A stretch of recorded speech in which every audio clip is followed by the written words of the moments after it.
adventurers for all walks of life. Wouldn't you agree?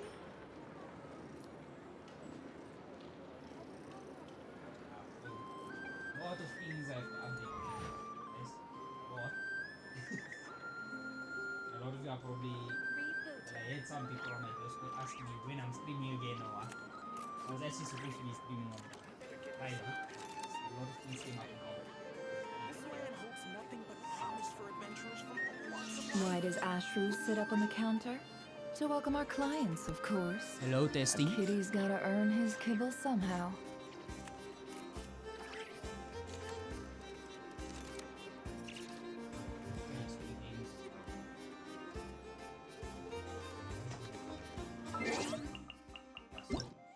Guys, I'm not on a PS5. I now just got a new desktop PC. I think that should be better for audio.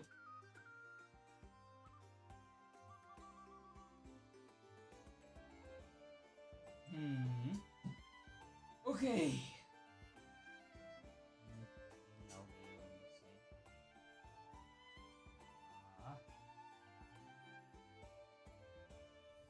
Yeah.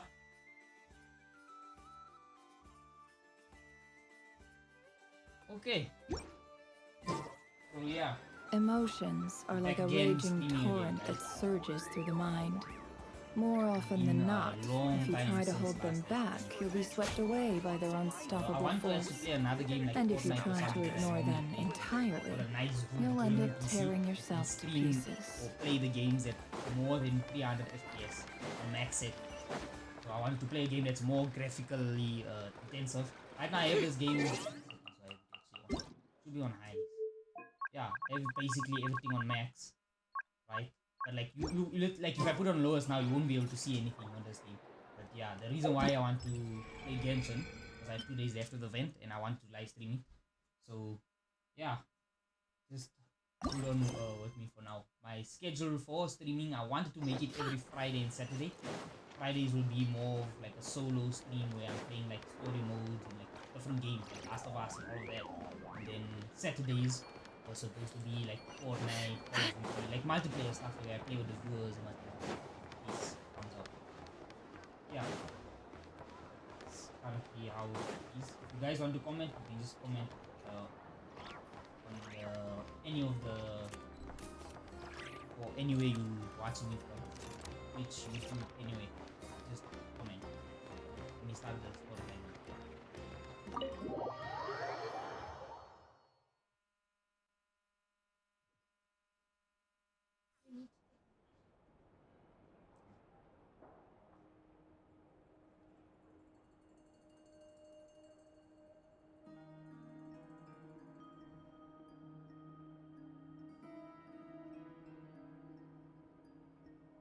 Looks like the gang's all here! Yep, all ready.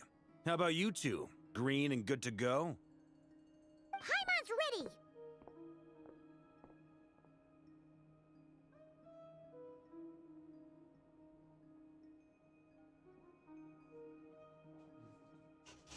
Great, let's get rolling then. Great. Well, first things first. Wait. Someone's here. We heard your footsteps. Although, You've been here for a while now. I take it you followed the Traveler, but I don't sense any ill intent in you. come on. Oh, it's correct me for a second.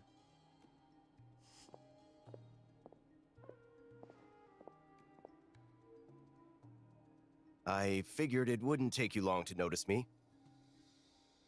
I come bearing news from my lady, the Knave. Dottore went through the motions of returning to Snezhnaya, but it was obviously a facade.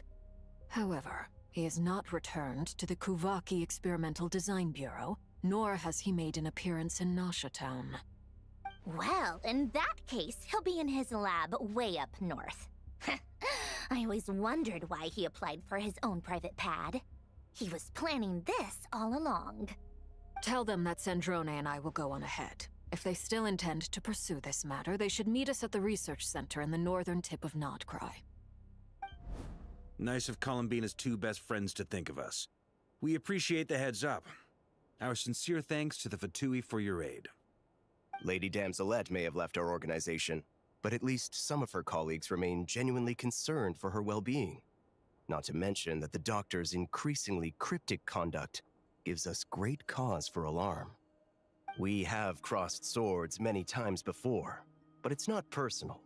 We're just on different sides. We don't lack humanity. And so, as fellow friends of Lady Damselette, it's only right that you should be in the know about this. Arlecchino's situational awareness has saved us a lot of trouble. I'll leave the map here with you. If you do decide to head to the research center, please proceed with caution. And remember, at least while you're in Nodcry, Lady Arlecchino's subordinates are your comrades if you want them to be. This is very accommodating of you. We can't thank you enough. Just doing my duty. I shall take my leave now. If you need us, you'll find us at the Experimental Design Bureau. Which is giving me problems. So, What do you... the doctors left the Experimental Design Bureau and headed to some research center up north. Marionette seems to think he's been planning this for a long time. But when did it start? Before he even arrived in Nodcry? It seems his loyalty to the Tsaritsa is lip service at most. Behind the scenes, he may even be working against her. Whatever his motives, we know that he's decisive and incredibly ruthless. Facing him unprepared would be a recipe for disaster. At this stage, it's difficult to predict his next steps. I suggest we split into two groups. We need some people to stay behind and guard Nasha Town. Well, as much as I'd love to help, infiltrating research labs isn't really my area of expertise. But at least take Cool Your Jet's Ducky with you. It should be some help during the battle. And as for Miss Inefa, I suppose you will stay to protect Miss Aino? Detecting operational logic. Protect Aino. Priority. High. Just in case, Servarka, I think it would be best if you stayed behind as well. You can leave the research center to us. I mean, I would have said the Knight of Berea should probably be out on the front line, but okay, fine. Leave Nasha Town to me. Be careful out there, okay? If things get out of hand, fall back right away. Yehoda will be on hand to assist you. In my absence, she can handle any intel gathering work. You got it, boss. You guys Anyone's make on sure to Twitch get can back you, here in send one text, piece, this all right? stream working. We will. Things are moving fast. We'd better head off soon if we hope to keep pace.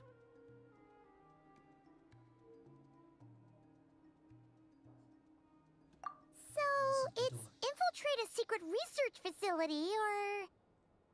Yeah, alright. Paimon will help out here instead. Sounds like it's gonna be a pretty intense fight. We all have to bring our A game here.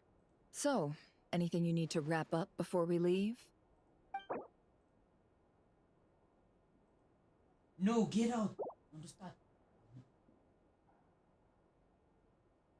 Then you'd better get going. Very well.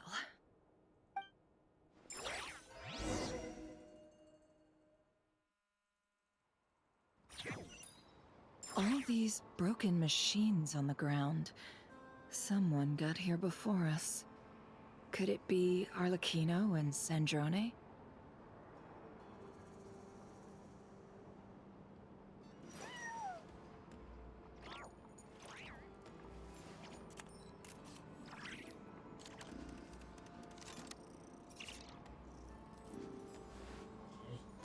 She's broken up.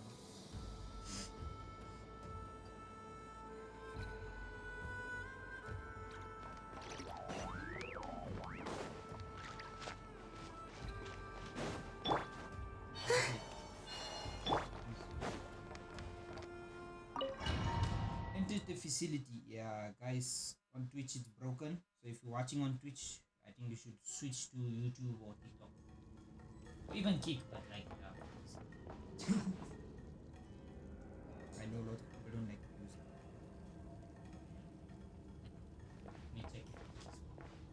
Yo, how are you? Yo, how do you pronounce it? Wonky. Wonky. Hopefully I'm saying that right. Yo, I want to be butchering your guys' names. Like, oh wait. I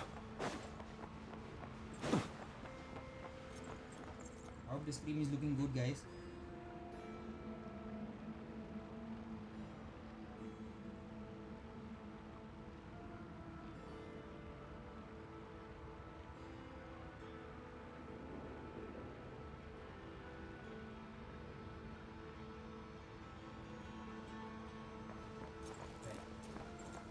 I I'm getting stuck on a nobody. That's the game. So this game is actually Genshin Impact.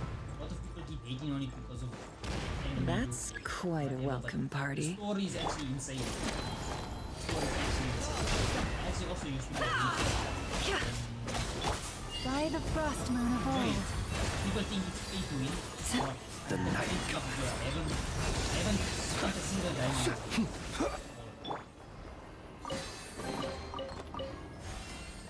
It's a cool adventure story type.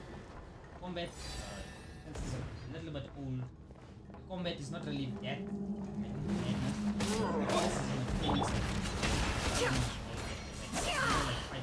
I'm still like mashing something.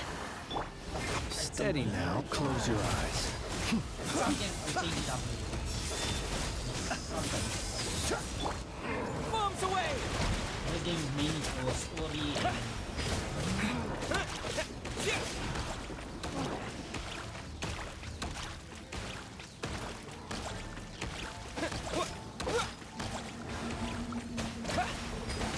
mainly for story and gameplay, I guess.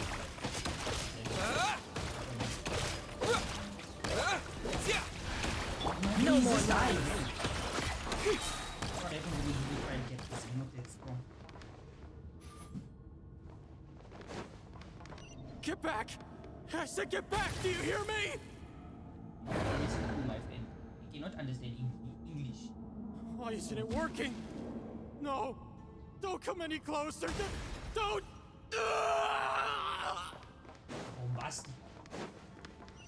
Bombastic. It's time to talk to animals. Bombastic. We are coming to save you. Oh, he's open. The mystery unravels. It all adds up. For the everlasting forest. No more lies. You poor souls. May your spirits find peace. Grab that key on the ground.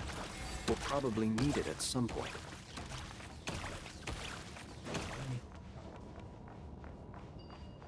Oh, I have the key. There.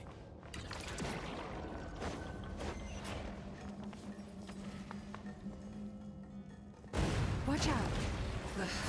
There's no way through. Let's go around. Go around.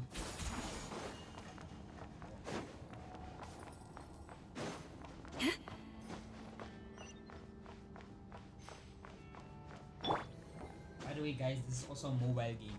So, one this game can be also played on a phone. It won quite a lot of rewards for best mobile storytelling, mobile game, and all that.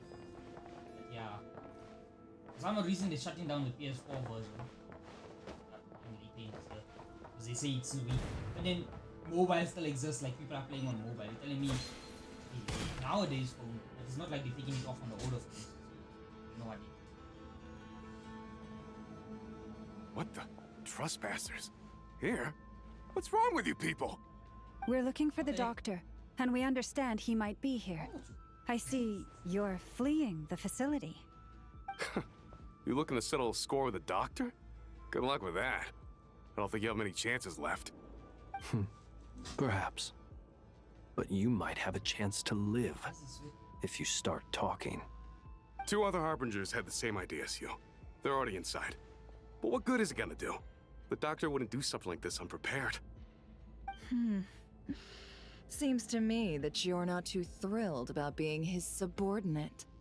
Also, is it just me, or do I sense monsters nearby? If you'd prefer their company to ours, that can easily be arranged. We need to know what the doctor is up to. Please, if you know anything at all, tell me. This is about more than us versus the doctor. His actions could have consequences for all of Nodcry, and perhaps even your homeland, Snezhnaya.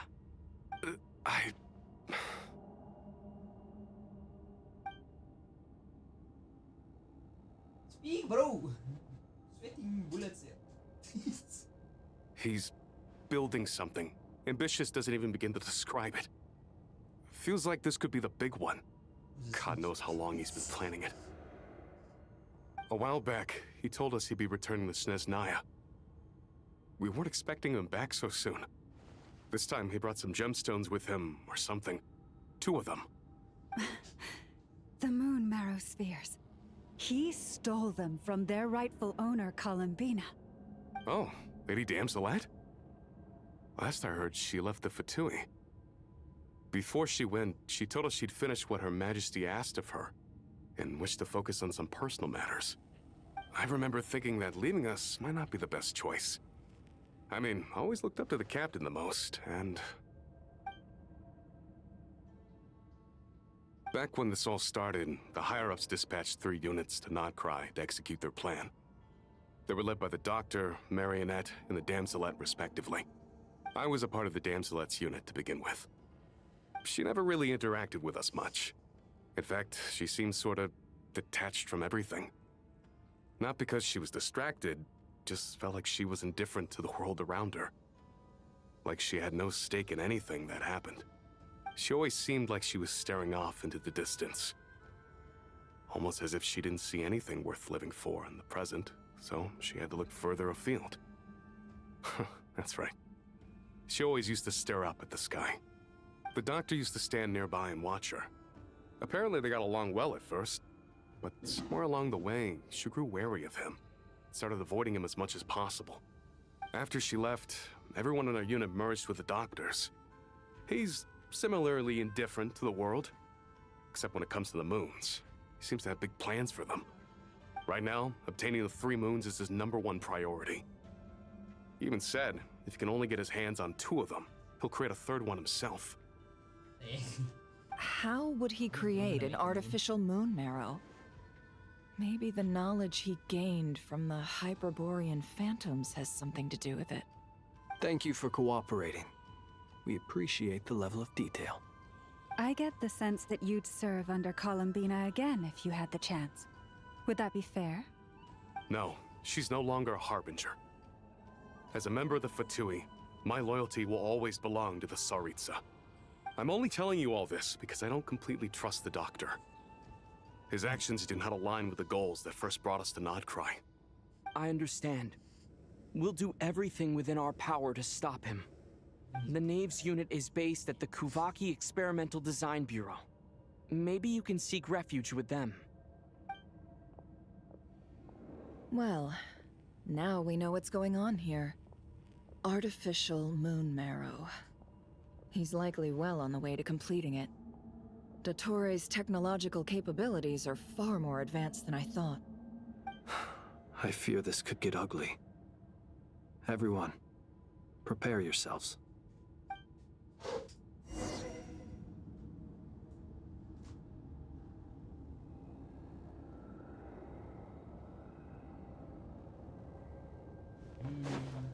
They get out.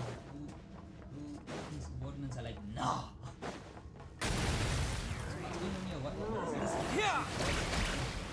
Go! The deception ends here.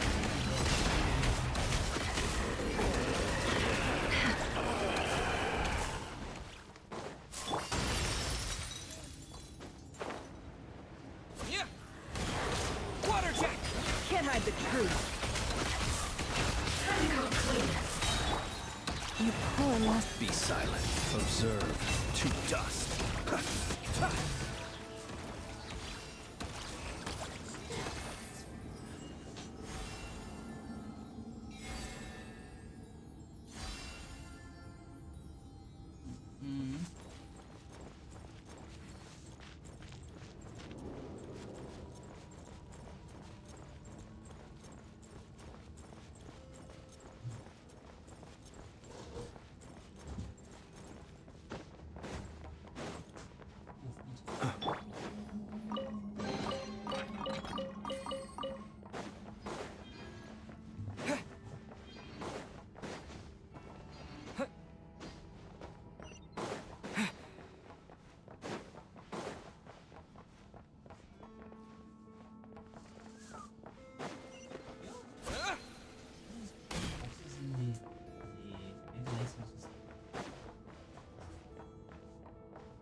Welcome, one and all.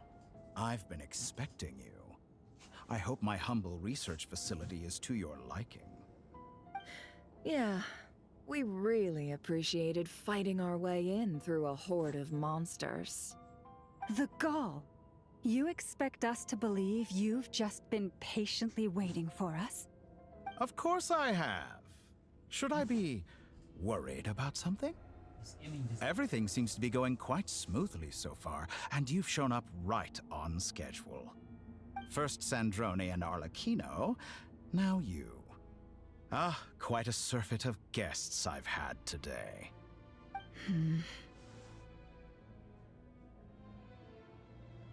If you were looking for them, I should probably mention that Arlecchino disappeared as soon as she entered the facility. As for Sandrone, why, she stood right here only moments ago demanding answers from me at the top of her voice. Hardly out of character. She never was one for basic courtesy. But I have to admit, I was a little surprised to see her showing concern for someone besides herself. Does everyone you associate with undergo such a change in temperament? Speaking as a researcher, I have to say, it is not a change for the better. It threatens one's ability to remain objective. Well, since you ask... So you've got your hands on the moon marrow, and now you're claiming godhood. Don't you think that's a bit of a stretch, Dottore? I must protest what you are insinuating with that phrase, claiming godhood. I am not claiming anything. I am stating a fact. You're a researcher. I'm sure you appreciate the distinction between the two. Huh? Wait, you really think you're all that? You'll excuse me if I'm not being a polite little lady for you. We're colleagues. We both know what kind of person you are. By the same token, I knew you'd respond along those lines. You and I both understand that facts speak louder than words. To that end, I've had my people send you a small gift. It should go some way toward helping you understand my present position. What gift?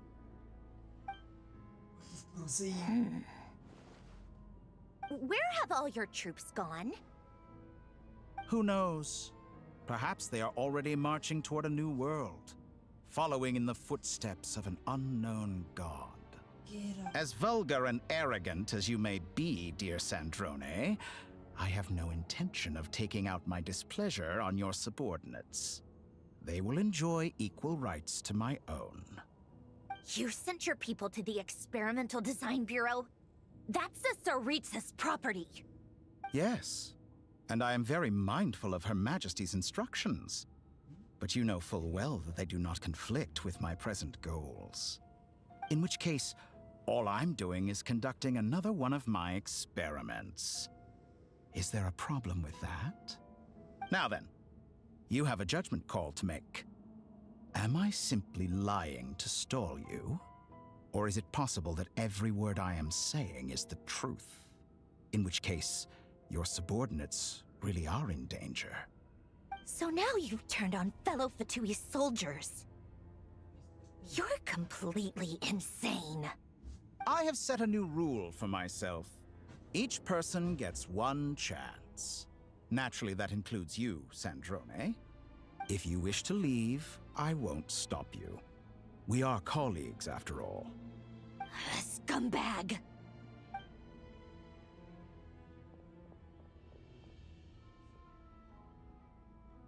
Still, I hadn't counted on Sandrone sparing any thought for the people of this world.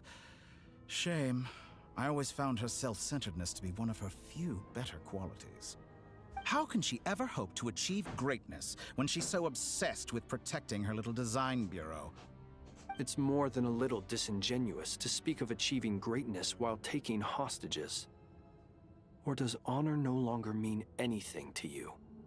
Honor? I have the marrow of 2 moons in my possession and will soon complete the construction of a 3rd. I will be the god of a new world. And you speak to me of honor? How charmingly naive. Those are sacred relics. You do not deserve them. In my view, many in this world do not deserve to be alive. And yet, I mercifully permit them to go on living, do I not? You'll come to regret your actions. Will I now? Let's see if you can make me.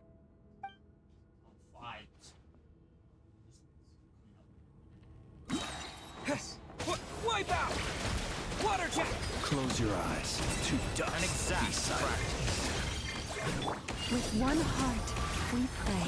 Luscious. The mystery unravels. It all adds up. Can't hide the truth.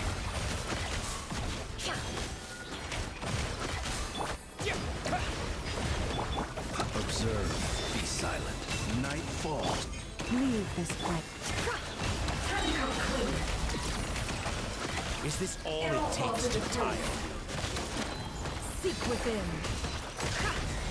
It all falls into place. Let's see what you're made of. Target acquired. Go! No more lies. By the frostman home. Arlecchino. Thanks for the assistance. Arlecchino? They see you as an ally. What a farce. You're clearly here to destroy my research, not me. I'd say your research is more valuable than your life. Am I wrong? Like a reflector.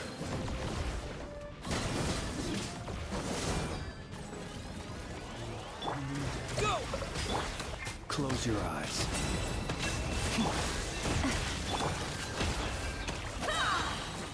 Let's see what you're made of. Can't hide the truth. Your actions betray your Bombs fear away! of me. Water jet! Leave this place. With one heart, we pray.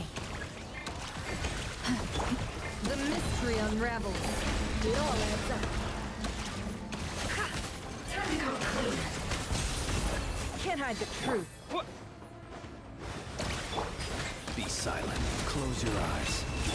You poor lost. It all adds up.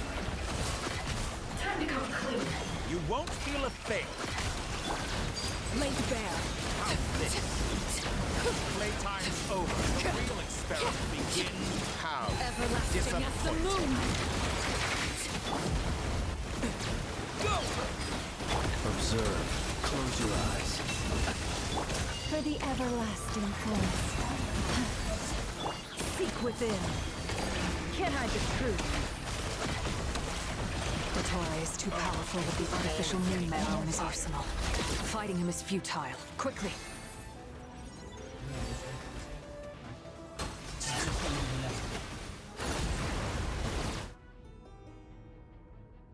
Let's go. I've always thought it is wiser to flee than surrender.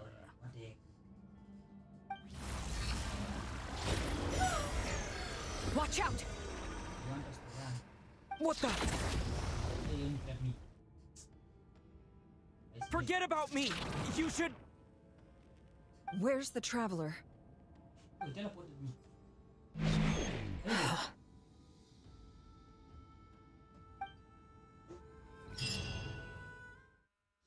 got rewards at least. Saving. I've never seen that dialogue ever. Saving. Really brought it. He's not inviting me for tea, this one.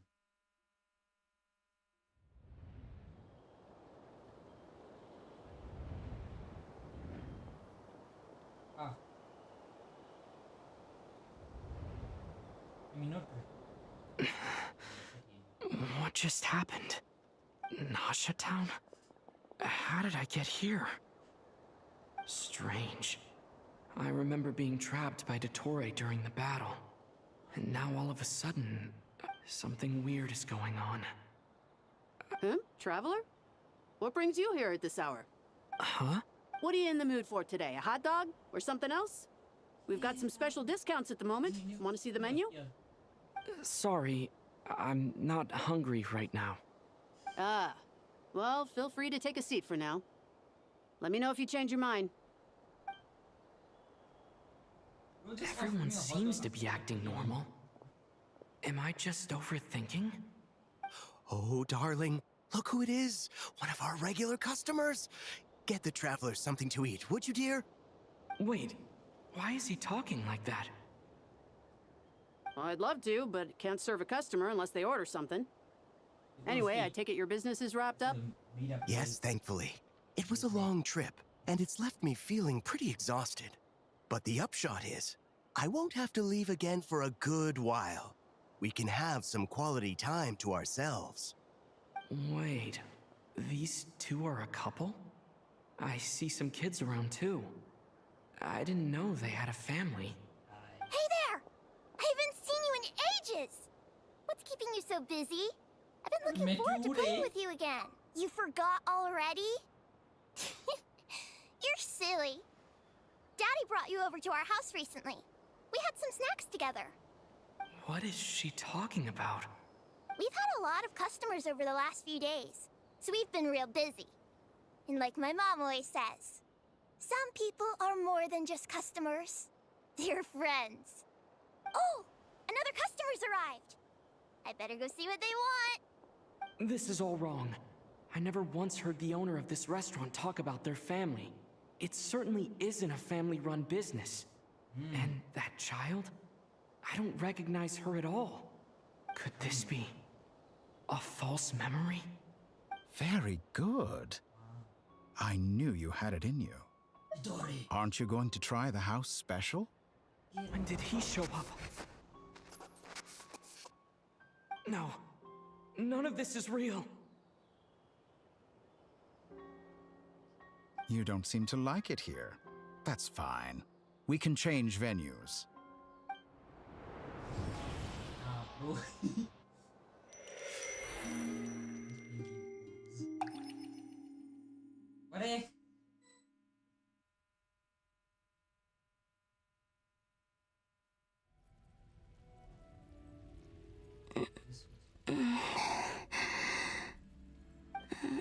I'm still alive.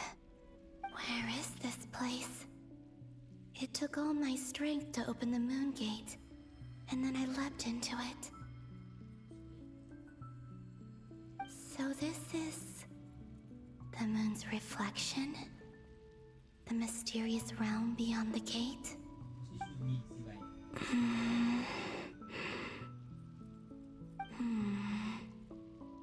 I can't sense anything.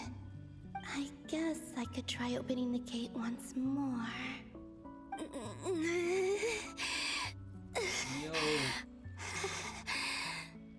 No response.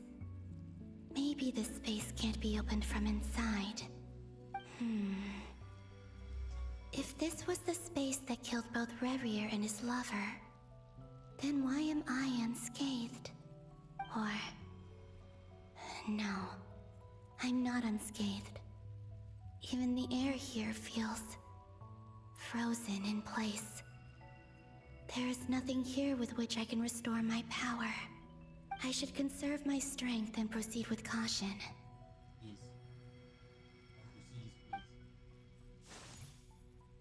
I don't believe Dotori's scheming will stop just because I escaped.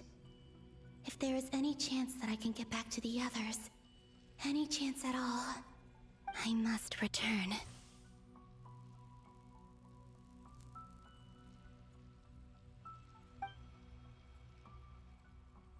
Emptiness. Silence. What is this place? Or maybe the real question is, what is it for? Is this the mirrors? What's this? Looks like it responds to my power. Golden. Like Kuvaki. Is it some sort of guide? And why does it feel so familiar? Your house, bro. I might as well follow it. Moon goddess on the moon. What you mean? Why does it? It's the moon. Where does this lead? Could it be the exit?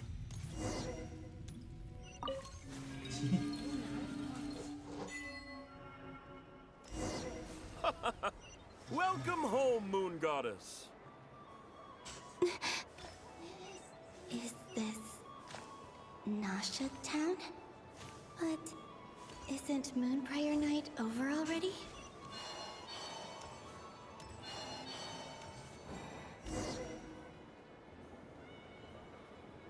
Goodbye for now, Columbina. I hope you have a wonderful night. I will.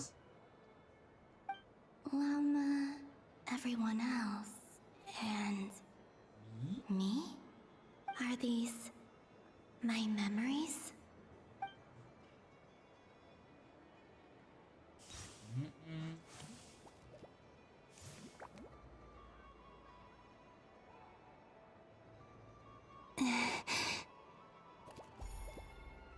I can't touch them. It's as if we're separated by some impenetrable power.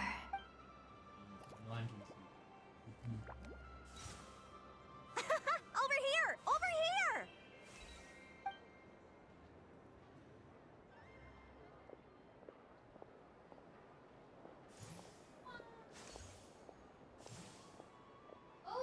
But the people in these memories pass right through me. Just like when I disappeared. If only I had known what would come to pass after that. Even so, I should still take a look around. Just being back here, it gives me the strength to keep going. Oh. It's Paimon! Yeah. For some reason, he's not dying, so I don't know what's going on. Welcome home, Moon Goddess. It is. Oh, you're the genuine article. Alice was right. This Moon Prayer Night was worth watching after all. Oh, yes. That was the fortune-telling stall run by Barbeloth from the Hexen Circle.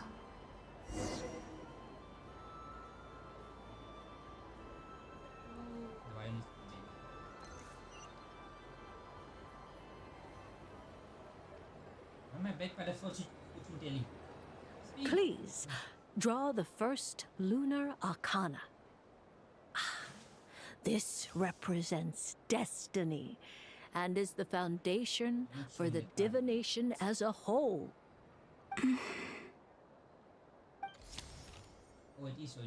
My destiny. I believe the card I drew was the moon. Now that I think about it, Barbeloth's divination was absolutely right. It's almost time to draw the last card. The one that represents the future.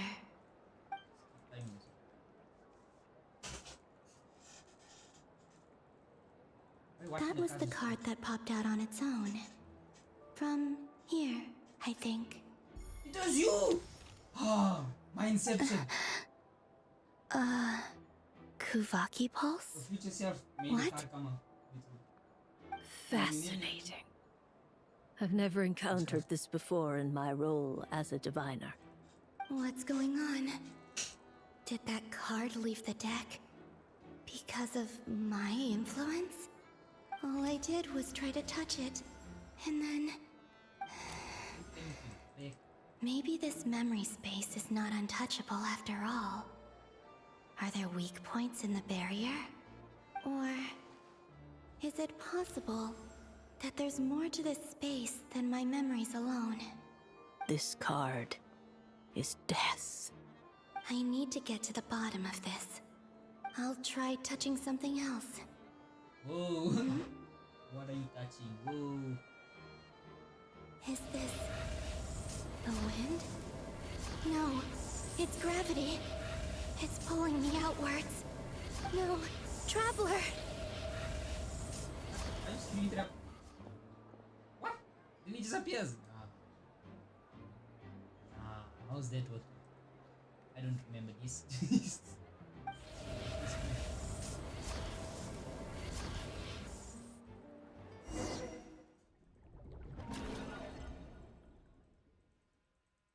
I don't understand how we saw that perspective. What? Meeting place again.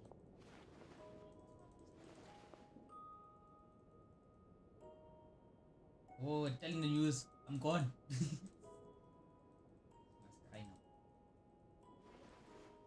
Paimon wasn't with me when I disappeared now. Tori captured me. Paimon, listen to me. From the bottom of our hearts, we are so sorry. We completely understand how you must feel. The traveler is trapped, and we all feel responsible for it. Don't say that! Paimon's not a little kid! You didn't leave him behind on purpose! There was nothing you could do! But... He's all alone in there! What if something happens to him? What are we gonna do then? We've barely spent any time apart since we met. Is he gonna die? We must find a way to rescue him. We were all involved in the operation where he was captured, and we do not abandon our comrades. That being said, it won't be easy. Through conversation with the others on our return, we've arrived at a basic idea of what we're up against. Dottoro's lab has clearly been in operation for a lot longer than we realized. We found many monster samples stored there. In all likelihood, they were materials he used to research his latest technology. We also know that through his contact with the phantoms of Hyperborea, he gained knowledge about the moons and certain Hyperborean technologies. Using this knowledge, he then fashioned an artificial moon marrow to serve as a replacement for the frost moon beyond the sky. Unlike Columbina, Dottore is not being rejected by Teyvat. And even with 2 of the 3 moon marrows, his power far exceeds all of ours combined. Once his 3rd moon marrow is complete, Dottore will have completely seized the authority of the 3 moons. Teyvat's most primordial powers will then be in his grasp. Does that mean... I'm afraid so. No one could have predicted this level of insanity. Not even from Dottore.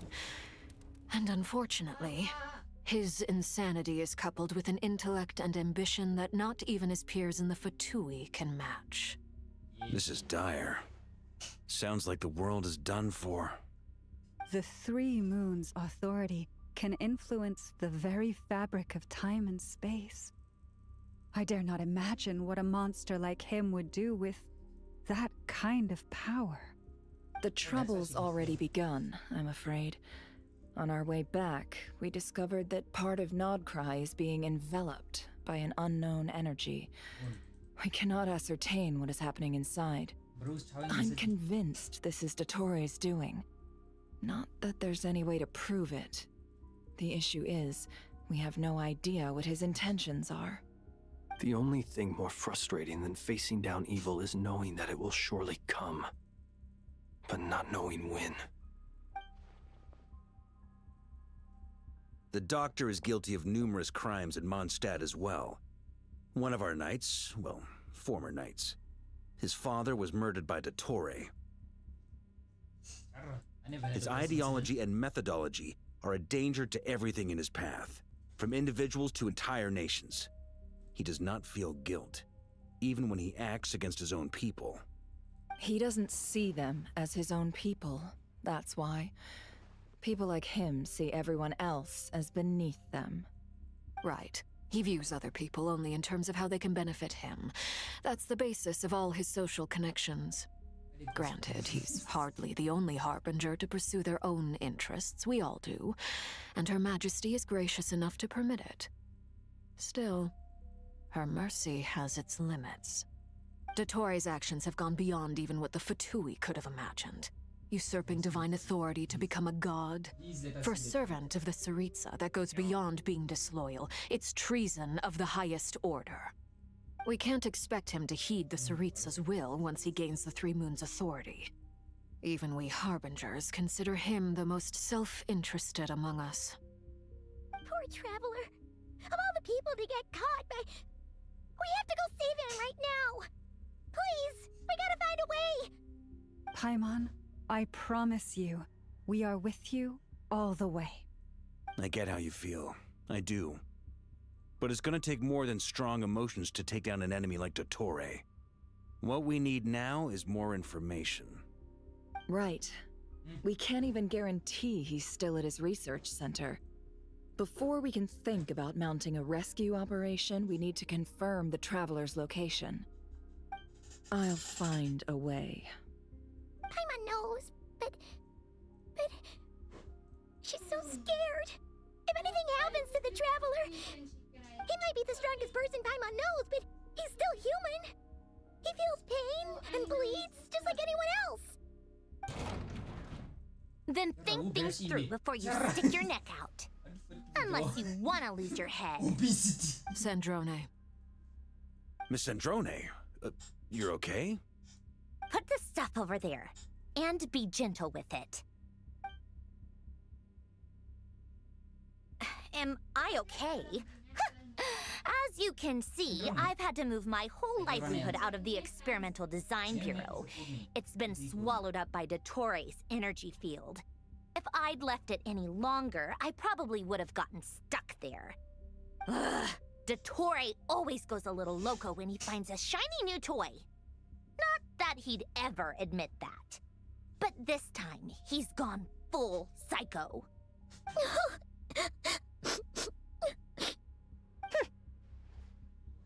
Just go ahead and cry already. Sorry. Paimon's not trying to make a scene. It's just, she can't. Oh, Paimon. Let it all out. There's no shame in it. When you're overwhelmed by fear and despair, crying can help get it out of your system. You'll feel better for it. Okay then, while the baby of the group is having a moment, how about the grown-ups get to work? Give me your hand. You've made a discovery? Polonia, scan.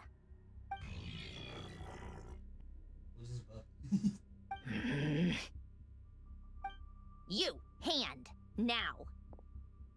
Oh, I thought you'd never ask, my lady. Whoa, what do you mean? Let's whoa, pause. Let's what is that comment? Curses! You're next, then you. What is he doing? Oh. Dottore, you son of a... He's done something to us! Everyone who entered his research center has been implanted with some sort of curse. What? I don't feel anything unusual at the moment. Does that mean it hasn't activated yet? Is there a way to figure out its purpose and what might trigger it?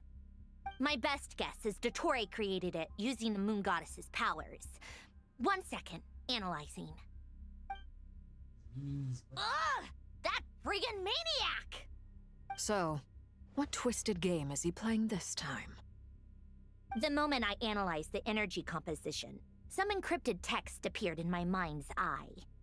And when I deciphered it according to the Fatui standard encryption protocol, I got the following message. Feel free to run, or you will perish in Nodcry. He's mocking us. Yes. Yep, he loves to toy with people. Only in this case, there might be more to it. But I didn't detect any murderous intent or malice either in the message or the curse's energy. As if this is him at his least malicious. Or perhaps all people are cowards in his eyes. Maybe he thinks the threat alone will be effective. What a despicable person. And he has the Traveler in his grasp. If I may, as unhinged as Dottore may be, he has always exercised great patience with the objects of his interest. I remember a comment he made when we first arrived in Nodcry. He said, "This world is, on the whole, an exceedingly dull place. But at least there are a few intriguing features, such as the gods, or the Traveler. Presumably, they interest him because they're unknown quantities. He wants to understand as much as he can about them." Agreed. The Traveler is Tevat's fourth descender. All Harbingers are aware of this. Since Dottore took such pains to capture the Traveler, he is unlikely to kill him right away. Okay. But we still have to do that rescue operation. Of course. I also think we need to read between the lines with Dottore's message. If he's encouraging us to run, that means we mustn't leave Nodcry under any circumstances. My Yes, guess is like- his curse will only trigger if we leave.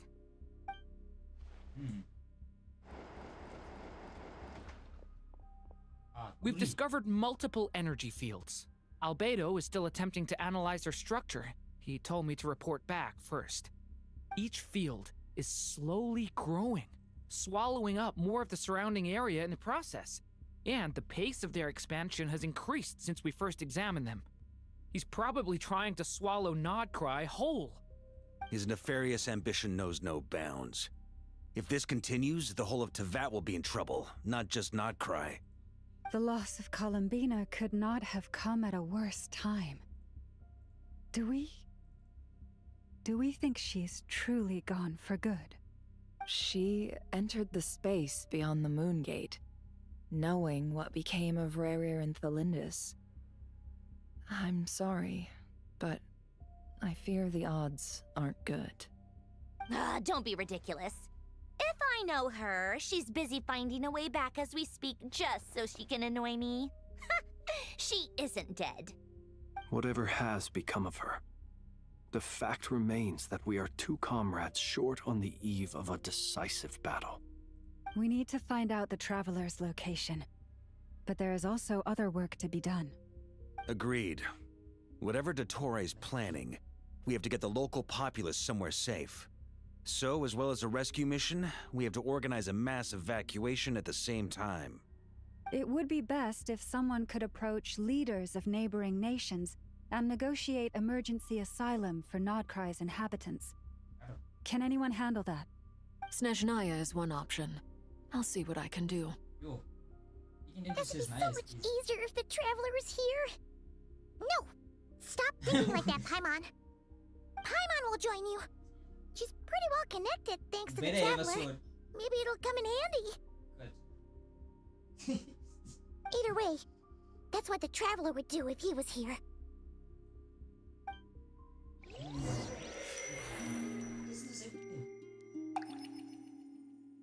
Never seen this type of loading screen. So cool though. It's not blinding. Back here again. That gravitational force that pulled me back. Is this where it came from? When I saw that memory of Moonprayer Night, I think I influenced reality. Was it just a coincidence? Or if only I could have sent the others some kind of warning on Moonprayer Night. Maybe we could have stopped Dottore. I feel so heavy. Does entering that space consume a lot of energy? Well, even so, I have to keep moving forward. Back to emptiness and silence again. I should try and find my way back inside that memory.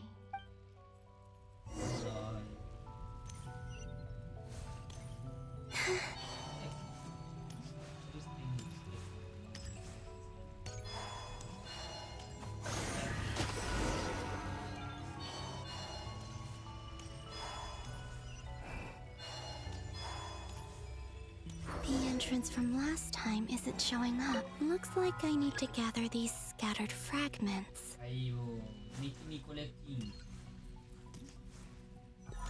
Wait, that's the thing. Alright, I will collect these things. I'll collect.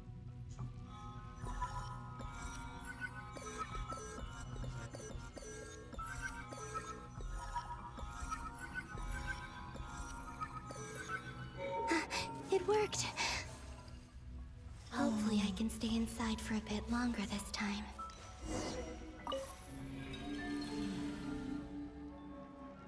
Oh wait, isn't this giant? Ad Astra Abyssosk. Welcome to the Adventurers Guild. No. What? This doesn't look like Moonprayer Night. Extra, extra! Latest issue of the Nasha Express! I don't think I've ever been here. Maybe this space isn't comprised of my memories after all. There aren't any festive decorations around. Is this Nasha Town after Moon Prayer Night ended? Did Dottoro's plan not affect the town? Or is no one aware of what happened because he used the Three Moons' authority? Let me see if I can influence anyone else. So, what do we do next? Wait, that voice. Paimon? The most important thing right now is to find that mage. Lauma, the Traveler, and Mr. Varga are here too. I'd better go pay the Fatui a visit. Traveler! Is this when I look right? Huh? What's my name again? Is that how you turn around if Columbina? I made contact. It's me, Columbina. Huh? Rose blind. Traveler? Let's go! This is no time to be spacing out!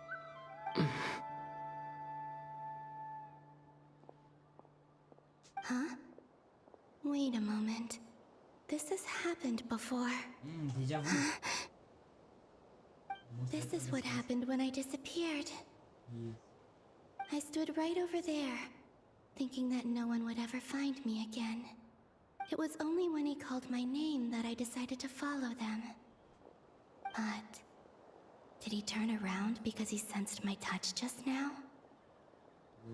Is it really possible that from in here, I can change the past? If I keep following them, maybe... Huh? It's that gravity again.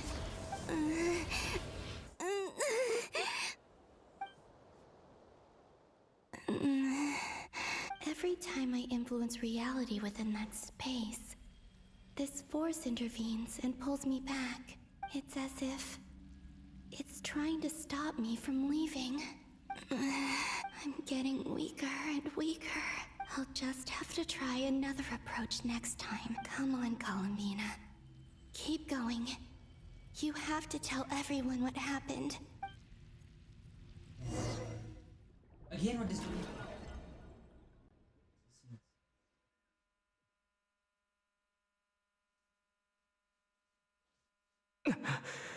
Oh, finally back to me, yo. Suddenly, I've been plunged into darkness. Alone. It feels strange. As if something has grabbed hold of me.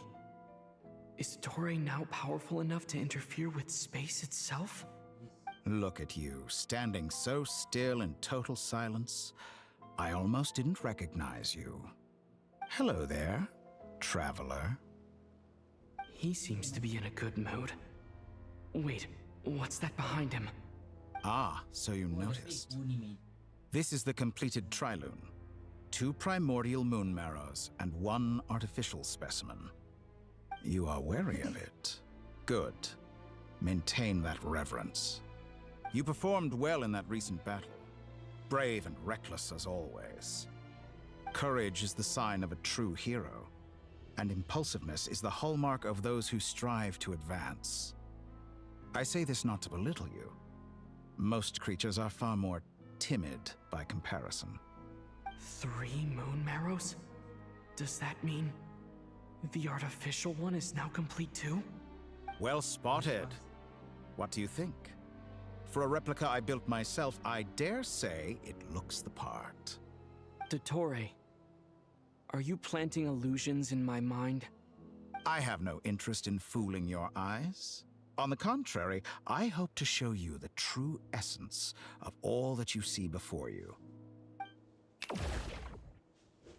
Is this not a beautiful city? People live in peace and find joy in their work. The streets are safe. People can even leave their doors unlocked at night. You might say it is the Elysium everyone dreams of. All available data indicates your values and worldview conform with the mainstream. This kind of society should be quite to your taste. False beauty is deceitful. Lies are to no one's taste. I wonder, is it your moral standards that are too high? Or your expectations of reality? Answer me this. If someone existed in a sweet dream from the moment they were born, a dream in which they never once felt pain, which do you think they would consider superior? The dream or the reality? That's pure sophistry. It has nothing to do with your actions. As I suspected. You have yet to understand all of this for what it really is. What do you want from me? You sound impatient. Do you think the only reason I'm keeping you is because I want something from you? If it's not, then why haven't you killed me yet? No one can stop you if you're as powerful as a god. I'm delighted you recognize that fact. I believe we last squared off in Sumeru. Ah, the memories. How time flies. You and I have both grown. I'm not surprised that Arlecchino and Sandrone worked with you. You've always a way of slowly but surely ingratiating yourself with all levels of society.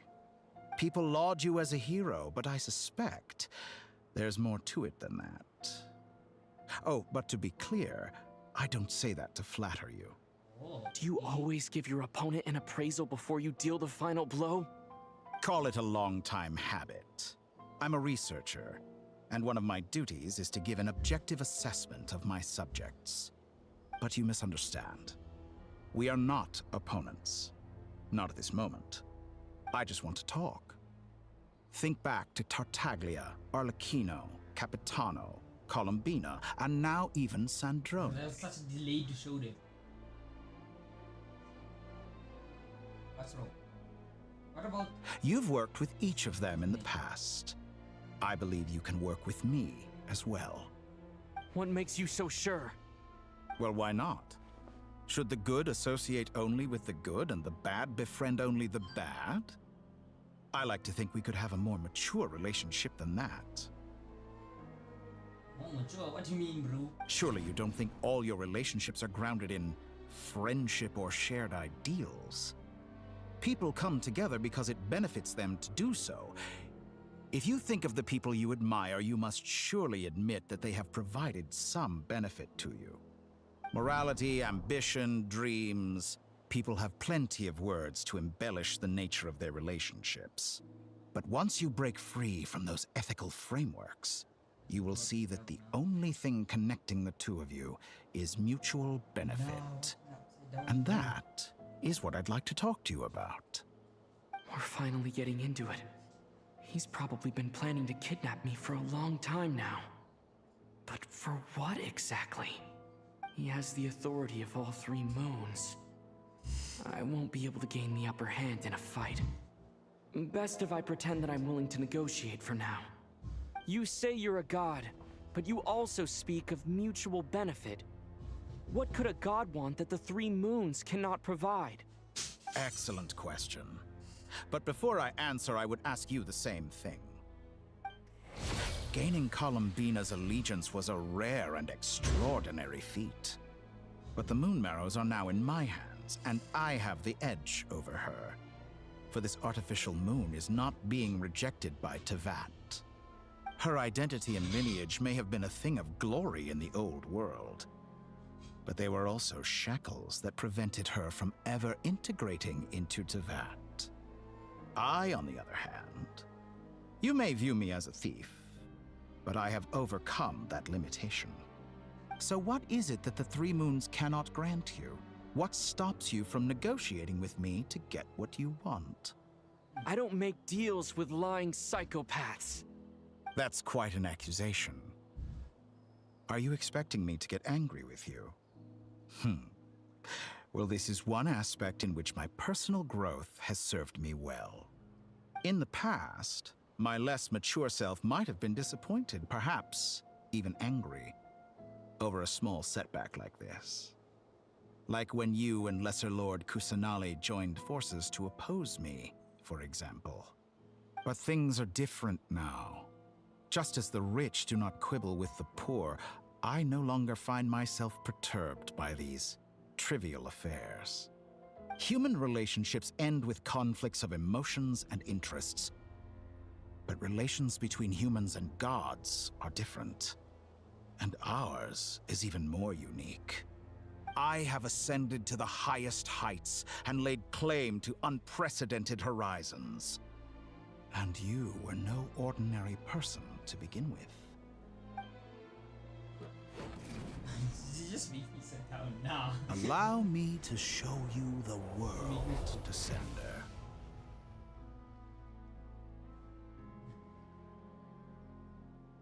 You time out on the water. You want me to fight? You're going To stand, walk, jump, sit, and lie down. These are the most common of behaviors. Have you ever wondered why we were born following such laws?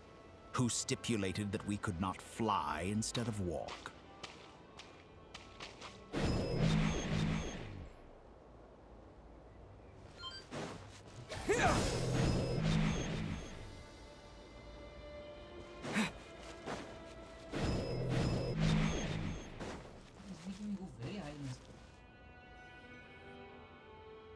Someone of your talent and experience must surely know of the 4 great rulers who serve the heavenly principles. They govern life, death, time, and space. One wounded by a blade will die from blood loss or infection, and one who falls into a lake will drown in agony. The elderly wallow in solitude, and the solitary age faster. Eventually, new life is born, only to embark on the same path of suffering. These 4 divisions anchor the world and shackle those who live in it. But they themselves transcend its boundaries, squandering the power bestowed by the heavens. All who live yearn for equality, but unless the gods prostrate themselves and profess that they are mere servants of the living, equality can never exist. Who makes the rules we must live by?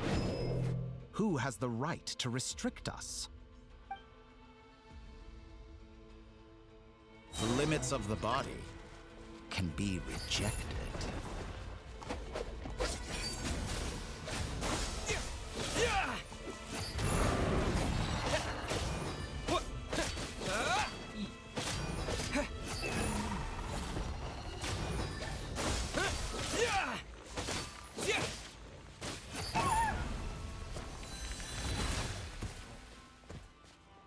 Propagate!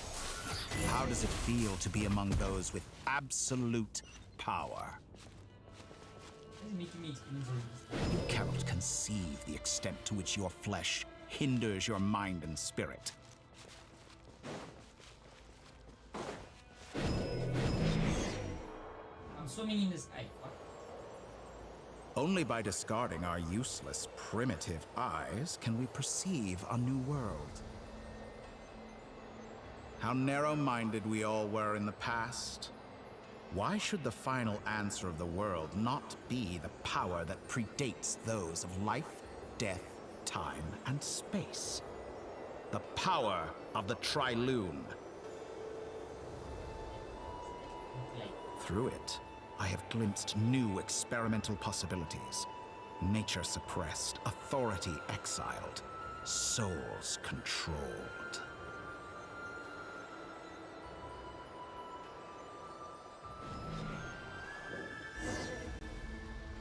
You know, I heard recently that a group of critics reviewed countless stories and drew an interesting conclusion.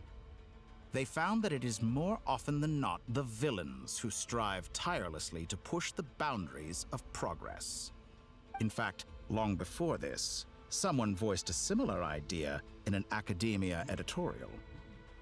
I felt a great affinity with this perspective. I have never been afraid to step up and play the role of the villain. Fanatics are trampled down for their transgressions, and those who transcend are rebuked for their audacity. And so, the majority of creatures are too timid to follow my lead. But all sacrifices made during my experiments have been worthwhile, as you can now see. I can offer you something new, something unique, precisely because I am a villain. Think about it. We are eternally bound through mutual interest. Can you truly say you would never turn to malice if it could give you the life you dream of? After all, what value do perfection and purity really have? They are fragile and feeble things, utterly tedious. I say, better to be governed by a flawed humanity than a gnosis. The true seeker of knowledge is the villain who undergoes countless tribulations in pursuit of their goal. I'm sure many people have told you that you're different. Because I'm a descender? Exactly. Very clever. But what does that got to do with you? I do not conceal my wicked deeds, my selfish desires, or my greed. A true researcher must act as I do if they are to understand and speak of the truth. And yet, a knowledge seeker like myself will inevitably grow tired of studying Tevat beyond a point. You have traveled to all corners of the world and met many people. Along the way, there have been moments when you were misunderstood or even became a wanted criminal. And all the while, you have spent your days doing some of the most mundane jobs in the world. You fight and toil, claim minuscule rewards from my friend Pantalone, then you fight some more, winning some battles and losing others as your search goes on. And this cycle continues, with no end in sight. Surely you must sometimes grow weary of being stuck in this same loop day after day. We're completely different. I embrace everything that life throws at me. I am engaged in every step of my journey. How does that make us different? I too embrace what life brings, researching everything that interests me.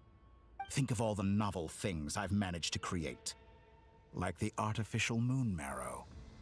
Don't you see? As unique a specimen as she was, even Columbina is not irreplaceable. Take that back! She's gone because of your actions! I didn't say that to anger you. Though admittedly, I don't see what there is to be angry about. Anything Columbina could do for you, I can do better. I know what your ultimate goal is. You wish to walk the path your sister walked, and seek answers from her at the end of that journey, don't you? Someone like you could never understand what it feels like to care about another person the way I care about her. Perhaps not. But that doesn't mean I can't help. I could find your sister right now, bring her before you, and make her give you the answers you seek. Don't be so presumptuous. You'll never begin to understand the situation between us. Oh, no. This is no presumption. I'm only offering what I know is possible with the power of the Trilune. But it seems like you would sooner continue with your journey through this world. Why? Do you truly desire this journey? Or is it simply a necessary process from which you cannot escape? Think of all the time and energy you have spent, everything you've had to endure just to make it this far. Is this really what you want? Or has your hand been forced by the promise of that final answer? Yes, you have made many friends. But do they ever spare a thought for the void in your heart and what it yearns for? What you want is not friends. It is family. Family. But do they know this? I, on the other hand, am far more considerate. Join my experiment, and in return, I will bring your meaningless journey and all its struggles to an end. This is a malicious attempt to manipulate me. But at the same time, he's stating some very human truths. Of course he's right about my predicament. How can I deny it? I have faced ungrateful strangers, never-ending troubles, an endless quest for answers. I want to see her. After everything I've been through, words can't describe how much I miss her. How much I want to be reunited with her. Wherever you are right now, do you miss me too?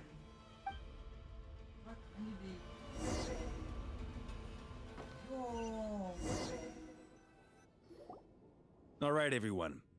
Our next mission is clear.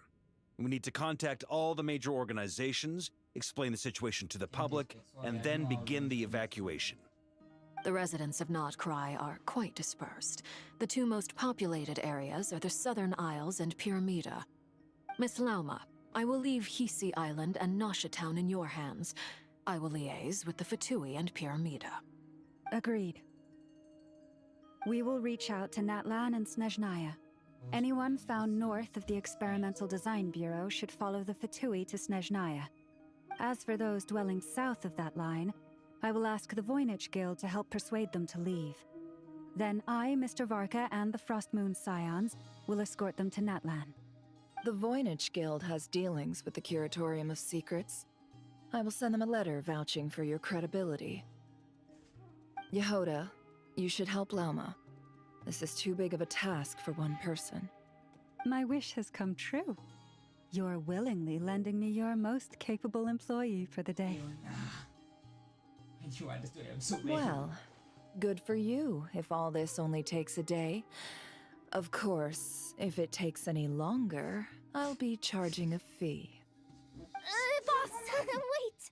Don't I get a say in this? Oh, I'm sorry.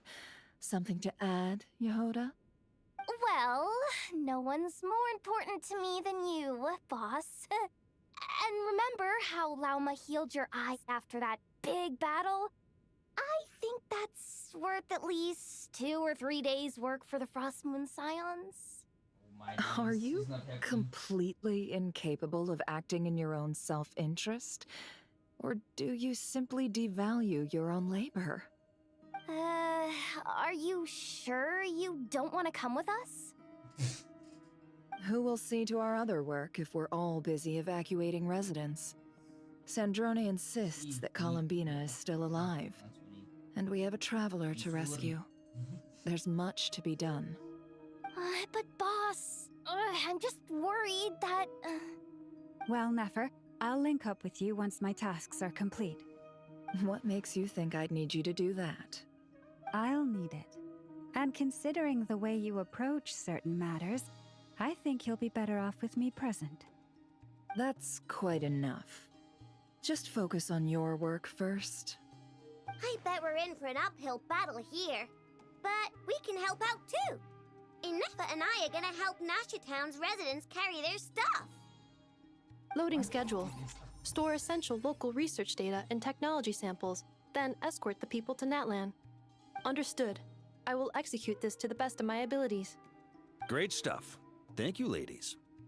I've contacted the Lightkeepers. A colleague of mine will join us shortly. I will persuade them to conduct a thorough search of the region to ensure that no civilians get left behind. As for me, I guess I'll be making an early return to Sumeru. I think it's important that someone informs the Dendro Archon of what's going on in Notcry. Roger that. Someone should inform Mondstadt, too. Mr. Duran, can I trust you to handle that? I think you fly faster than any of us can run. As an added incentive, get there fast enough and I'll see about getting your gliding exam waived. Really? Ha! Mission accepted, sir. I intend to stay behind and help Miss Sandrone with her research. She has some alchemy-related questions that she'd like me to explore. She recognizes your expertise, then. I wish you a fruitful collaboration. Thank you. In truth, I was surprised to hear her express an interest in subject matter outside of machines. I believe she has been investigating some Fontanian technology recently. She made a point of bringing the relevant materials with her when she left the Experimental Design Bureau. She's sorting through everything in her room as we speak. I should mention that we have one other friend who isn't present. He hasn't made his position in all of this clear. But if we know anything about him, he's likely investigating on his own. Paimon's been very quiet today. But I know how close she and the Traveler are with the Natlanese. She should come with us to the border. Okay. Paimon will do her best. Make sure to heed Sandrone's warning. Many of us have been cursed by Dottore. As such, under no circumstances should anyone cross national borders. Remain within Nodcry. That aside, personally, I have faith in Columbina. Things look grim, sure, but who knows how it'll play out. Same goes for rescuing the Traveler. Both of them are important allies and friends. We'll be counting on you to gather intel on them, Miss Nefer. Oh, wonderful. You're all here.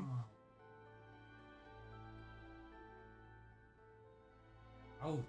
That voice again! Nicole? Whoa, that was loud! And it came out of nowhere. So mysterious. Sorry, this is the only way I can speak to you all right now. Please accept my apology. Anyway, time is short. I'll cut to the chase. We're still facing quite a catastrophe here at the world's borders. Alice has roped in every Hexen Circle member she can get a hold of. Except for me. She told me I had to come and help you all out as a matter of urgency. I quote, "You love talking, don't you? Well, now it's finally your time to shine. Take these. Make sure the whole party gets one each. You'll be in charge of making sure everyone stays connected." Huh? Is this a Dodo communication device? Scanning. Unknown device. Analyzing. Unknown device. Conclusion. Cute. Affirmative. It is cute and good. I believe that I quite like it. This is no ordinary Dodo communication device. It's my very own special modified version, specifically... Ah, sorry. I almost went off on another tangent there. Anyway, help yourselves. It will allow us to communicate over long distances within Nodcry. No more worrying about shuttling messages back and forth. What astounding technology. Am I right in assuming that it relies on your personal abilities to function, Miss Nicole? Yes, exactly. Right on cue, Albedo. Ah, I'd love to brag to you all about how it all works. But no, next time. Anyway, I'll be right with you all, serving as a communication hub. That's all from me. Head off as soon as you're ready. I'll be staying here to keep watch, and I'll be sending you my blessings.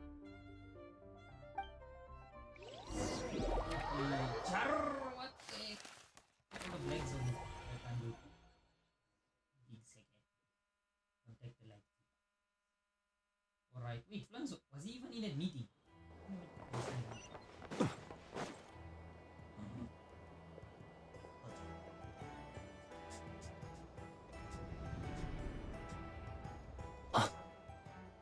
Was our first time meeting. Ah, Sir Flint. Perfect timing. I just arrived myself. You are most considerate, Master Ilua. But in fact, I know you have been sitting here for quite some time. If you saw me, why didn't you say something? I was curious to see how long you could sit still for. Also, shouldn't you have managed to sense me approaching? That would be a first. You always seem to appear out of thin air without making a peep. Also, how many times do I have to tell you not to address me as master? I don't qualify. I beg to differ. Why should a young man so well versed in social graces as yourself not be worthy of that title? Please, Lord Flint's... Sir Flint's. I'm begging you, don't flatter me into complacency like you do with everyone else. You understand me better than most. My newest acquaintances tell me I love complimenting others. What do you think? I think they don't understand why you do it. You just love puffing people up till they're a big, happy ball of hot air that floats away into the sky. In all sincerity, I can only hope that they bring good tidings when they come back down to Earth. Is the situation that bad? We just held a strategy meeting. Let me fill you in.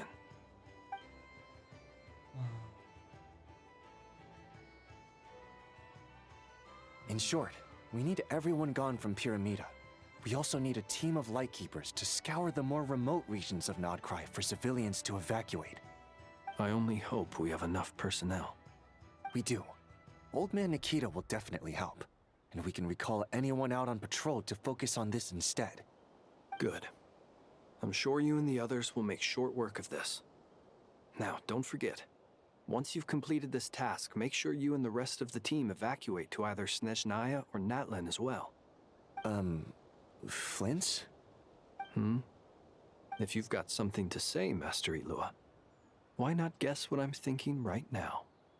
You mentioned that you have something else to deal with later. How difficult is it going to be? I doubt it will be easy. I know you're a Lightkeeper, and it's your duty to protect others in times of crisis. But I have a feeling that you'll be walking into grave danger. However bad things have gotten in the past, Nodcry has never faced a mass evacuation before. But from the sounds of it, you don't intend to come with us. I don't mean to pry, and it's probably none of my business. But whatever it is you're intending, you don't have to go through with it, you know. I've been afflicted with some sort of curse, and I'm told it may well trigger if I set foot outside of Nodcry. As such, I cannot leave. I have to act, if for no other reason than to fight this curse. Oh no, because I'm sitting away from it. No. I'm like sitting on my chair quite a bit away. Why would anyone want to curse you? There are plenty of people out there willing to trample over others in pursuit of their own goals. Frankly, Sir Flint, I am furious. You're making light of what is an incredibly serious situation. They never say anything about Indeed, I am. And? And what? I told you, I'm furious about this. Don't tell me I have to find out. Nothing I can do about it, I'm afraid. Things happen, and we just have to deal with them. If you find yourself feeling angry, perhaps start by drinking a big glass of water. Hey, you mean you're completely unmoved by my anger? I'm devastated. Then allow me to express my sincerest regret. Come by the lighthouse sometime. We'll catch ourselves a few fish, have a little barbecue, play some cards, and bask in the sun. Maybe I need to spell this out. Lean in a little, Flint. Oh my, this doesn't bode well. Word is that you were caught up in a real horror show recently. People were amazed that you returned safe and sound. They've been debating whether you're even human. I've returned safe and sound from plenty of crises. When you say people, do you mean other people? Or do you just mean you? Fine. I'll be frank. You're not human, are you? Heavens. Now that's a horrifying thought. You know what? Forget it. We'll revisit this once it's all over. A sound plan. Albeit a little ominous sounding. Just promise me you'll come back in one piece. All right? For you, Master Ilua. How could I refuse? Also, please pass my regards on to our colleagues. Tell them, thank you all for your assistance. Please put safety first as you proceed with the operation.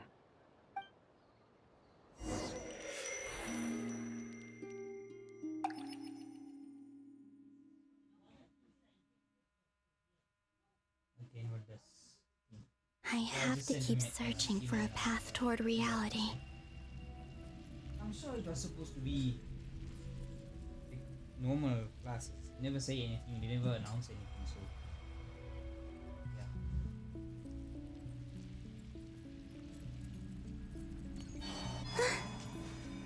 yeah.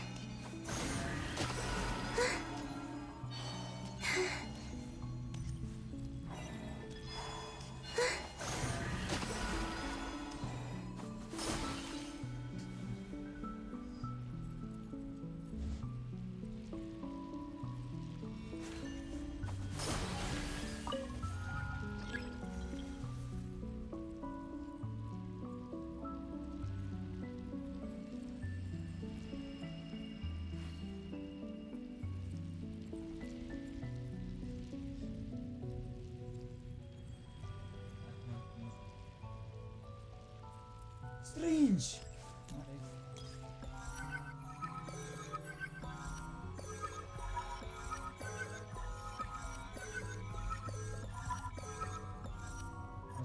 This should do it. The last 2 times I tried to influence reality in this space, it consumed a lot of Kuvaki.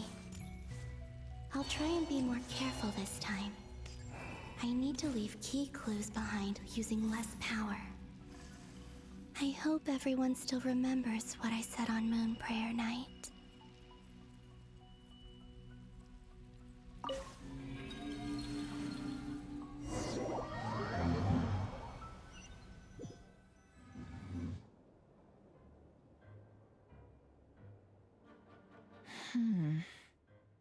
Nothing here either.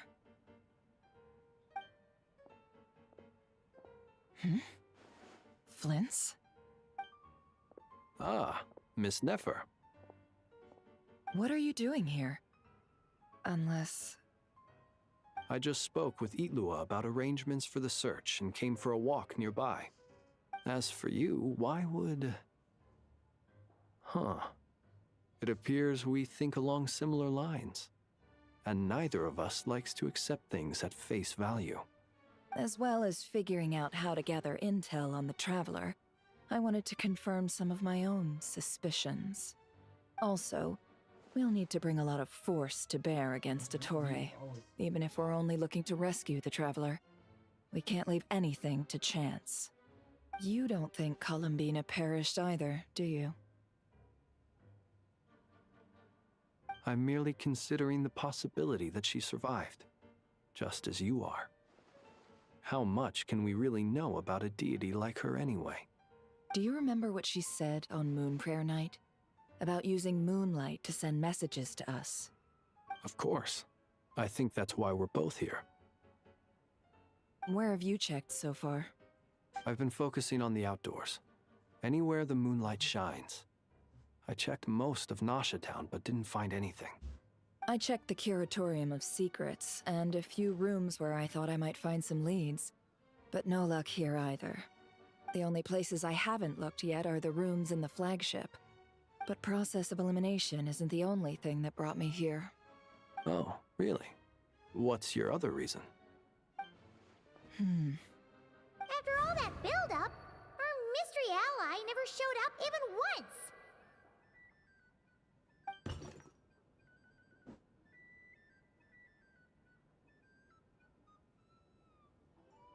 Huh? Am I imagining things?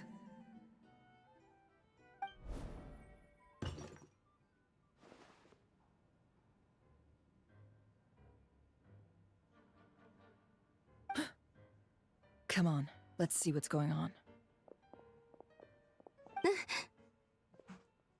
Oh no. I knocked over a vase as soon as I came in. It must have been caused by a Kuvaki fluctuation when I entered the space. Although, it seems like I'm not about to be pulled away this time. It looks like as long as I'm careful with my actions, it doesn't count as influencing reality. Anyway, is this the flagship? The Traveler mentioned that's where he was staying.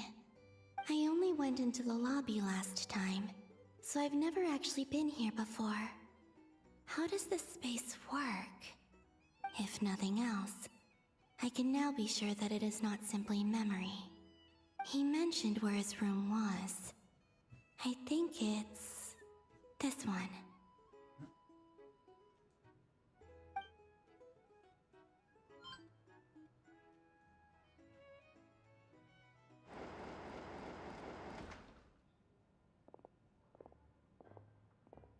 The door is closed. But if this is anything like when I disappeared, then maybe...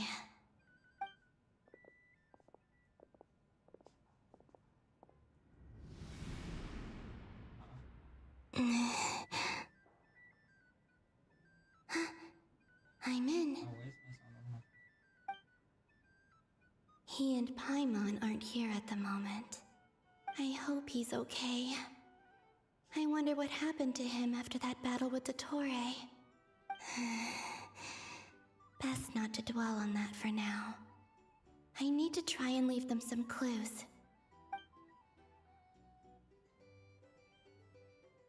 Please, Traveler.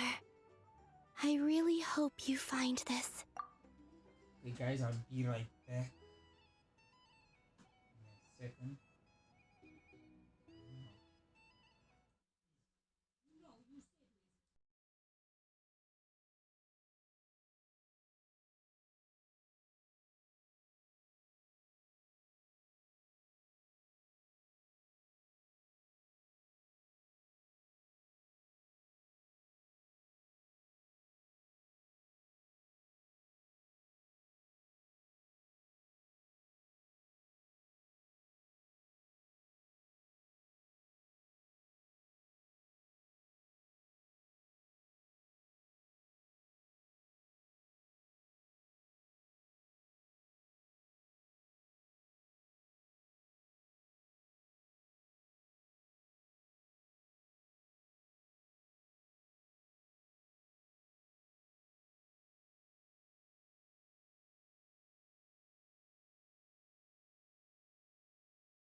Actually, that's how that thing broke.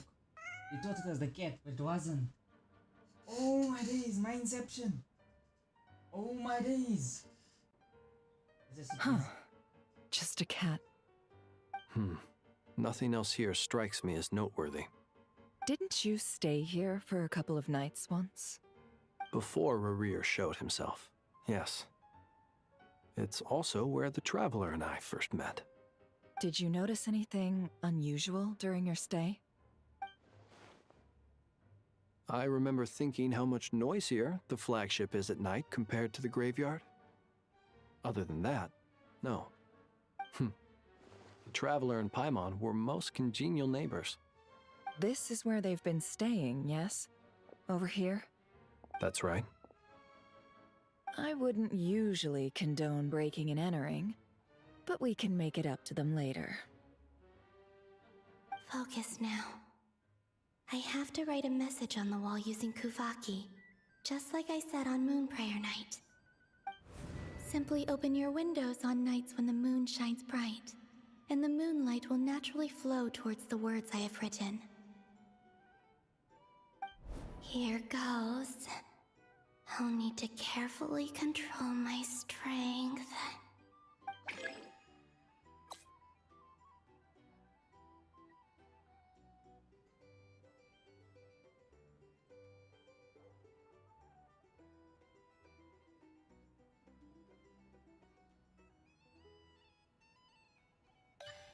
What? Masuk down, buddy. Now,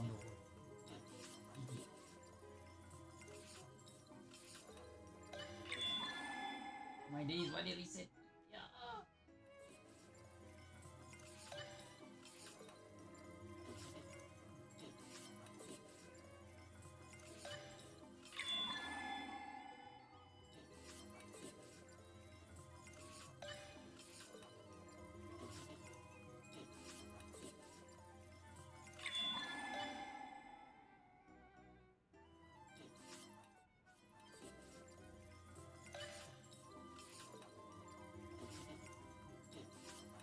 That's not even English. Yo.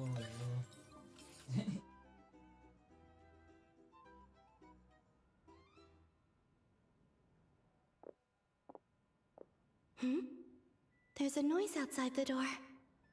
Is he back?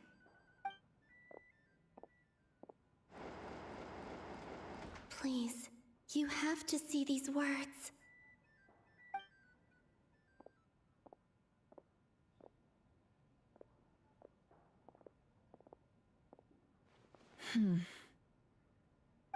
Well, do you sense anything?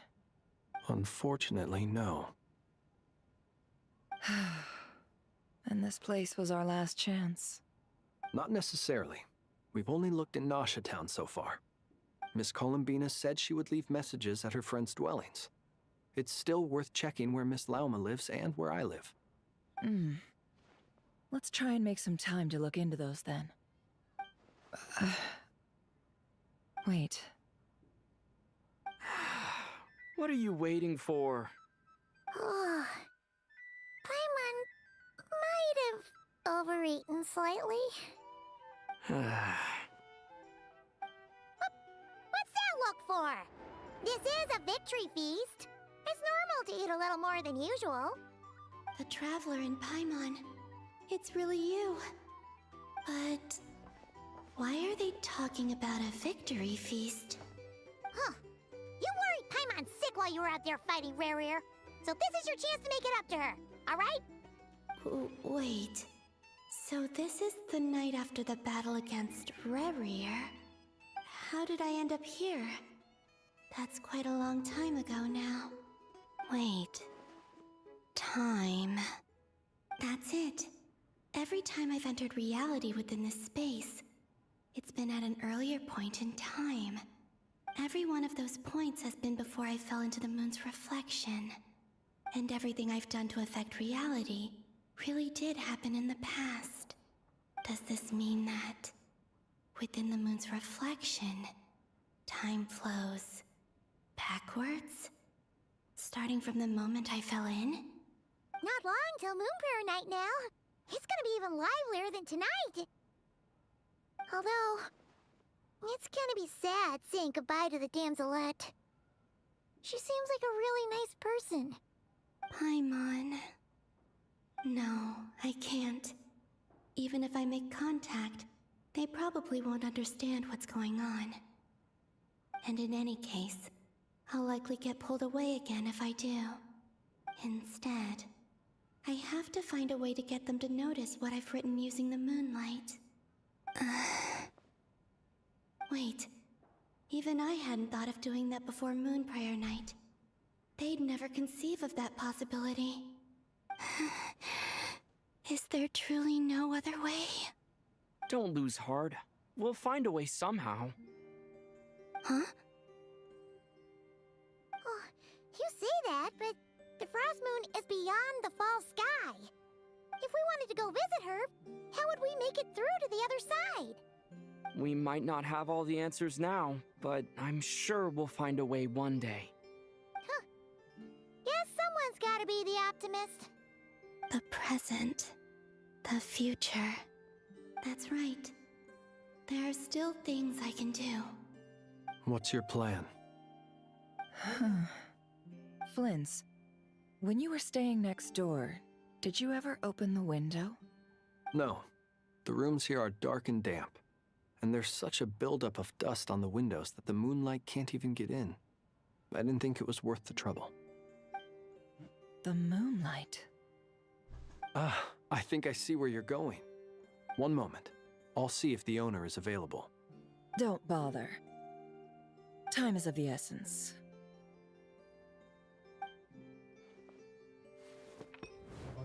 Time. Even if no one sees what I've written at this moment, maybe someone will remember what I said after Moon Prayer Night. I need to write down as much information as I can. And maybe one day... Huh? You just break the window. What's up with you? You can't even hold your cup steady. Are you getting tired? A little. Well, you should probably hit the hay then. You've had a really tough couple of days for you. Just literally just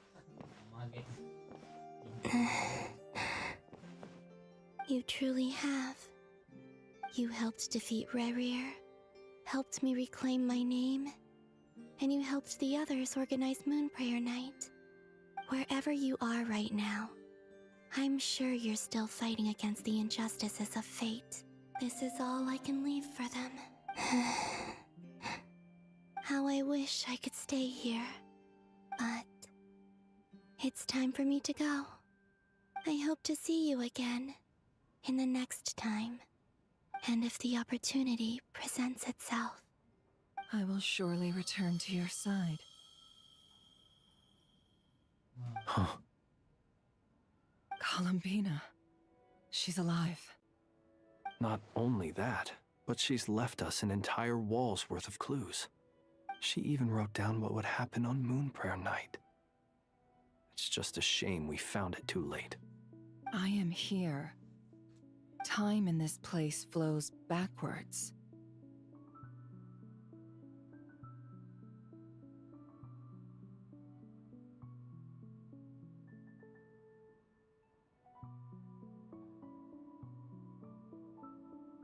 I am constantly moving forward. It sounds like she's found a way to influence the past using Kuvaki. But her future is our past. So, these words have been here ever since we defeated the Reikir of Solnari. We just never discovered them. Which came first, the chicken or the egg? Do you ever mull over questions like that? Only when I'm in a good mood. And at leisure. Well, I never do. Everything that has happened already belongs to the realm of fact. As a business person, and especially an intel broker, what I do is extrapolate from those facts to try and read the future. An admirable philosophy. It's a means of survival. Let's go. We have a wall's worth of clues to share with the others.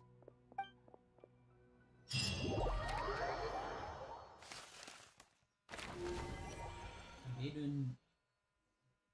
I forgot her name. Sorry. No. What am I saying? Maiden. It appears that the doctor's energy signature has changed to something similar to Kuvaki, but not like the Kuvaki we're used to.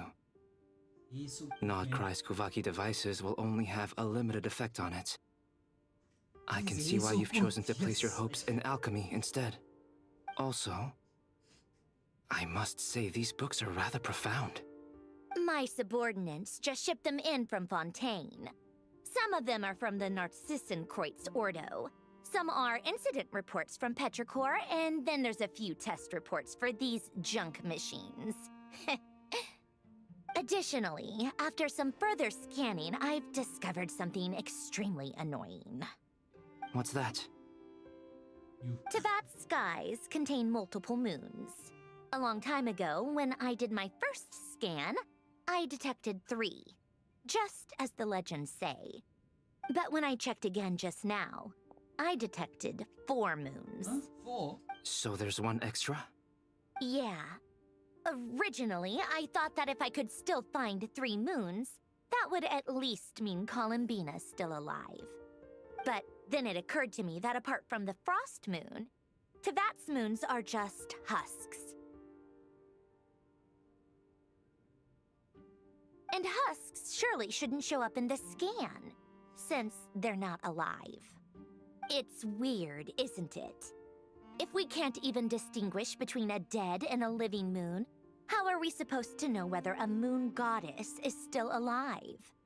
Or does this mean that the moon marrows are equivalent to the moons themselves? It's certainly possible. In which case, the 4th moon you detected may be Dottore artificial creation. So he wasn't bluffing. He really built his own moon marrow. Ugh! I'm so mad right now! It's easy to get overwhelmed when you have too much on your plate. Maybe you need to relax. Perhaps try going for a walk. Or simply take a few deep breaths. Nothing can calm me down at a time like this. I need more time, and I need progress.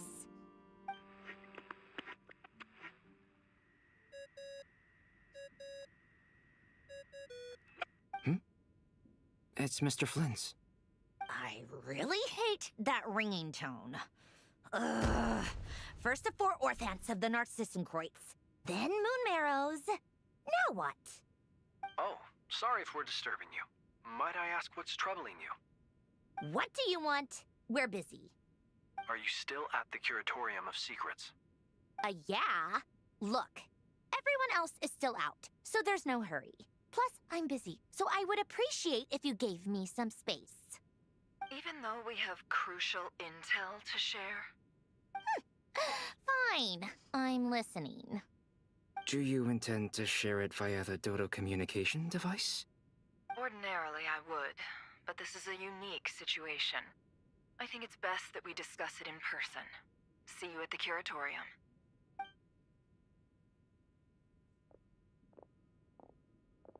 All right, then.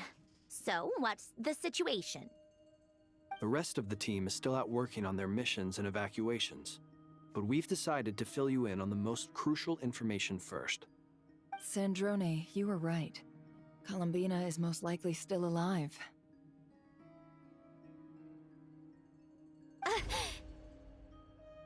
That's the best news we've received in a while. By a long way.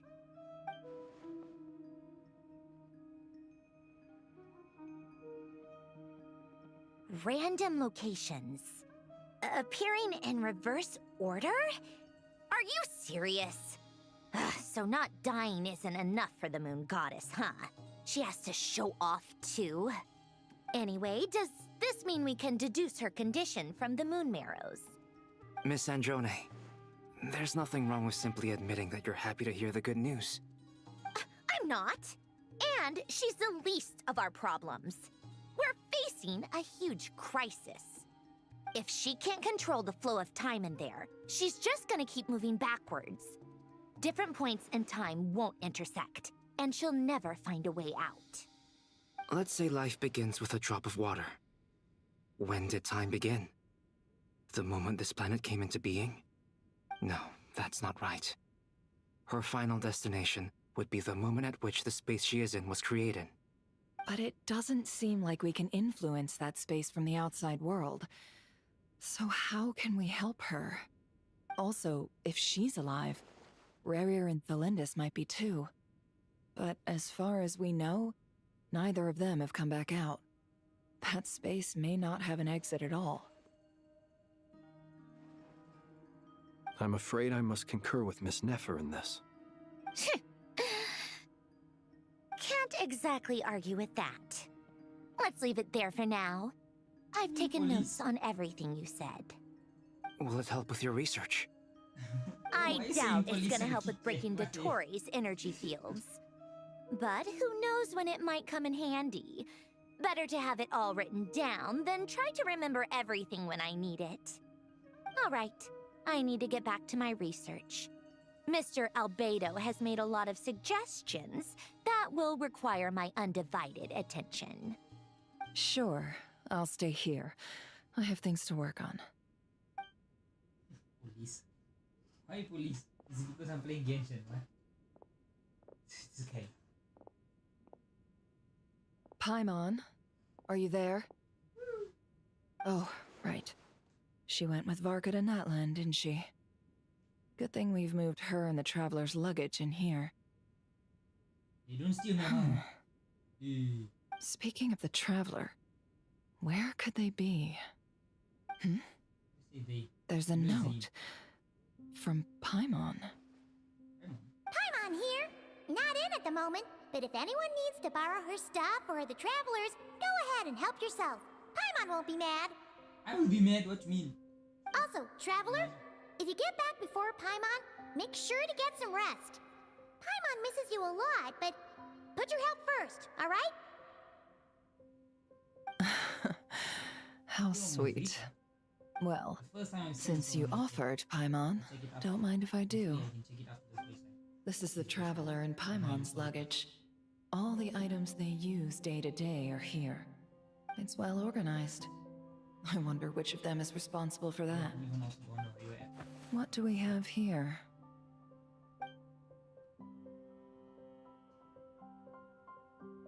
How the heck did she take a picture like that? The camera captured a special moment that can only occur between people who are close to one another. You can really sense how the photographer feels about their subject. I wonder why this picture was placed outside. Is it because Paimon recently looked at it?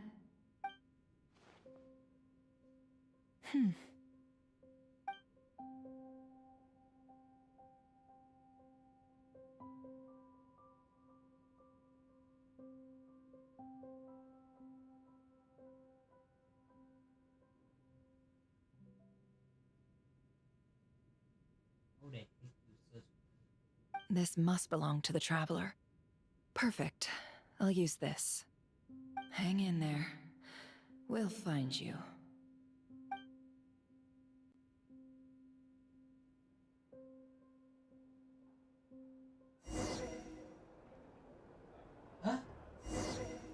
Polonia. Search keyword world formula and bring me all relevant books. What the hell?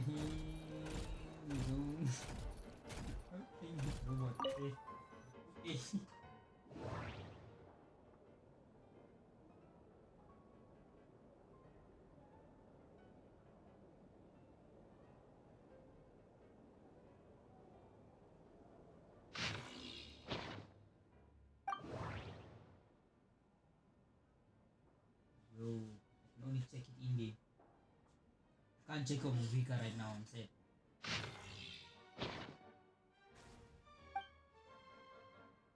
No, I found it already. Looks like a pancake. What the hell? Let's see. This one is on Tonki's sermon dictation concerning the apocalypse. I believe that the correct term for this is Fortuna. This was an ancient Romorian technology, a wisdom unparalleled.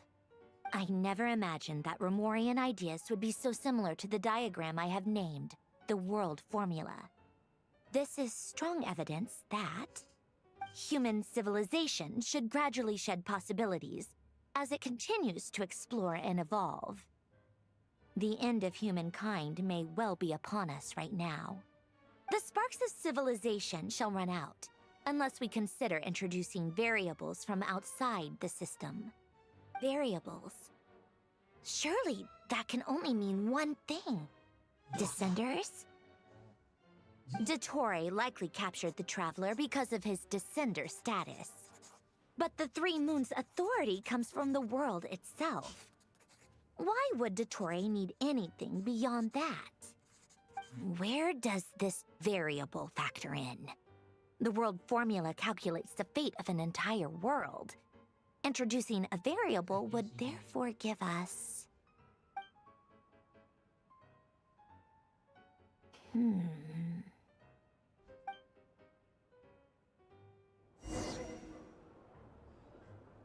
Polonia, search keyword pathway and bring me all relevant books. Alright.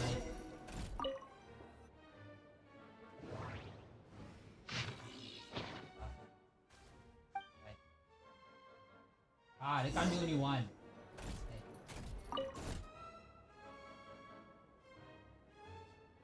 Otonki Sermon Dictation. Explications on the Chemical Marriage. These titles are pretty esoteric. Observe and compute the pathway displayed in the guidance diagram. Deconstructing and reversing its effects could generate potential ideas. So, it's one of Renee's draft lectures. Deconstructing the pathway. I suppose that could lead to a breakthrough.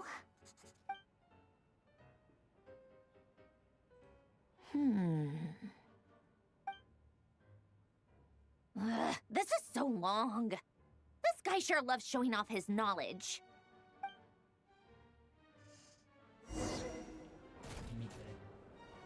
Polonia, search keyword tree model and bring me all relevant books.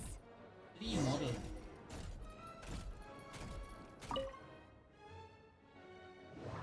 Yes!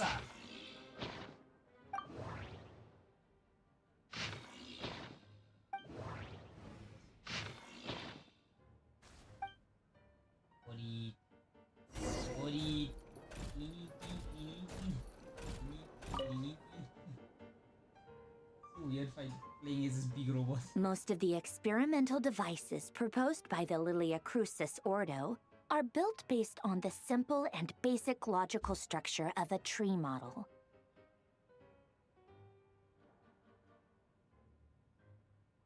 Lilia Crucis. Guess they were trying to cover up the name of the Nausitzienkois Ordo? When Duke St. Germanus departed, he said, "It seems that there's no going back." Alas, he is only a genius when it comes to machines. In all other things, he is but ordinary. Excuse me? I'm sorry. That's just ridiculous. What kind of book is this? Great Detective Herlock, the Alchemist and the Clockwork Saint? Isn't this a novel? Come on. Still, the author swears that they knew Renee well. Whatever. I guess it's not beyond the realms of possibility that Renee would say nonsense like that on occasion. Memory, wishes, souls, and persona. Frankly, this sounds more like occultism, but if Albedo vouches for it, I suppose there must be some alchemical basis to these techniques. The way Alain Guillotin saw it, the world was comprised of machines. The universe needed machines, and thus his technologies were created. That's why I was born. René, his full name was René de Petrichor, if I recall correctly. Sounds like he and the town must be intricately connected. That place was also the source of most of our information regarding Remurian civilization. Seems like some of his projects were based on their technology. The cutting of souls and storing them in vessels. These seemingly unrelated techniques underpinned René's research. A assuming that the 4 orthants correspond to alchemical categories. The chemical marriage model? Elen would have scoffed at that. He never would have let those theories or parameters anywhere near his mathematical formulas.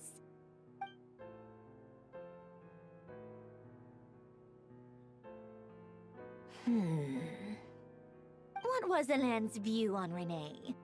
I know he mentioned the name, albeit very rarely. Oh, now I remember. Elen's old notes are here too. They mentioned Renee once. Renee seemed most out of sorts when he spoke to me. A lack of sweet foods has dulled his mind, I should think. Either way, his words are not to be believed. Yep, that sounds like Elen. My subordinates actually did a half-decent job digging out all these materials. Makes a change. Good for them. Some of Elen's old files are completely consistent with these records. He must have gotten them from the Tower of Gestalt. I never knew he got his hands on Renee's records that early. He may have kept them, but he never even attempted to use them. Didn't believe a word they said. Come to think of it, Renee's world formula was filled with calculations of constants. That shows he believed that the fate of the world to be predetermined. As for Elen... it's been too long. I forget what he said. What would he have said? A guy like him, fervent believer in machines, but not headstrong enough. The world can be changed. It is worth persevering. Yes, that's how he used to think at least. He created that procedure to save this world. Yet the scale of the world's fate proved too enormous. The result was beyond his ability to calculate. He died having never seen the outcome. And there I was, left behind in the ashes of his dreams. Did you really never take a close look at Renee's research? Or did you read it but deem his philosophy incompatible with your model? The very thought of trying to incorporate his ideas probably made you feel sick to the stomach. Well, don't worry, because there's a whole new category of lunatic in town. Next to Dottore, every other madman looks sane. You once asked me what I wished for. Should have asked him instead. He's the one pining for things you'd sooner die than witness.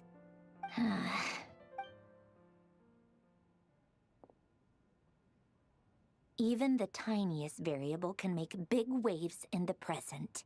Now then, allow me to put these incompatible fragments together in your stead. First, establish and verify the existence of the Great Circle. Absolute nihil on one end, absolute reality on the other. Now, search between these two extremes. Then, the construction criteria. Variables. The sparks of civilization shall run out unless we consider introducing variables from outside the system. Input variables. Traverse the world, space-time, and civilization. Then extract the essential nodes from the records to determine which variables they point to. The primordial power that differentiated itself from the void. The power of light. Yes, light. Records. Hyperborea. This is so horrendously complicated. After all that, I'm still missing a few variables. I need to think this through again. How do you think it looks, Polonia? Like the frenzied scrawlings of a madwoman? Fine, keep it to yourself. It's not like you can talk anyway. I'll assume you gave it a passing grade. I jest. But true madness does often start with trying to save the world. What would Arlecchino and Columbina think if they saw this incomprehensible hen scratch? They'd probably have me institutionalized. So would Rosaline. She's been dead for a while now. When I close my eyes and think back, I can still see her face. And that enormous dress she used to wear. Such a bizarre choice. What possessed her? Oh, and the clack-clack of those heels used to drive me insane. No one's asking me, obviously, but I hope you all know that I never wanted to save the world. I'm not crazy. I don't have delusional ambitions, and that's a clinical fact. The world needs a solution, but I don't need the world's validation. It's the world begging me for answers, not the other way around. I mean, I did it.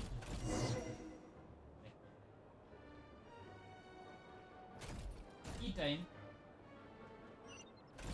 Oh, what's swing with waste?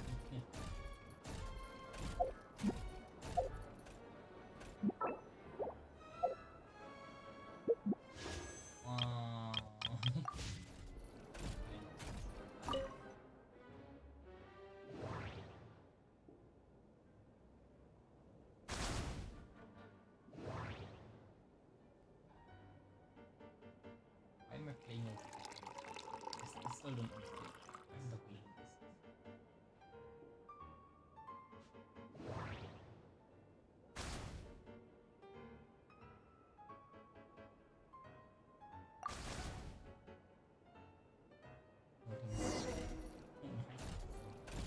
Wow, big buff robot making tea.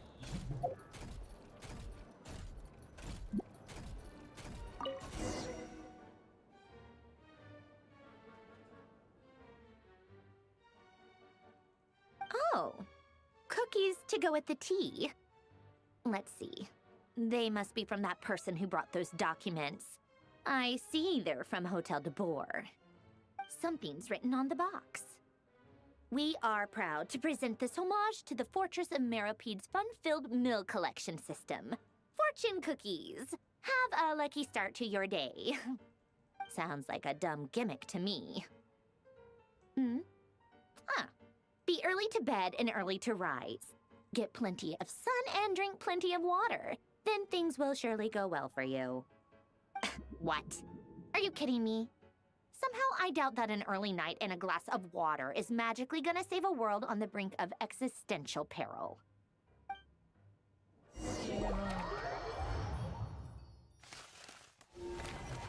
Alone. I spot the... Oh, we're gonna see Shiznaya, please. Even something of it. Lady Arlecchino, word has reached us that Lady Marionette's troops are all in position. They are ready to act as soon as the order is given. Excellent. The only thing is, they are fewer in number than we expected. It looks like many of them must have lost their lives at the hand of the monsters released by the Doctor. Can't be helped. Allow them to join our ranks, and keep in contact. As you wish.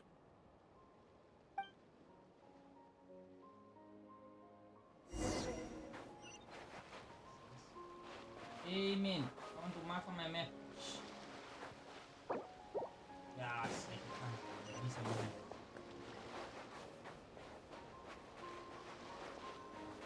Shiznaya is right.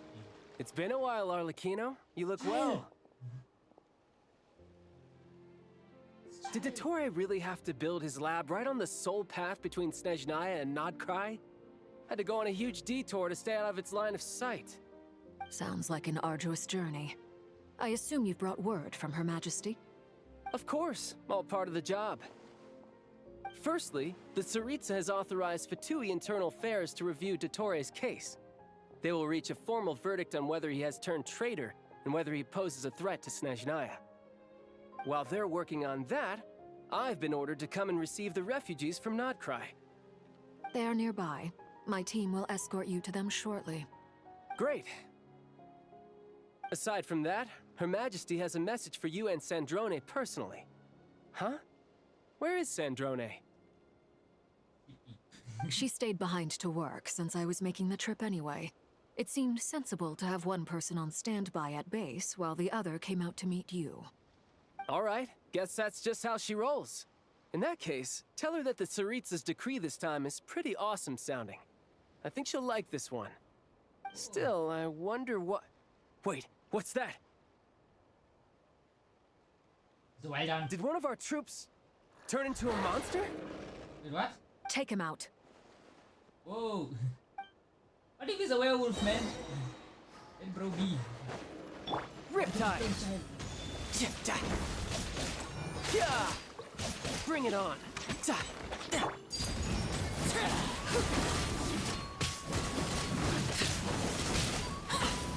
You've gotten stronger, Arlecchino. Nice. Stop that right now. I appreciate the praise, but I am not fighting you today. I knew it.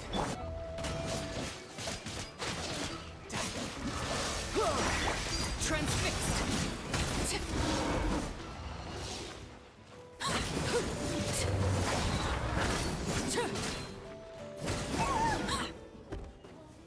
I can't believe it. He was a living, breathing human one moment, and the next? Another fine piece of work by our dear colleague, I'm afraid. What in the world has been going on in Nodcry? A lot. But long story short, Dottore stole 2 moon marrows that should have belonged to Columbina, then built a 3rd moon marrow of his own to concentrate the Trilunar Authority in his hands. What? What do you mean he built a moon marrow?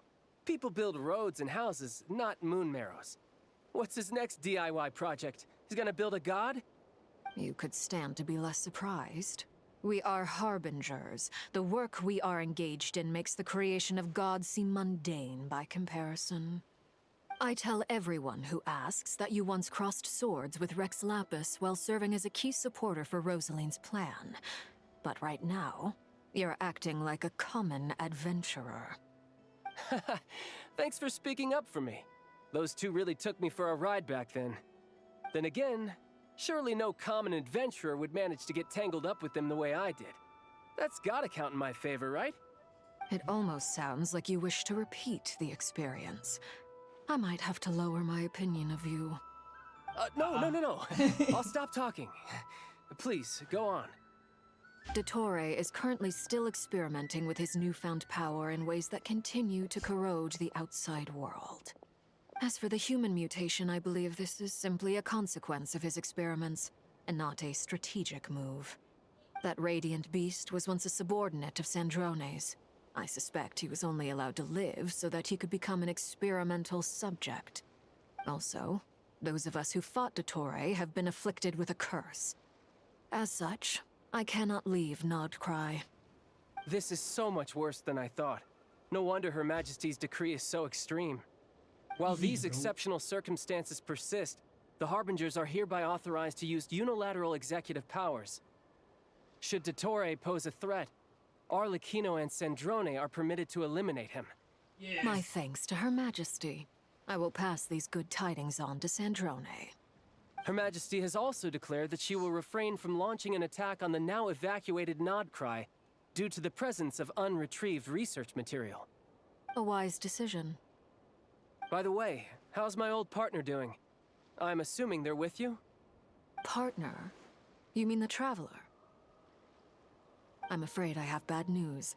He was captured after our failed assault in Dottore's lab. His whereabouts are currently unknown. What? Why? Since when does Dottore have a bone to pick with him? That is indeed the question. I'm not sure he does. He must have some other goal in mind. This won't do. I have to rescue him. You can't. We have no idea where the Traveler is. What am I supposed to do then? Stand here twiddling my thumbs? Sandrone is working on it. The best thing you can do right now is complete your mission. Fine. I guess I'll leave this to you then. One last thing. Tell the Rooster to get the message out to the gods and citizens of every nation in Tevat. Beware. An uncontrollable pollution is spreading forth from Nodcry. The source of that pollution is a madman drunk on the success of his experiments. The Fatui and our allies will endeavor to contain the threat. However, if Nodcry falls, things are likely to escalate.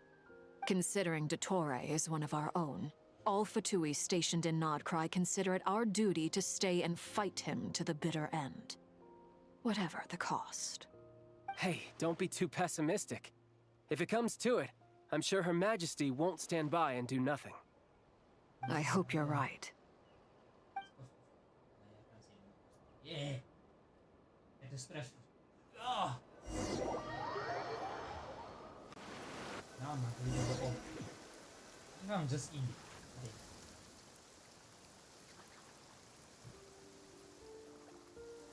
You're right on time. Thanks.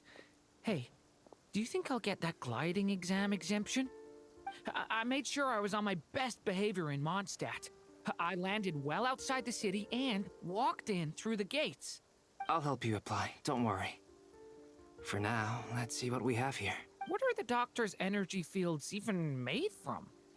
The usual attract and repel principles that govern Kuvaki don't seem to apply to them. They are very mysterious. But ultimately, they appear to be comprised of energies from the three realms.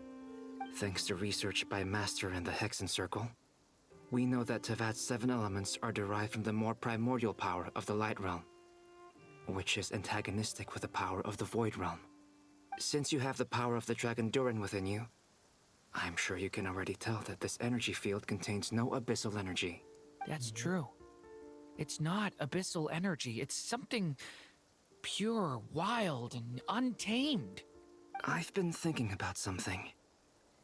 Do you still remember the device that Dory supplied from the Academia when you and Miss Columbina fought Rarier? That was one of the most marvelous feats of ingenuity I've ever seen. The design, the craftsmanship, the material selection. I couldn't fault any of it. Not to mention the operating principles. Surely the most ingenious feature of all. Dory didn't go into detail on how it functions, but I have a working theory. The clue was that Miss Columbina was somehow able to use the pyro energy that you provided, despite the fact that, as a moon goddess, she should only be able to use Light Realm energy in principle. Now, all elemental energy is, of course, derived from Light Realm energy to begin with. Hence, I suspect that the device works by restoring elemental energy to its original state.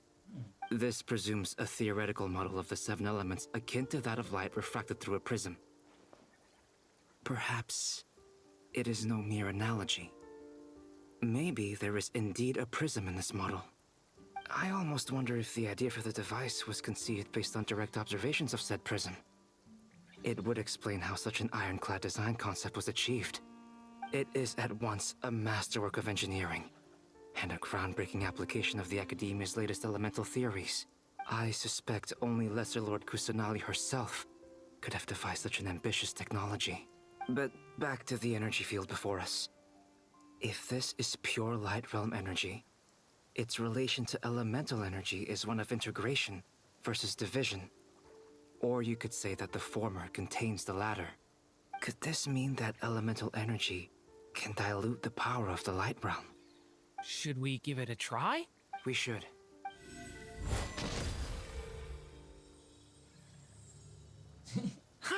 It works! Clear signs of disruption were detected at the periphery of the energy field.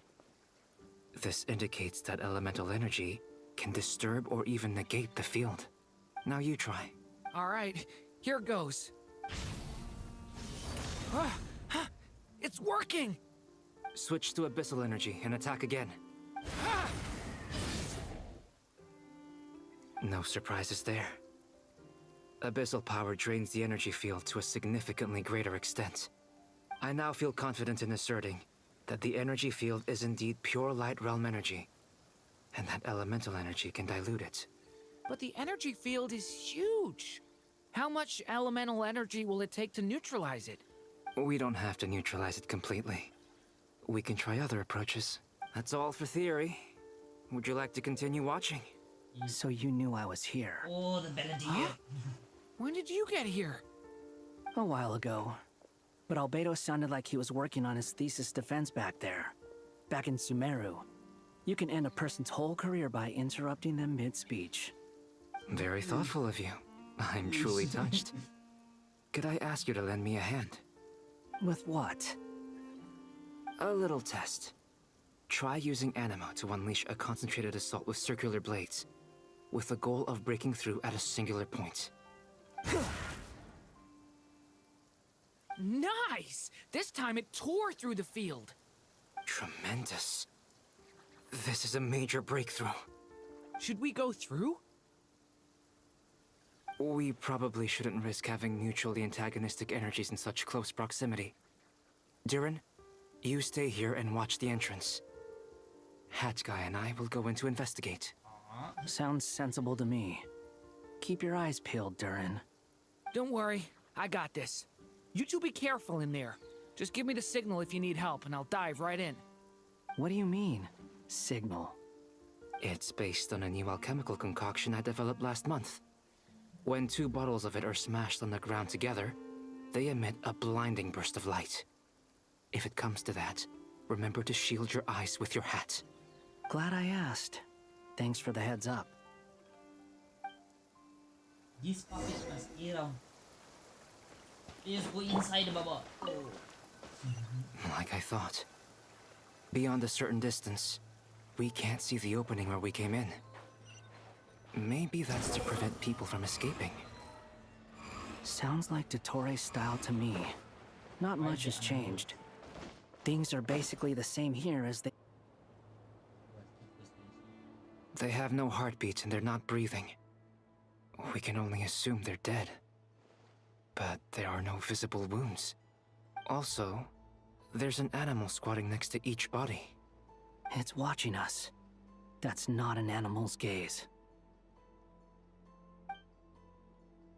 What are you trying to tell us? Doesn't seem eager to talk. I guess maybe it's just an animal after all. Let's keep looking around.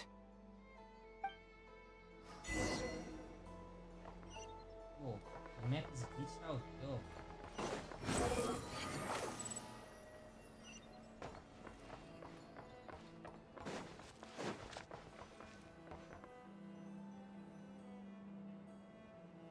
Same situation everywhere.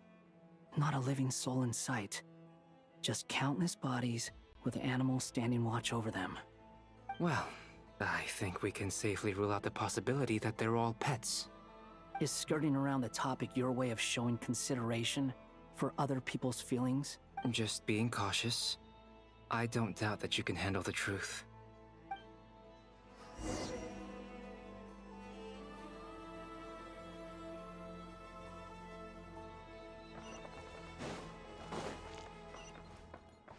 Behold!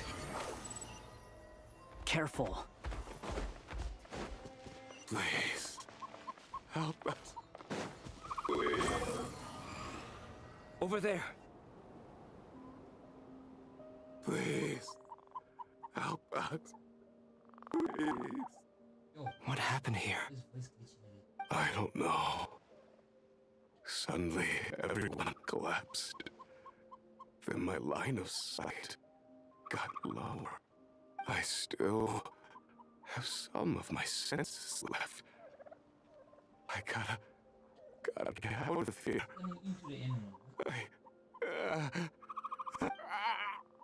It looks like there's a huge experiment going on inside this energy field. Maybe each energy field is its own giant experiment. Vile. He's swapping human minds with those of animals. Even without the other circumstances, this would be an extremely radical experiment. Those people may have lost their sense of selves, but they are not fully animals either. If they were, they would have left. But instead, their instincts are driving them to remain by their dead bodies. We should go. No sense in sticking around here longer than we need to. Agreed.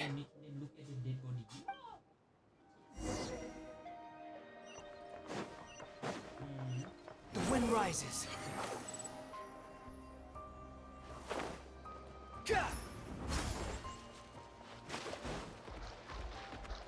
Behold!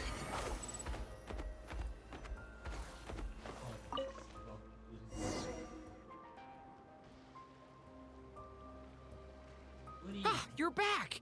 Everything okay? We saw some things that take a strong stomach. Otherwise, we're fine. We should share our findings with the others.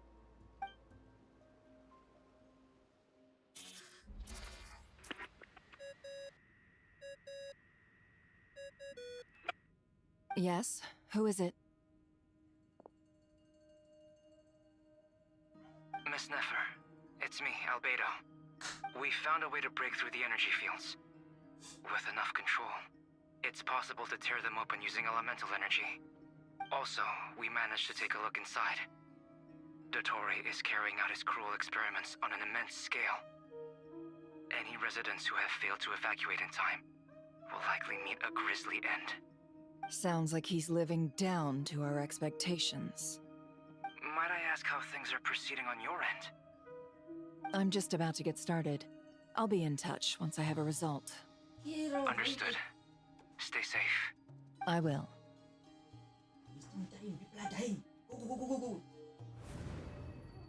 Well, Nefer, I'll link up with you once my tasks are complete. What makes you think I'd need you to do that? I'll need it. And considering the way you approach certain matters, I think you'll be better off with me present.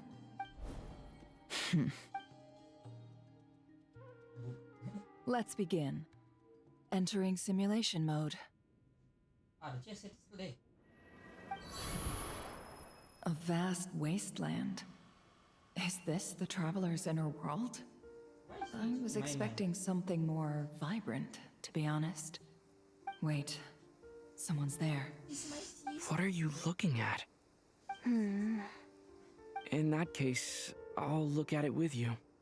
I want to know all about everything you've seen and experienced. Is there somewhere I should return to? Or should I stay here and be the hero everyone says I am? I don't dislike my current life. Roaming the land, fighting battles, accomplishing missions, earning a living, looking after Paimon. It's not so bad. I guess the only thing that's missing is that you're not here with me. This is the conscious layer, which contains a person's true feelings. It is filled with both longing and kindness. I suppose anyone who lives long enough ends up wishing for someone who can't be there. Maybe it's the only way we can feel truly alive. Time to delve a little deeper.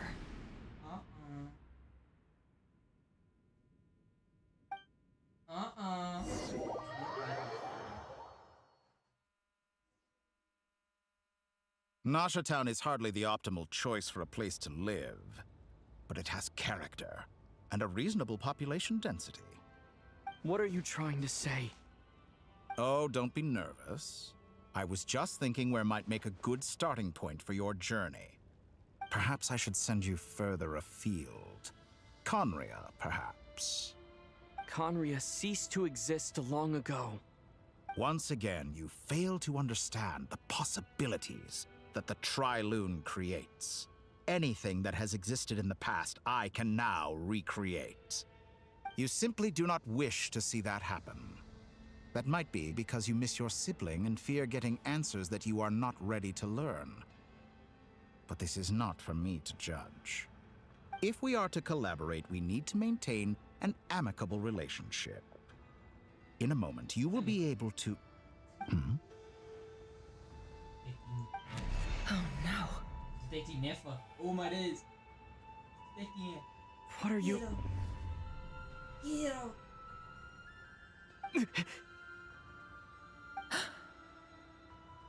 What are you gonna do? Don't move. Something unwanted has crept into... Oh? Gone as quickly as it came.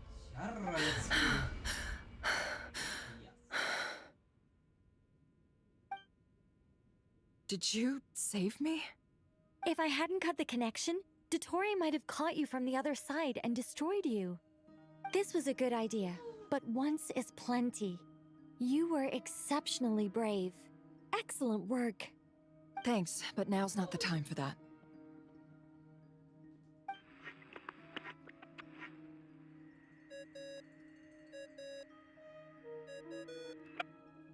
Albedo speaking.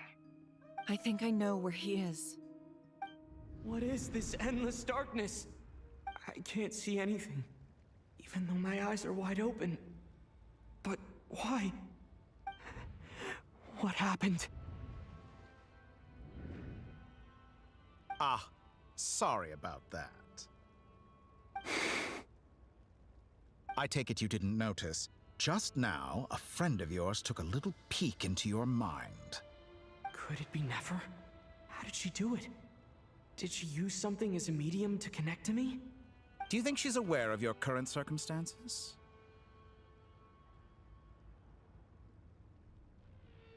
Oh dear. Have I stunned you into silence?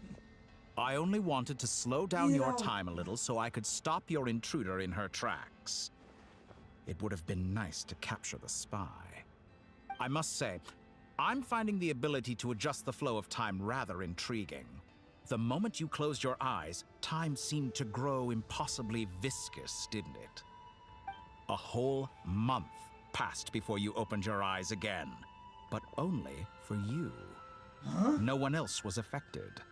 I dare say this is something only a god can achieve. Point taken. You've proven once again that you have god-tier powers. Oh, you misunderstand. This wasn't about proving a point. I was testing things out.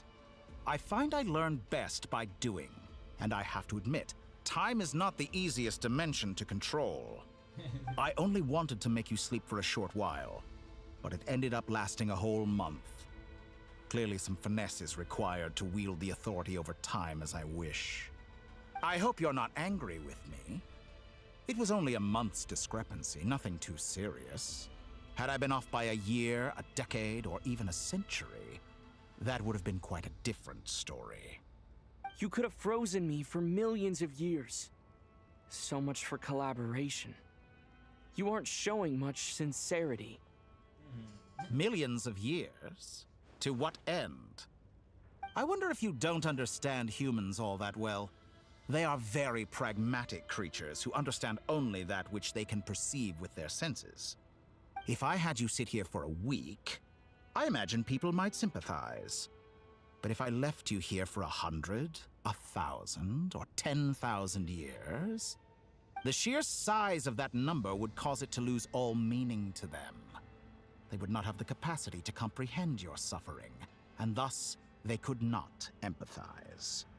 Unfortunately, while gods do exist in Tevat, it is ordinary humans that account for most of the population.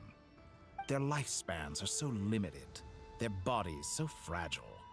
Did you ever really hope that they could begin to understand someone like you? Your long life and unique origins make you fundamentally different from them. How long will it be before they start to treat you like the alien you are? Before you are ostracized, outcast? Alien?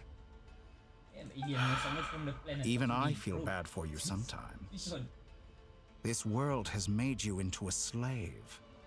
So many times you have served its will, and not once have the powers that be ever thought to grant you the one simple thing you wish for. You have been treated most unfairly. I can change that. I will grant you special privileges and give you back the status you rightly deserve as a descender. Yes, yes, give me my armor. I will go back to Colombia. It's scamming me. It's giving me life. I've entered the past 3 times at this point, but I still have so many questions. For instance, beyond each point being further back in time than the last, what determines the specific locations at which I can make entry? So far, the common thread linking all 3 scenarios is that the Traveler has been present. But it's more than that. I know I sensed something familiar around him. What was it? I'll keep this question in mind as I carry on.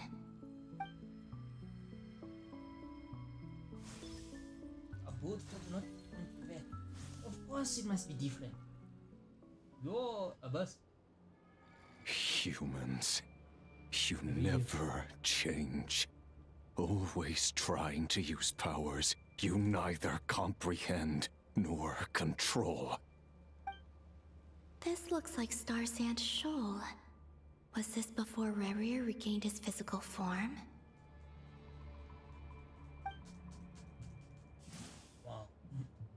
with the cannon again, huh? Sorry, but this round's not gonna go your way. The cannon. That's right. I was at Silver Moon Hall and I sensed an abnormal Kuvaki fluctuation coming from Nasha Town. And right after that, came an ominous power emanating from Star Sand Shoal. My body was once torn into countless pieces and hurled into the swirling chaos of time itself. But even so, my life and will were not extinguished. I wonder if I could try to prevent his resurrection. But how would I do it? What can I do, here and now? Traveler, Why is she freaking out? behind you! Look at that light! Oh, it's a cannon blast! Oh, did she see the area? I won't make it in time. What's that? He's using the Kuvaki shield, like I taught him. Is he going to use it to block the cannon's beam? He's strong. I'm sure he can manage. But the force released when the beam impacts the shield might lead to collateral damage. Easy Island. The Frost Moon Scions will be exposed to lethal levels of Kuvaki. A question, if I may. Kind Miss Columbina. When the cannon's Kuvaki beam was deflected earlier, I saw several bolts of energy streak toward Hisi Island, only to be blocked. Did you also have a hand in that? Maybe that really was me after all. Well, future me. But I don't know if I have enough power left. Siki Sato pasa sax, sniti ipotovtos. There's no time. Osestikos paratin hiram to risuiku, topir to aithion feraton. I have to make it. Oh, Frost Moon. Oh, great land. Oh, slumbering moonlight of Nodcry. If you can hear me, if you can sense my call, then please, heed me once more! Yeah! Quick time event! Oh, since Pokemon does one also.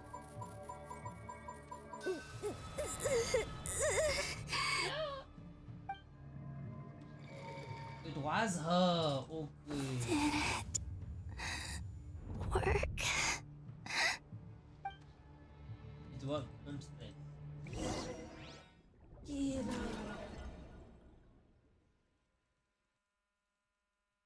Hey, the wind never pull away. It's a breakthrough. Hey, wake up. Huh? Sorry. Hey, did you hear me? Sorry. Columbina, I said wake Oh, up. Marionette. Now! Oh, good morning, Sandrone. What? It's 3 in the afternoon, actually. And could you kindly not use my quarters as your personal nap room next time? But I feel so safe here. And your coffee, right? It's so bitter, but it smells lovely. Just like you were raised by wolves in a forest or something. What did you drink growing up? Grass tea? The Frost Moon Scions certainly led a more frugal existence than the Fatui. Then I'll bet you've never eaten one of these before. It smells delicious. That's because it's a Fontanian recipe. I had a little free time today, so I made a batch. Rosaline will be here shortly, but if you really can't wait, I guess you can go ahead and... Hey, at least let me finish before you start eating! Did the Frost Moon Scions not teach you basic table manners? Or did the rules not apply to you because you're the high and mighty moon goddess? These are so tasty. Of course they are. I made them. I was worried they might contain traces of machine oil. What? You know, there's something I've always wanted to ask you. Why did you leave your old home and join the Fatui? I mean, I'm sure their food was awful, but there's gotta be more to it than that. Well, life there didn't go quite how I imagined.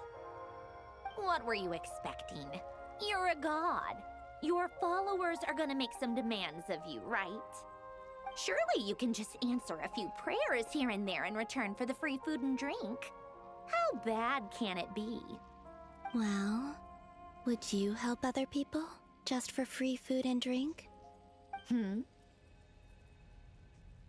doctor told me that you were created by a great mechanic, Lord something Fisher. The Lord Artificer. Ugh, some people can't keep their mouths shut. Oh, Lord Artificer. And didn't he have something to do with the, narcissist? Narcissenkreuz Ordo. Yes, that was it. Narcissenkreuz Ordo. Oh my days. Would you try to fulfill their wishes? You must be joking. I wouldn't go even if they paid me. I don't even know them. Exactly. Well, I felt the same way. I did not know the people who made demands of me. Huh. What do you know? We're on the same page for once. In his later years, Alan did ask me if there was anything I wanted to do. If I had any wishes of my own.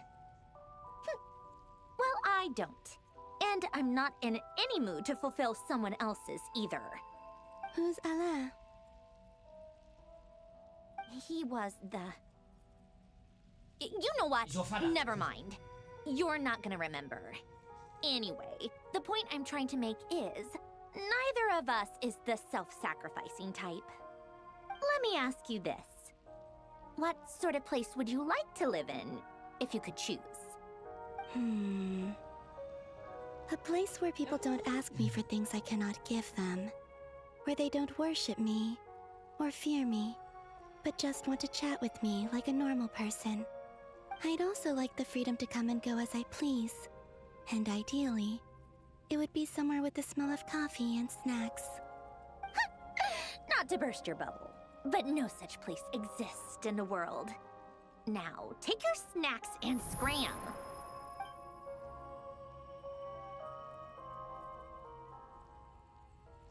Did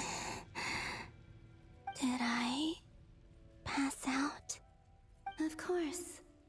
I'm back here again. I dreamed of events from my past. Sandrone.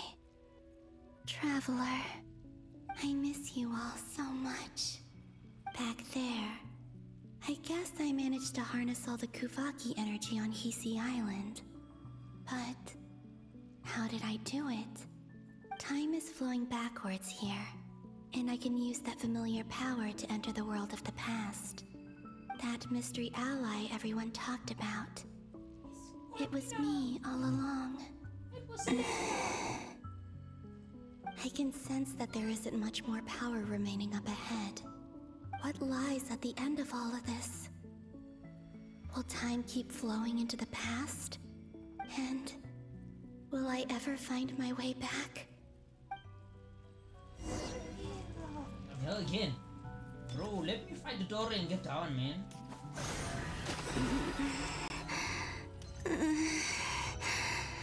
It's getting harder and harder to use my power.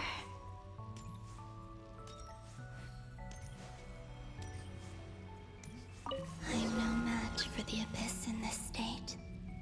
I need to avoid the contaminated fragments.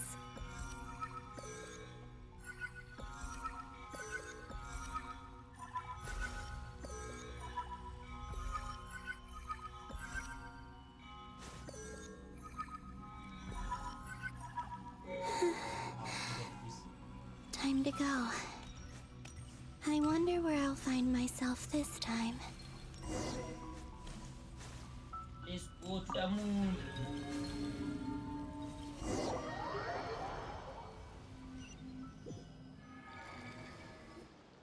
The The Final Night Cemetery. This is where Flint's is based. Or not! How are we supposed to read through this many files? Difficult, yes, but it is also our most efficient option. Seems like they're searching for information. Oh, I remember. Flint and Varga talked about some files on the Wild Hunt. Was this my doing too? To expose the true intentions of this Rarir, we need to dive into Notcry's history. Are my actions changing the past? Or are they simply completing a process? Is all of this inevitable? Or am I the one making these decisions? If I choose not to help them now, will it change how things turn out? Hope we don't land on our heads then. They're my friends. I can't not help them.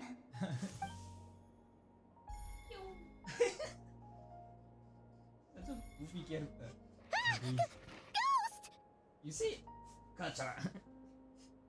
And the other one was... here. Hey! Another file's moving!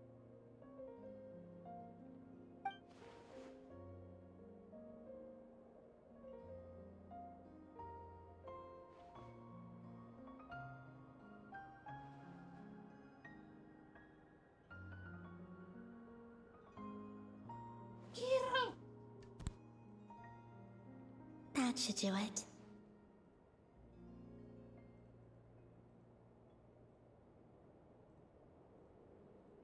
Hmm?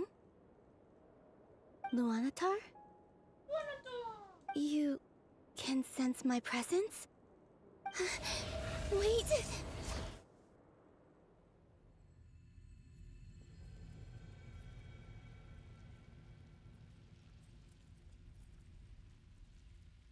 Luanatar. So she's that familiar presence I've been sensing all along. She's always been by the Traveler's side. That explains why the Traveler has been there each time I've entered the past. But why Luanatar? Is it because she has a connection to me as the Moon Goddess's familiar? If so, why not any other Kuhenki? That's...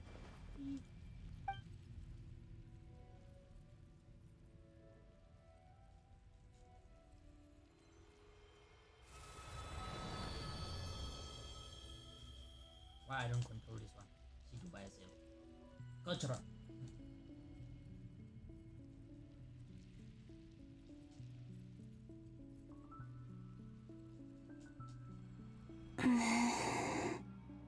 I cannot sense any power up ahead. Just a void, stretching out into infinity. This is likely my final chance to enter the past. It's now or never. I have to find a way back.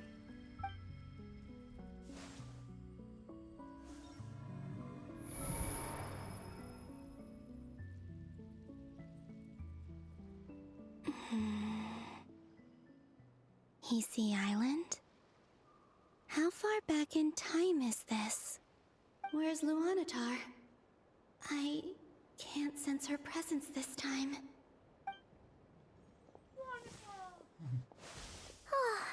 Seeing Enefa and Aino reunited like that sure was heartwarming. Oh, and they just Traveler, Paimon. No, stay calm. I don't have much power left to change things. I don't even have that much time left here. Think, Columbina. How do I find a way back? A way back... to where? Do I go back to Moonprayer Night? Or to the future that followed? And if I return in my current state, what will become of me then? Dotori's actions that day proved that he'd been planning that for a long time. He had already seized the power of 2 Moon Marrows before capturing me. Even if I managed to get back, how can I fight against him when he wields the Tri-Lune Authority? I can't. If I go back like this, I'll be playing right into his hands. I have to find some way of rivaling the power he has usurped. Wait. Time flowing backwards. The Trilune Authority. Does that mean? I think I know what the final destination of this lunar reflection might be. I know what I must do. Speaking of homes, we must already be close to where the Frost Moon Scions live. The vibe here feels different, just like the scenery. But how do I communicate my plan to my friends? Should I write it down here? No. Someone else will see it. I need something with a close connection to me. Something I can use as a medium to tell them what's happened to me in here.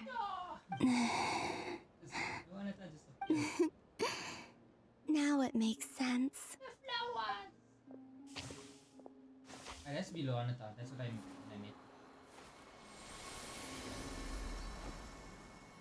Flower. Get out!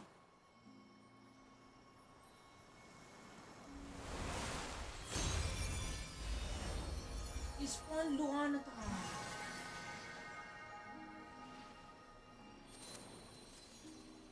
Birth Luanata right there in front of us.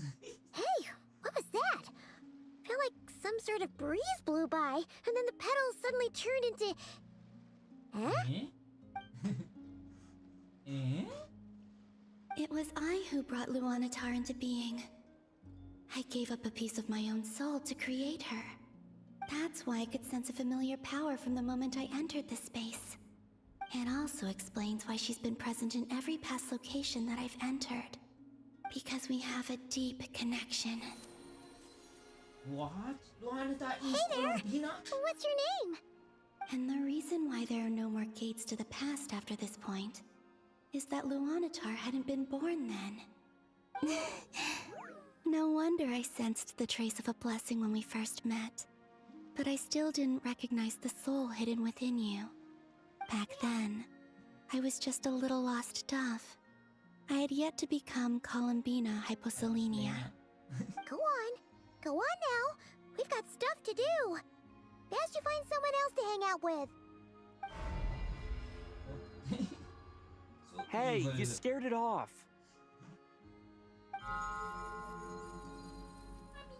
I'll be counting on you. Remember to stay by the traveler's side, guide him, and help him in my stead. Oh, and bring him to the garden where the moon prayer blossoms grow. There's a little lost dove there who will need his help.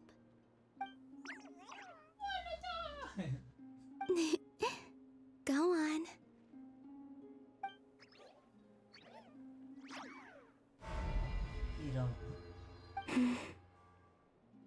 You too. Go and live your story. As for mine must go in a different direction. But then you're walking towards it. Wow, anime. Wow.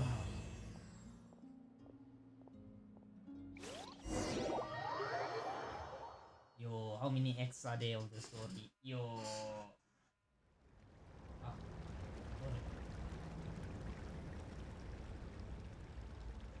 How would you like to experience the thrill of never being held accountable for your actions? You could crush people like ants without consequence, or tear off their heads or limbs as you please.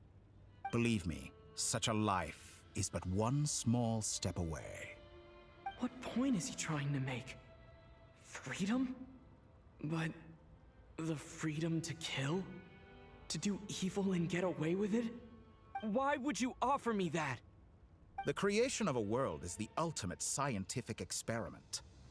I have taken my research to the highest level, where I shall be not just a god, but also a servant to many sacred spirits.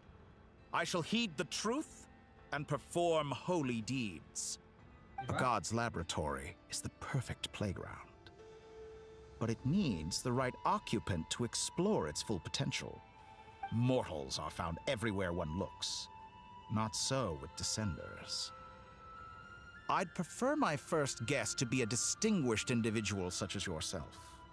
And I know you could make the most of the opportunities it offers.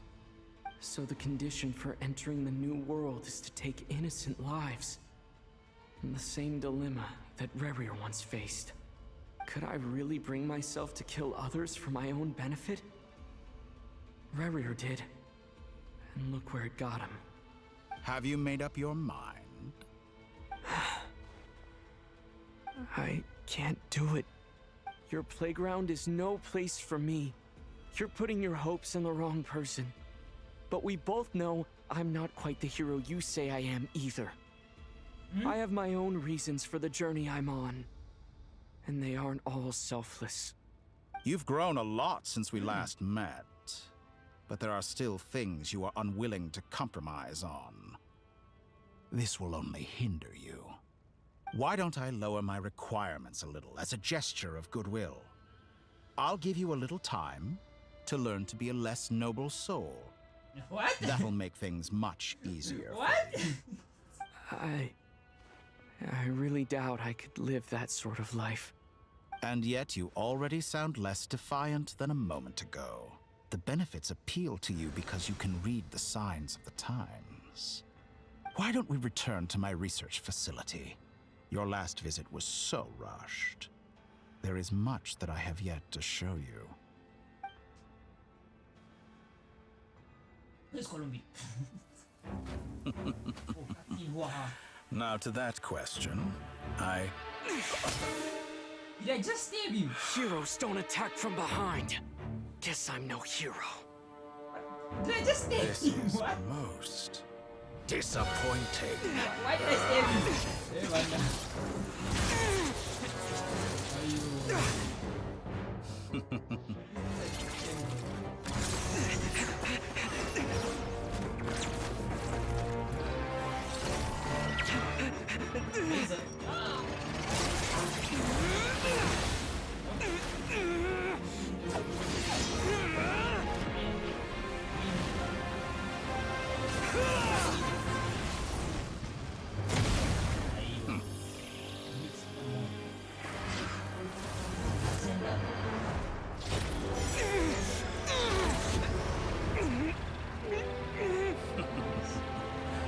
Now then.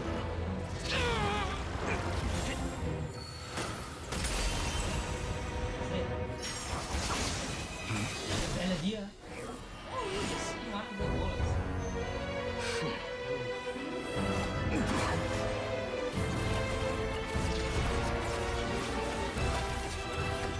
A new face. Interesting.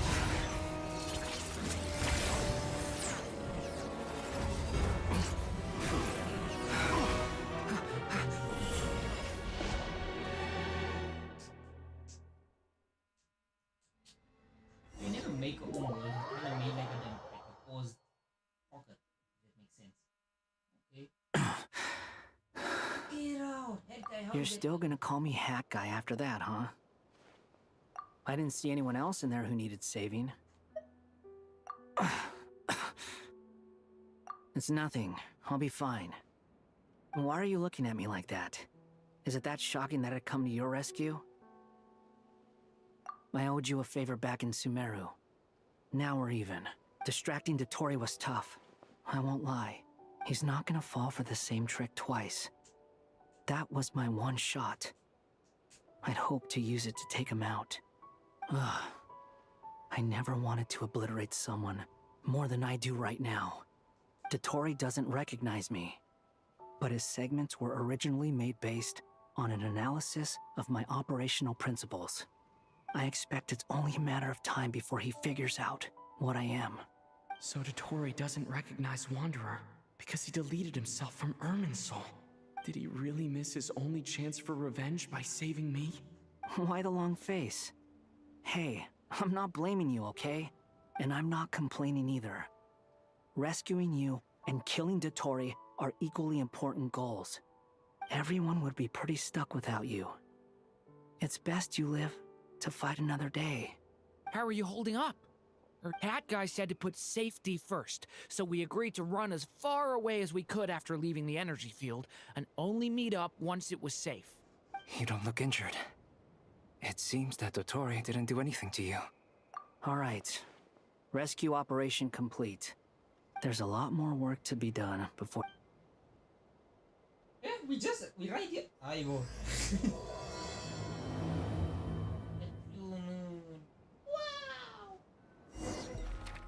Yo, how many people are there? I'm on playable, question mark.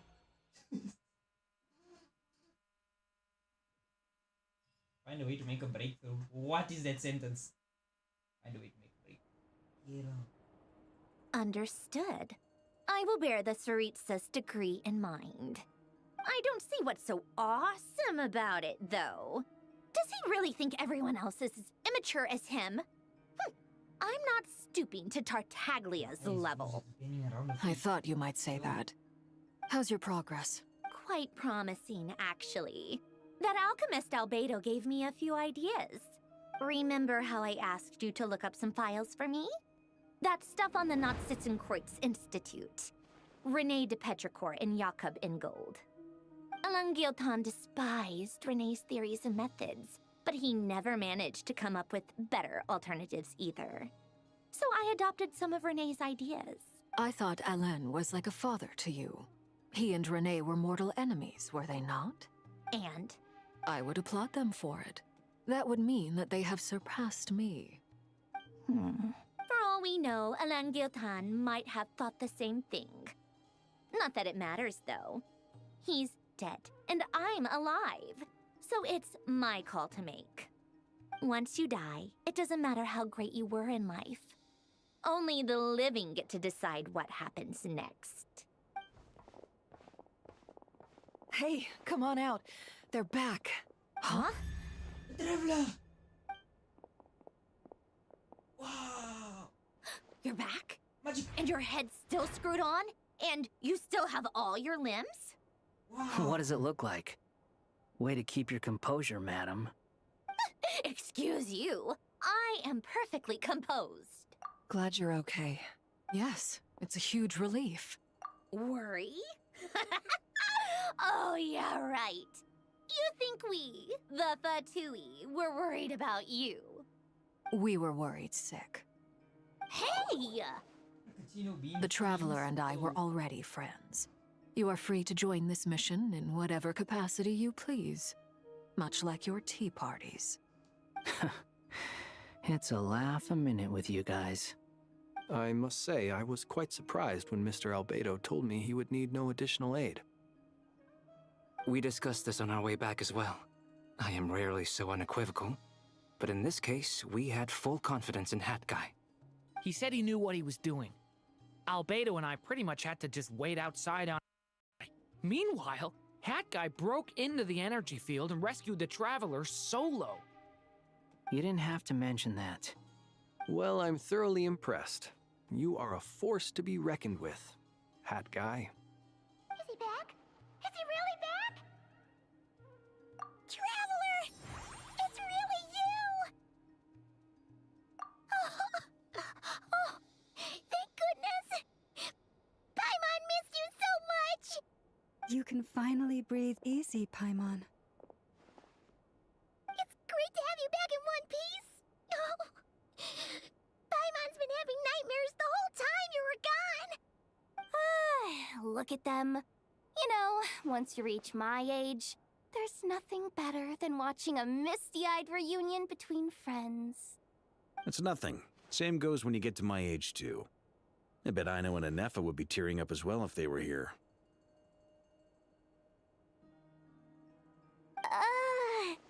Varka, I'm not sure Anefa can cry. Oh, yeah, good point. Hey, your eyes are looking a little red and puffy. Come here, let's hug it out. What? Ew, no. No, thank you. You're not my dad, okay? Knock it off. Everyone, I'm sorry for all the trouble I caused you. But the silver lining is, I didn't come away from this ordeal empty-handed. While I was being held captive, I learned a lot about Dotori's current capabilities, and what he plans to do with them. Allow me to explain.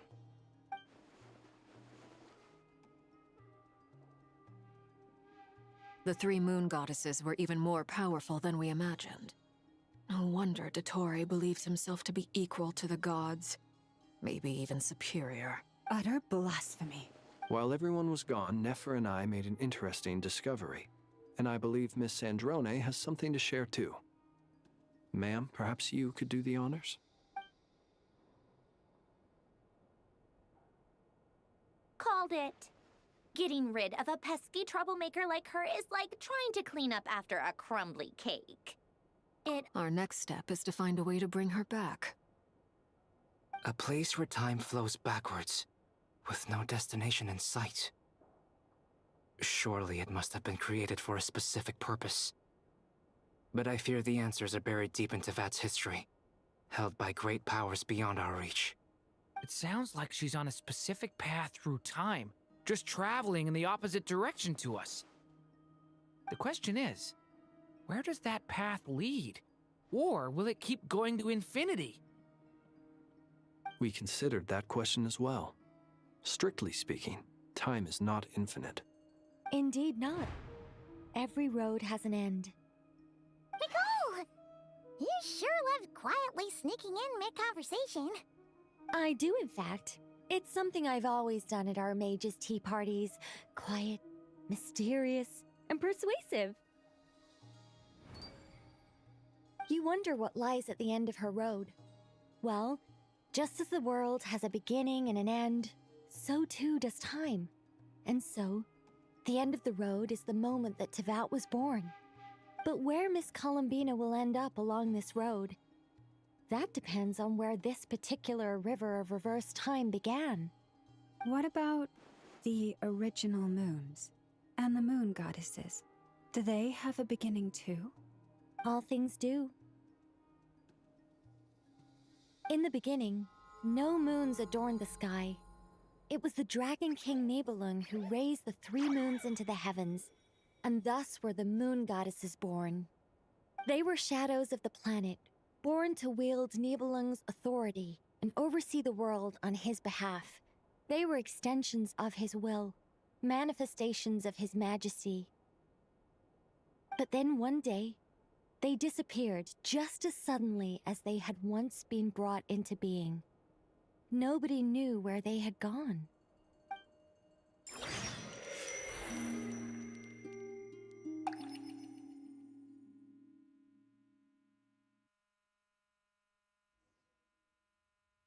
Like I thought, no more paths back to reality have emerged since. But how can I be sure that I'm going the right way without scenes from reality to keep me on track?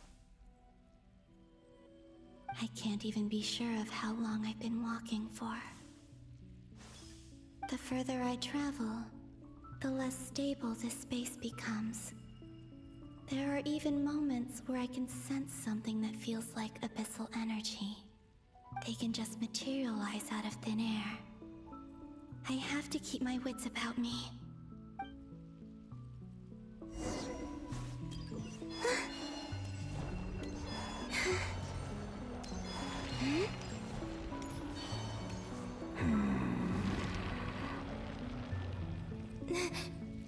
Is that the ray here of Solnari?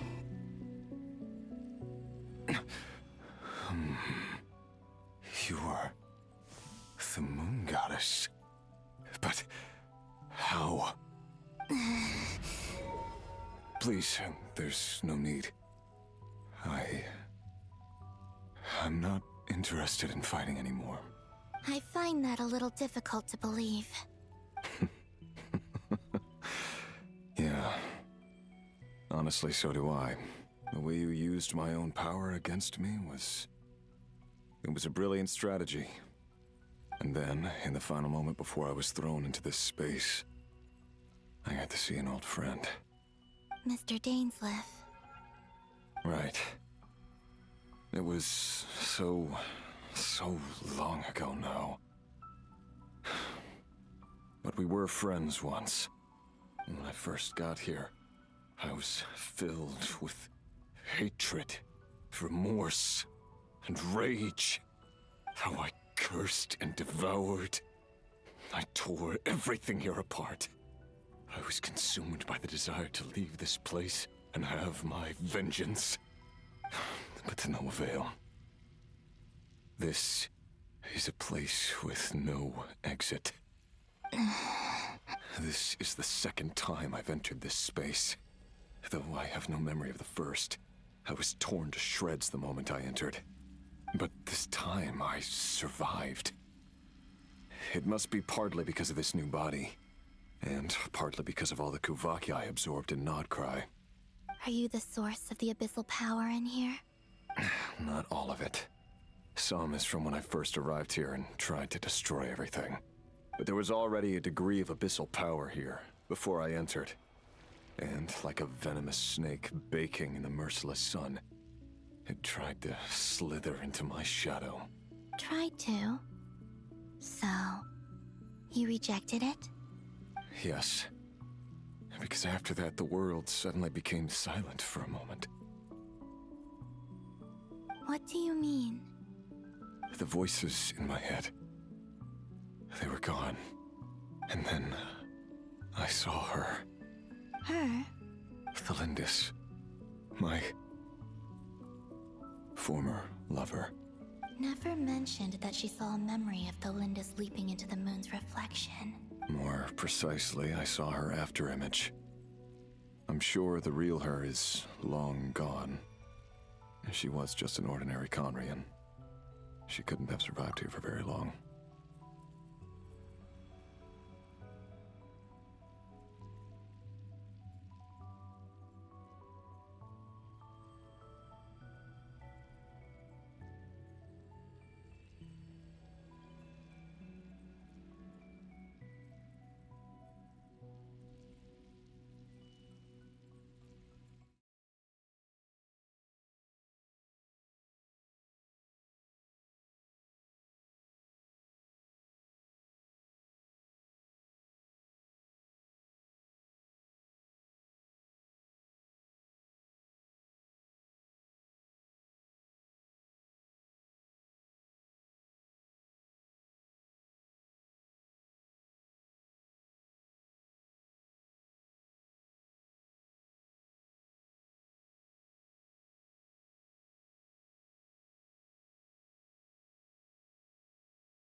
Anyway, why have you come here?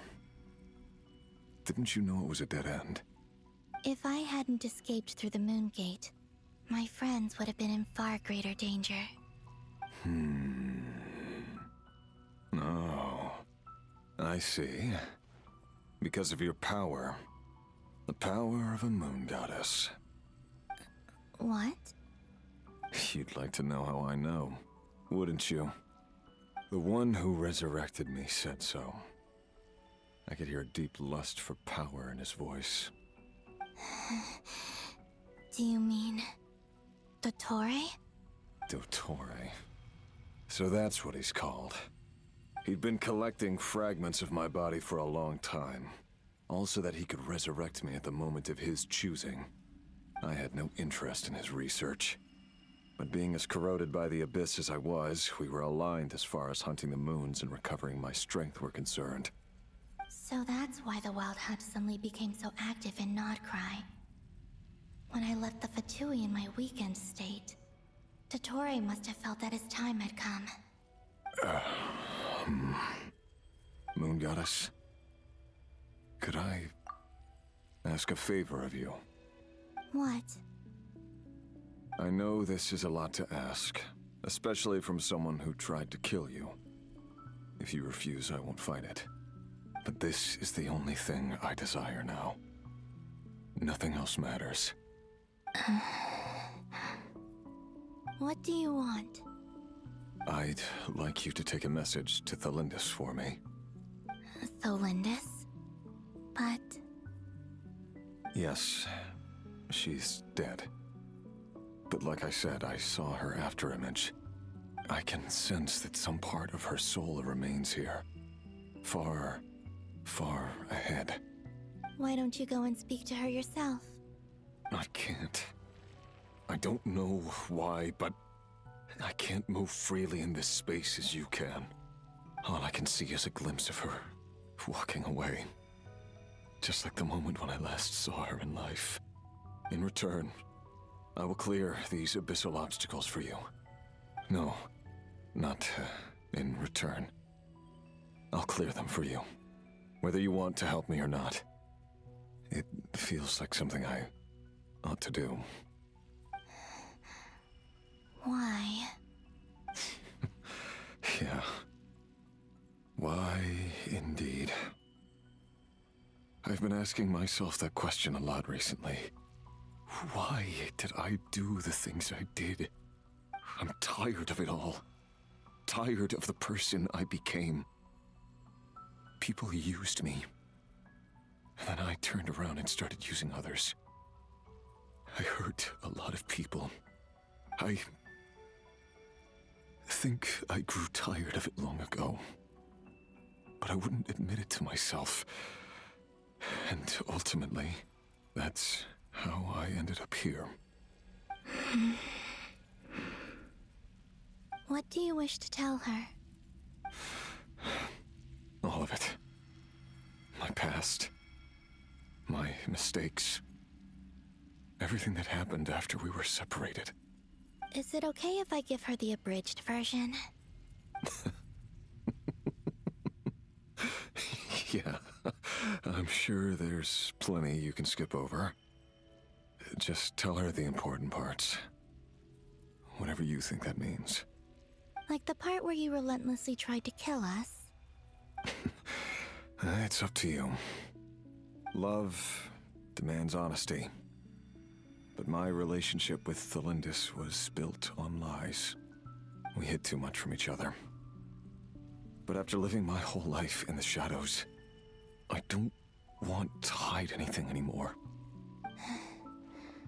I will do my best.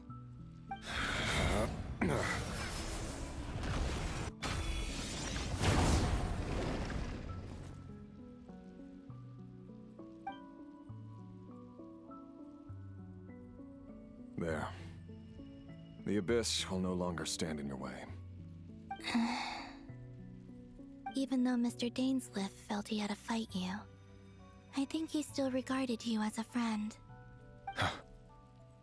Dane? He said that you betrayed him. But he also felt great remorse at never having understood what you were truly going through. Why tell me this? Because if he'd known that someone could take a message to you, I believe that's what he would have said. Thank you. It means a lot. I know this will sound strange coming from me, but don't die, Moon Goddess. I can tell that you're determined to get out of here.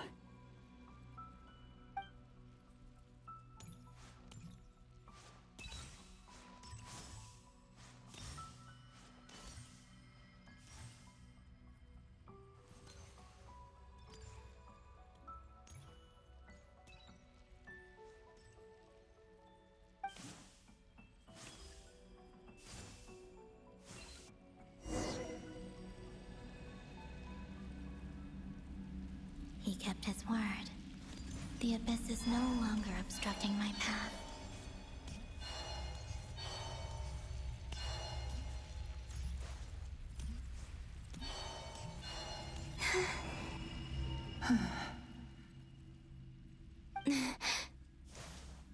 Is that the Lindis? She wasn't far off at all. And yet, they can never meet. Hello, Miss Delindis. Who are you? How do you know my name? I've never seen anyone else here before. You can call me Columbina. I promised Rerir that I'd bring a message to you. Rerir? My Rerir? Is he well? He's doing better than he was. Better than he was, huh? Sounds like he's had a pretty rough time. Others have had a rough time on his account too. In many cases, their time ran out because of him. And I'm not just talking about the children of the Crimson Moon. So, things got worse before they got better. Could you tell me what happened, Miss Columbina? Are you sure you wish to know? Yes. This is my opportunity to learn the truth. No matter how hard it is to hear, I have to know. I admire your courage. However, time is short. I cannot stay here for long.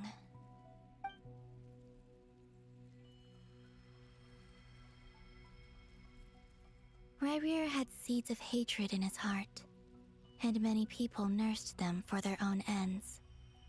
On some level, everything he did was to try and find a way to see you again. But in the end, he came to regret his mistakes. He wanted to apologize for hiding his past from you. Beyond that, he did not say specifically what it was he wished to convey to you, but I'm sure that you've always been on his mind. You are what has kept him going over all these years.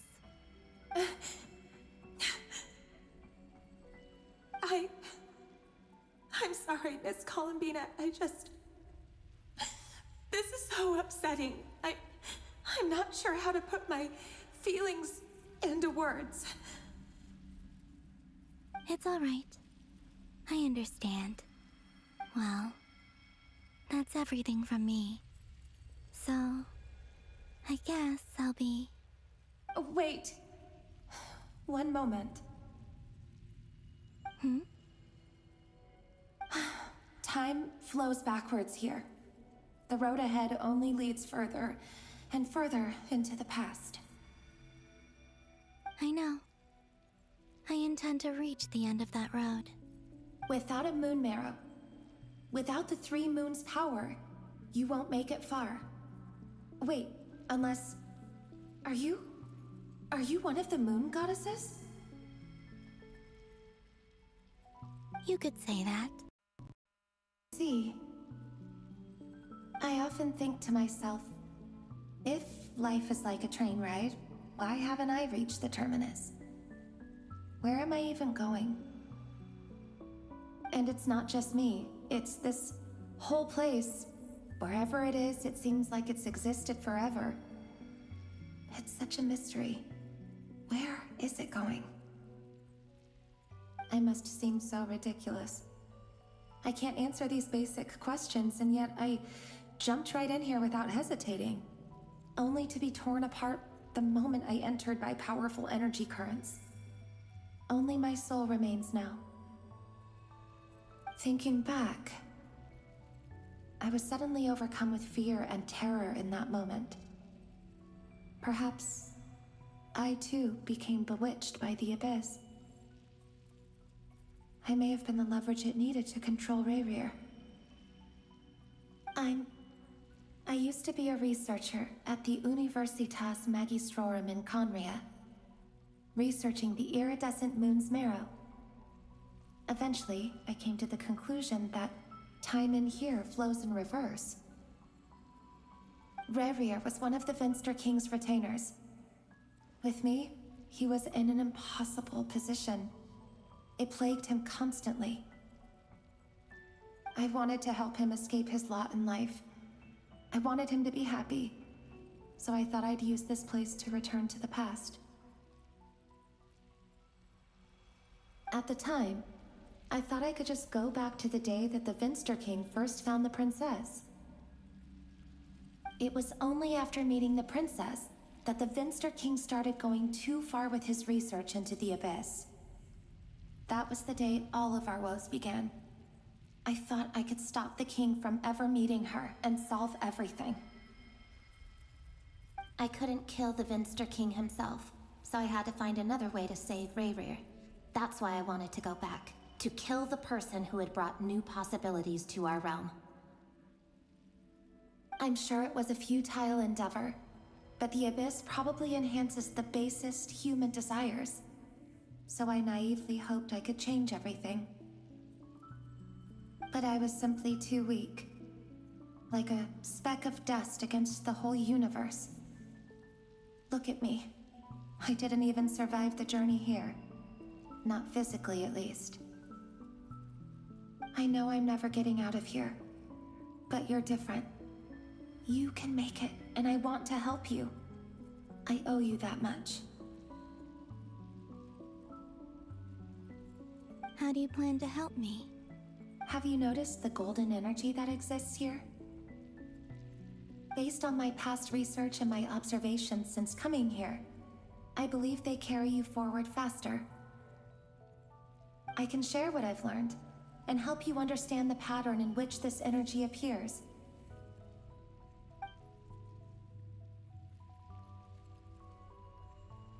I think you just might... Now, I know you will be able to change the past. Also, I've been speculating about where this phase ends. The documentation was scanned, but from what I know of the legends about the moons, the oldest ones seem to begin with Nibelung, king of dragonkind. I have no way of verifying any of it by this point, but if it's true, you might be able to reach that era if you keep walking. Understood. Thank you, Miss Delindis.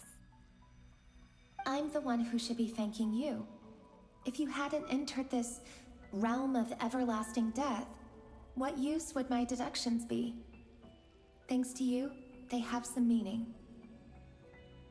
About Rayrir, I'm so sorry. For everything. It wasn't your fault.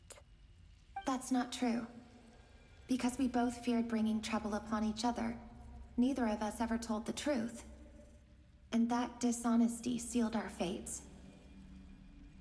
But enough about that. I wish you a safe journey, Miss Columbina.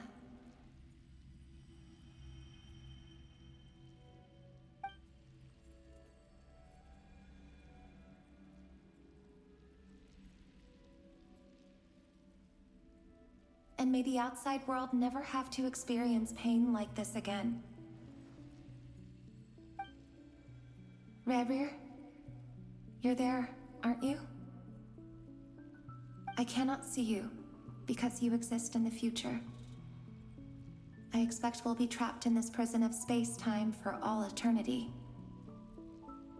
But please, gaze upon the past, and then sit for a while.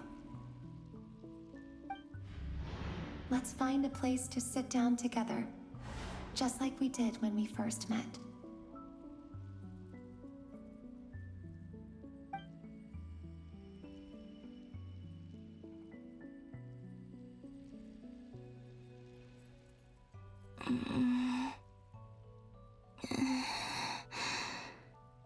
How long have I been walking?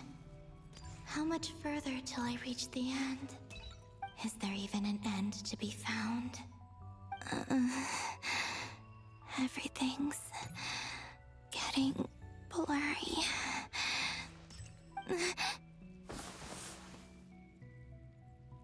Huh? Are you all right, little sister? Have you come from the distant future?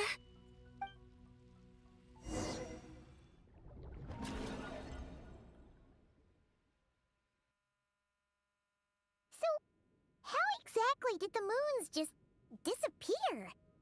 Shouldn't it be a little harder to get rid of major creations like moons? The world is a vast and ancient place. On a certain scale, all life lasts for but a fleeting moment. Miss Nicole explained that the moon goddesses likely perished in the War of Funerary Flame. The moons themselves were also destroyed at that time, save for the Frost Moon, from which a new moon goddess was later born. Am I missing something then? 'Cause the stories say that the moon goddesses were born on the moon, but doesn't Columbina say she was born in Nodcry? Huh, you're right! Why do their birthplaces differ? What's the difference between the two generations of moon goddesses? Also, remember what Sandrone said? Her scans detected 4 moons. In other words, 4 moon marrows. Technically, the result of the scan means that 4 moon marrows were detected and positively identified as moons in that moment. In other words, this piece of information alone isn't enough for us to know how Miss Columbina is doing right now. Yep, we have no way of staying up to date on whether she's dead or alive. She's on her own for now. But at least she's trying her best to get back to us. Yeah.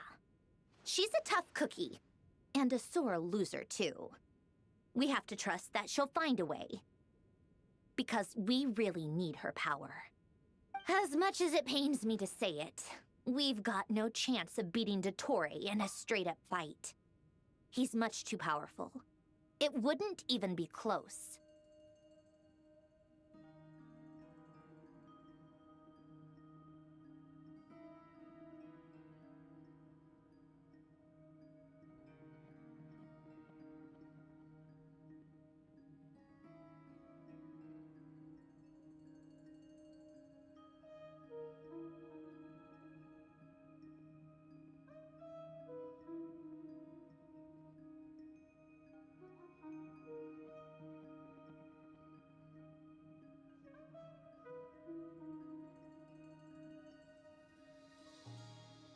That maniac is going to devour everything in his path until he reaches us. We need to find someone or something that can stop him before he does anything worse. I'll be frank. Our only hope of defeating this false god is with a real moon goddess on our side. I'm not just saying this because Columbina's a friend and I want her back safe and sound. It's just the truth.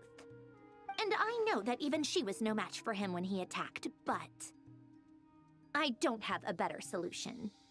We're not giving up on saving her, whether she can defeat Dottore or not. Right. Don't worry, Miss Sandrone. We're all aligned on saving Columbina.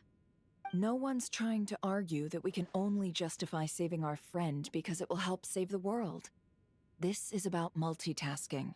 We want to save both. So, she's more than just a moon goddess to you guys? Absolutely. Duh! She's part of the gang! And you are too, you know. Yes, I know. You don't need to labor the point. I knew that the moment I came running over with my documents that I was part of the in-group. I mean, if Arlecchino can fit in, I certainly can. Anyway, as for how we get Columbina back, I've been working on it constantly. But I think I'm still lacking certain information about the moon. I'd probably get there if I could continue my calculations, but the problem is, I've run out of computing power. Computing power? You mean you need more energy? No, the issue isn't energy, it's processing power. There's so much data to get through that the whole process has just ground to a halt. That's a tricky problem. René de Petrichor of the Nazissenkreuz Ordo once foretold the fate of the world. But I don't know how he did it. My guess is that he used the primordial sea's power. However, that won't work for me. His methodology was vastly different from my own. What's worse, they're incompatible. And, to top it all off, we can't even leave Nodcry. Ugh, this is so annoying. If I'd known we'd run into a bottleneck like this... Well, no, the design bureau's a bust as well. Curse that Dottore! Couldn't have made this harder for me if he tried. Oh, what do we do then? How about we grab a bite to eat and take a break? Maybe something will come to mind after you've cleared your head. You don't get it, do you? I'm trying to calculate the fate of an entire world here. And I need accurate results, not vague prophecies. Where the heck am I gonna find the computing power for that? Ahem. Anyway, time to shelve the discussion on technical difficulties. Being a killjoy isn't very ladylike, after all. Either way, we've done what we can. Rest well, everyone. Remember to let us know if anything new comes up. Hat guy? Is he hinting that we should talk outside? Let's go somewhere a little more private.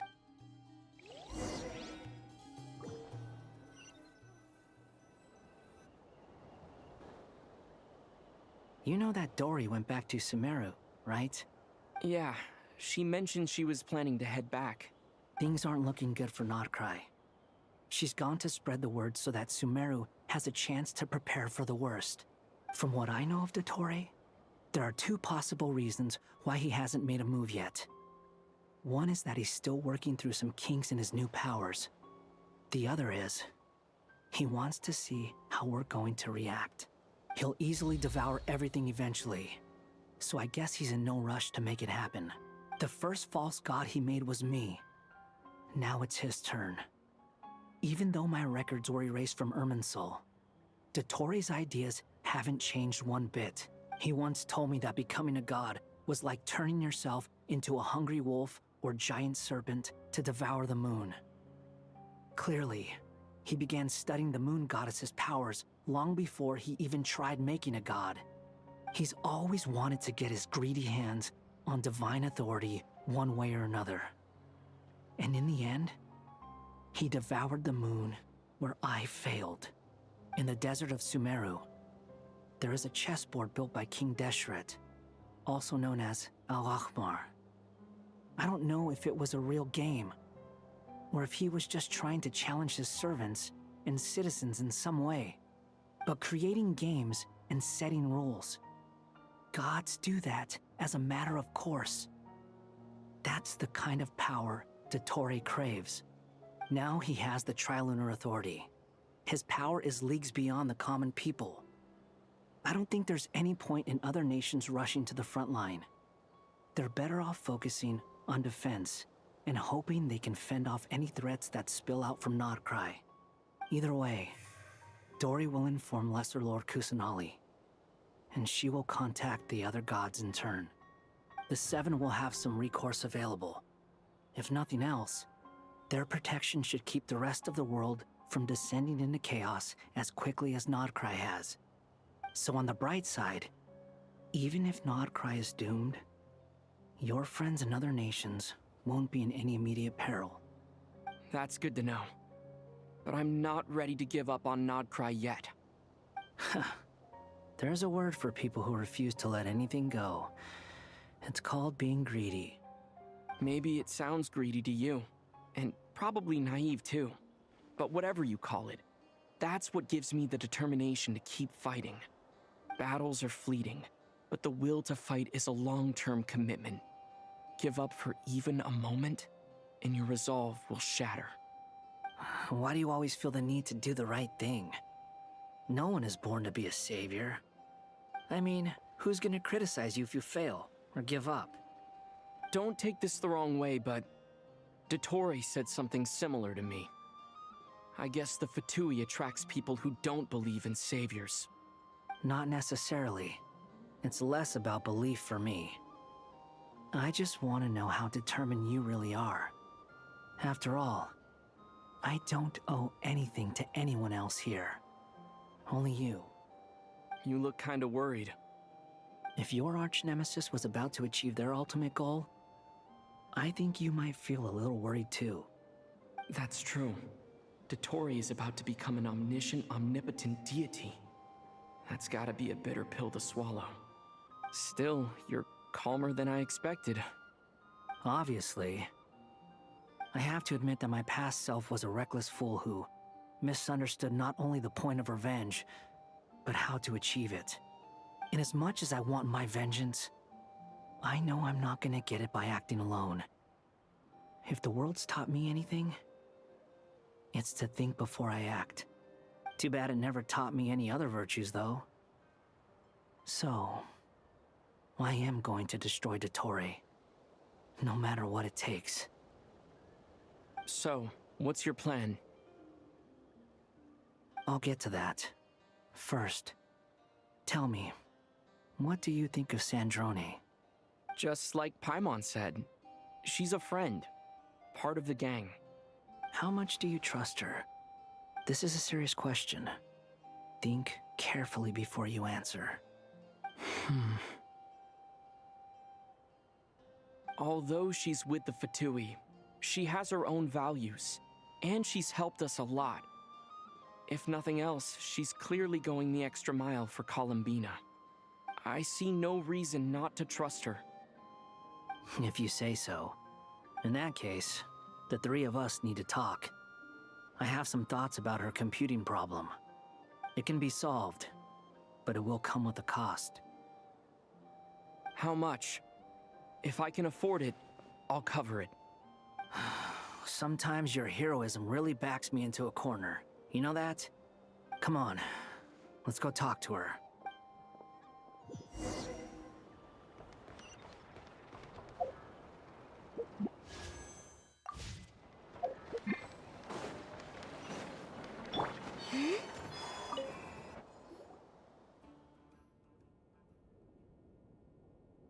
Miss Androne, Traveler. Hey there. Paimon's here too! She was just helping them sort through their things. How did your chat go? That was fast. The call... Well, you said it was urgent, so we got here as quickly as we could. Albedo, I have some alchemy questions for you. I see. Looks like my knowledge proved useful after all.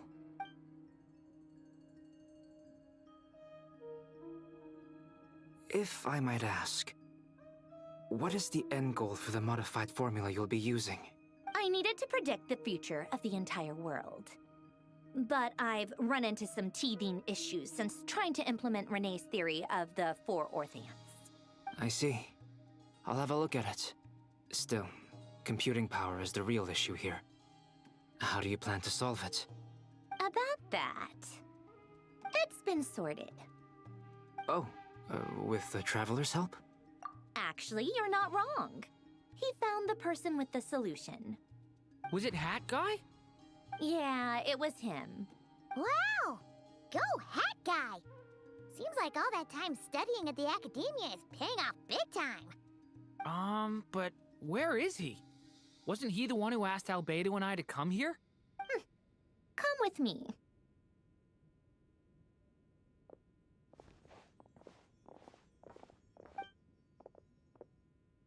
Hat Guy? Hat Guy! Can you hear us? No response. I guess he's in hibernation. Hat Guy mentioned that he was a puppet. It seems that his functions are currently shut down. I presume this has something to do with the solution to your computing problem. That's right. He and the Traveler came to see me. Wait, what? You have a solution? Would you calm down? Why do you always react so hysterically to everything? Excuse me? How would you know? You shouldn't be so quick to judge complete strangers. It's very bad manners. Oh, please. It doesn't take that long to figure out that you have a temper. Where does a mere student get that kind of confidence? I've actually published more papers than you. Not that status counts for much. Even Paimon's applied for academia admission. Huh? Are you serious? See? This is why I can't be bothered to explain myself. She recognizes no one's skills but her own. Okay, fine. I'll hear you out. So, tell me, how do you propose to solve my computing power problem? This world itself is constantly processing all kinds of information.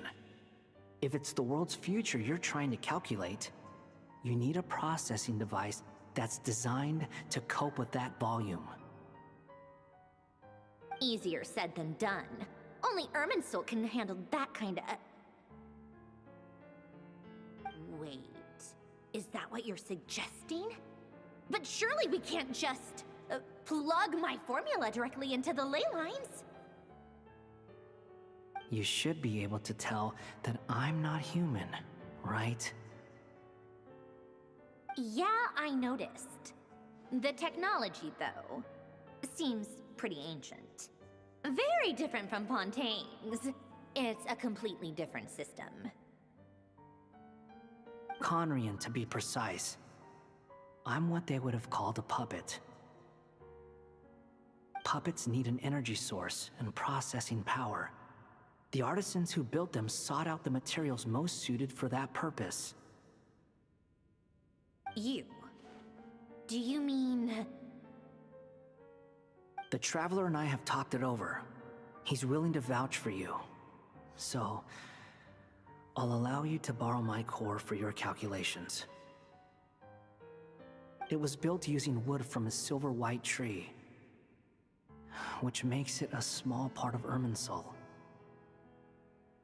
Conrian technology and Irminsul wood. Who in the world could have built you? Are you sure about this? A puppet without its core will cease functioning completely. And if it's left in that state for too long, it might not recover. You could die if you do this. You do realize that, don't you? I can put two and two together, yes. No need to rub it in. I won't lie to you. This has never been done before. I cannot guarantee your safety. Doesn't matter. I'm prepared for the worst. Did you two actually talk this through? Is he... Yes, we discussed it. The bottom line is, he trusts me, and I trust you. Let's give it a shot, shall we? Honestly, I have no clue where this kid even came from. But for whatever reason, he lent me his core to use in my formula. I'm very close to finishing my calculations now, and the core is currently in use. So I'm sorry, but I can only show you a sketch right now. This is what the core looks like. A silver white branch. It certainly matches the legends told about Irminsul. Is Hat Guy gonna be okay? He's not gonna die, right? Right? In theory, he should be fine. As long as we put his core back in time.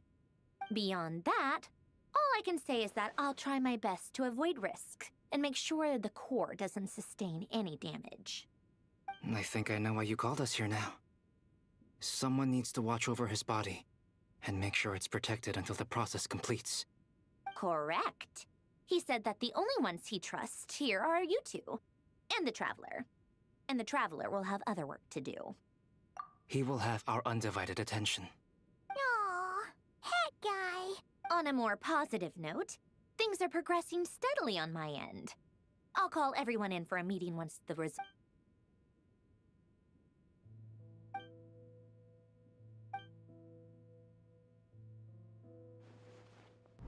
The worst case scenario with the core removal is either a system reset or a total loss of function. But I'm not afraid. A quiet death should have been my fate long ago. A core is completely different from a heart. It's like another vital organ entirely. I never believed it could be a true replacement for what I sought. But in the end, it turns out the core was more useful to me. Pretty funny when you think about it. It's like the punchline of my entire life. Do you think there's any difference between a puppet and a human? If not, then this would just be another samsara. I have already experienced both a past life and a next life. Part of me wonders whether I'm only capable of making this decision because I've become a real human. What's with that expression? Isn't this a good thing? Sanjoni will succeed, won't she? She has to. She will. We all have to persevere until this is over. That's right. And I'll protect you all until the moment.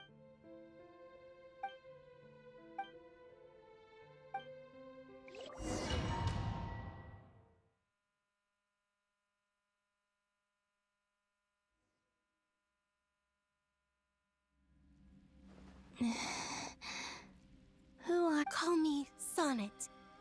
You have the same power as Canon. Sonnet. So, you're the goddess of the iridescent moon?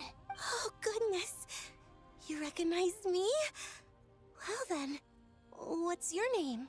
Columbina. Columbina Hyposelenia. Hyposelenia? What a lovely name. Did you choose it yourself?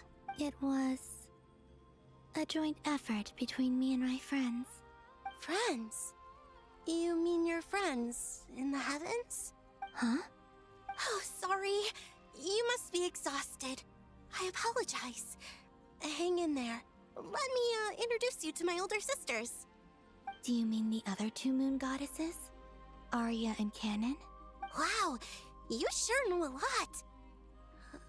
Hey, does that mean that our story goes on into the future? Oh, I guess that wasn't the best question to ask. It's alright. We were prepared for that possibility. You could say we were too prepared.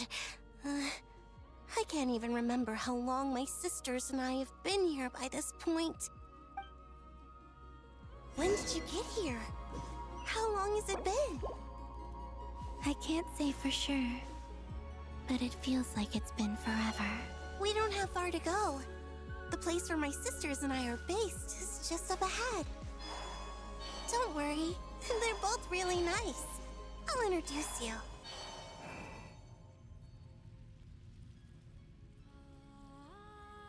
Sisters! I'm back! And look who I've brought with me.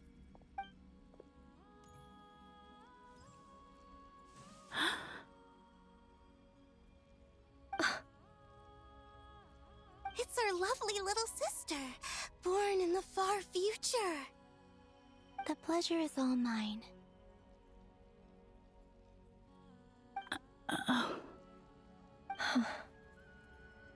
Allow me to introduce you to Columbina Hyposelenia.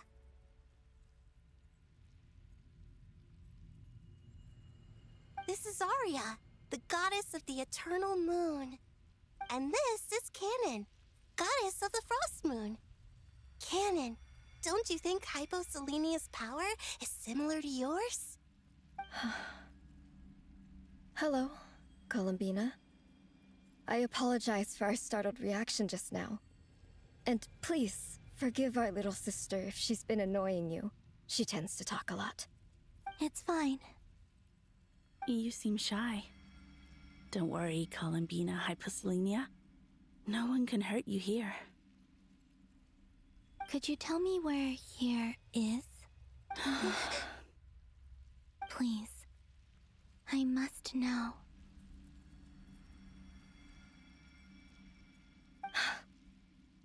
My dear sister, this is where Tevat's original ruler, the Dragon King Nibelung, imprisoned the moon goddesses. What? You're scaring her, Canon. No, I'm fine. Please, continue. Nibelung, our original master, created us in the distant past to maintain Tevat. But he left this world and traveled into the dark universe beyond, to explore worlds vaster still. Day and night, we fulfilled our duty in the heavens, until the day that the first Descender arrived. The great ruler of the firmament. The heavenly principles. Is that what later generations call them? I see. But we did not reject them at first, nor did they seem to harbor ill intent towards this world. We coexisted in peace. They were like a guest in our home. Slowly, however, we came to realize that our guest had a growing desire to change and dominate the world. And you didn't stop it? No. There was an order to the rules they set up that Nibelung never taught us. We wanted to know if this order would bode good or ill for Tevat. All right. Canon and I wanted to know. Sonnet was against it from the outset. Later, we discovered that this great ruler of the firmament bore an almost paranoid hostility toward the desire of certain life forms to seek power. Or perhaps they feared them. They would even cast down celestial nails as manifestations of their power, to punish the civilizations of the world below. Only this was far beyond mere punishment. Right. Their rules brought order, but the price people paid for merely testing the limits of those rules was far too great. I did everything in my power to help the punished escape catastrophe, but still, too many lives were lost. The ancestors of the Frost Moon Scions were some of the ones you helped. But just when we had decided to take countermeasures, the Dragon King, Nibelung, returned. And so began the War of Funerary Flame. So, that's the name the world gave that war in the future. Well, who won in the end? As far as I know, the Heavenly Principles won, although it came at a great cost. They remained in Tevat, where they continue to rule to this day.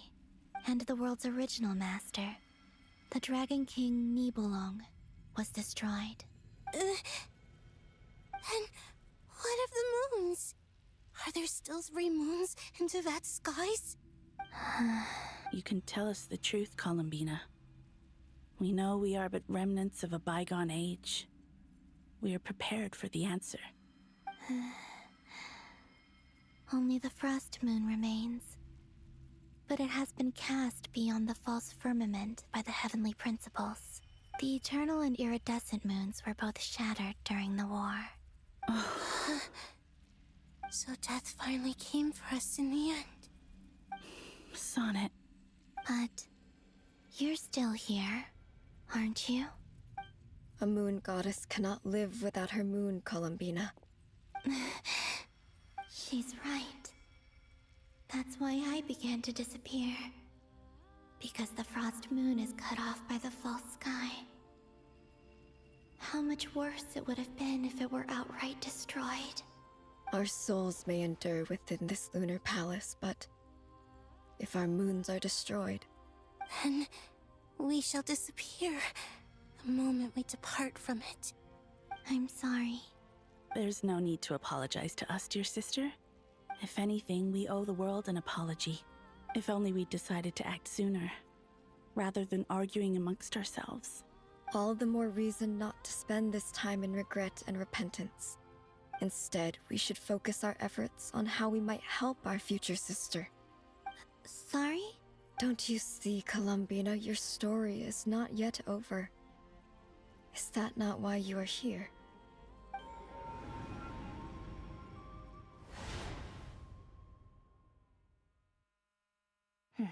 It's done. Initiate numerological array. Continue running primary process. Calculate the world's fate through extrapolation. And identify nodes of potential change. Secondary process? Scan for moons. Still 4. The number of moon marrows hasn't changed. Wait, let me think. Is it possible that there's something I've been misunderstanding about the moons all along? Variables. Variables in the world. I know where potential variables within the world come from. So what about the moons? Are there any variables there? Like their life or death, for instance. What if being alive or dead makes no difference to a moon? But that's so strange. Even immortal gods can die. Why would the moons alone be... Wait! I've got it! If alive or dead is considered a variable, we might have had this wrong the whole time. No one ever said that a moon marrow equals a living moon. We just made that assumption ourselves. Initiate secondary process. Scan again. This time filtering out interfering perimeter, moon marrow. I don't care if they're natural or artificial. Get them out of my search results!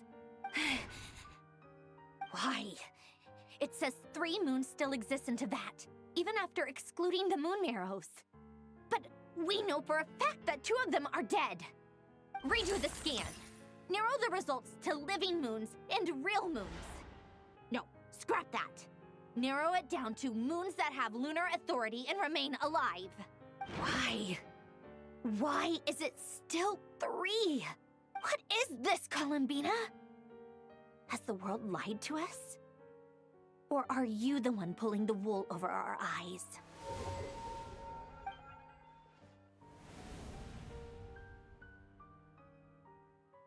So, you think that the moon's reflection might be where Nibelung imprisoned the 3 moon sisters? Yes, it would explain a lot, such as why that space would respond to a moon goddess's power, opening the moon gate at her command. It would also explain why Miss Columbina has been unable to leave, and why time flows in reverse there. In the messages she sent, Columbina promised us she'd find a way to return, but we have no way of knowing how, when, or where this might happen. The fact that she still has yet to reappear in this world indicates that returning from that place is no easy feat. We cannot afford to simply wait for her. So you're saying, if she could return by her own power alone, she would have done so long ago? Yes, she certainly wouldn't leave it to this late stage when it's so touch and go. I've been giving this some thought, and I've come to believe that Luana's harm might be an anchor that she left behind, as a sort of future waypoint. This could also explain why Luana's heart is always by the traveler's side. Sounds like a plausible theory. If that's the case, there must be some criteria we need to fulfill to allow Columbina to return to the present. The question is, what could they be? Hello? Listen up! This is extremely important!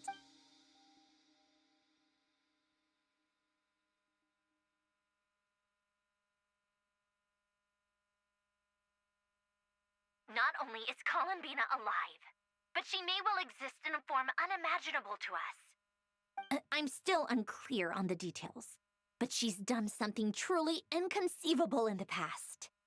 And the clue to what she's done lies in the moon and Teyvat sky. Truly amazing. Oh, I'm so delighted. I'm sure we all feel the same. And I'm sure Columbina is ready to get back here and fight by our side. I'll keep my calculations going and try to find some way of coordinating with her. But that's not an excuse for everyone else to slack off, okay? All of you had better keep trying to think of solutions. How can the dead moon still live? And Luanatar...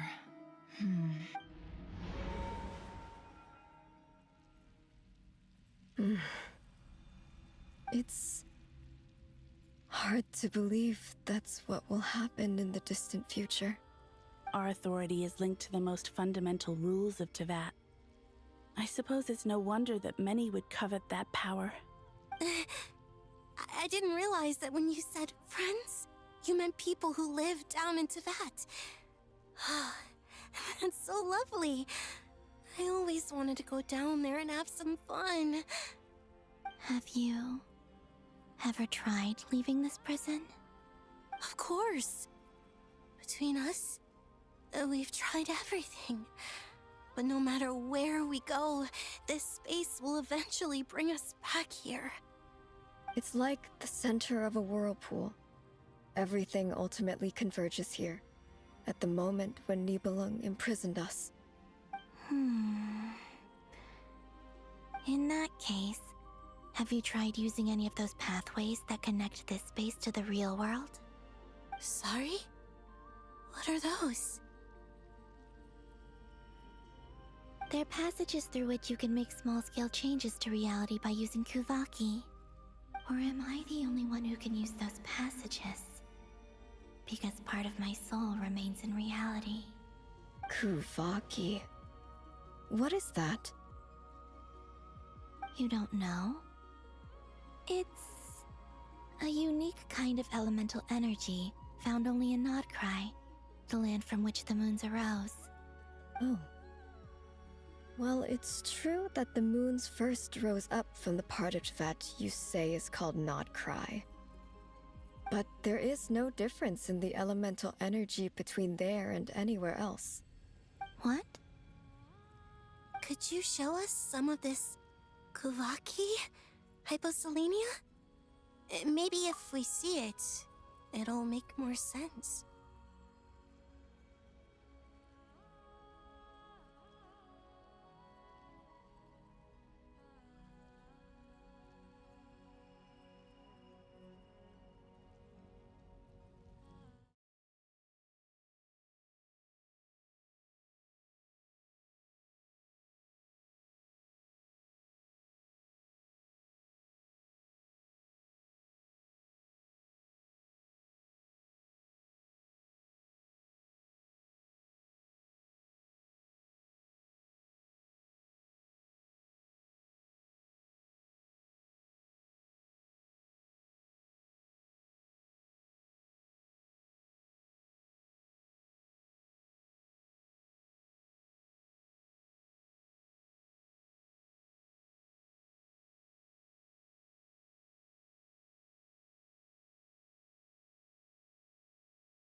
Okay.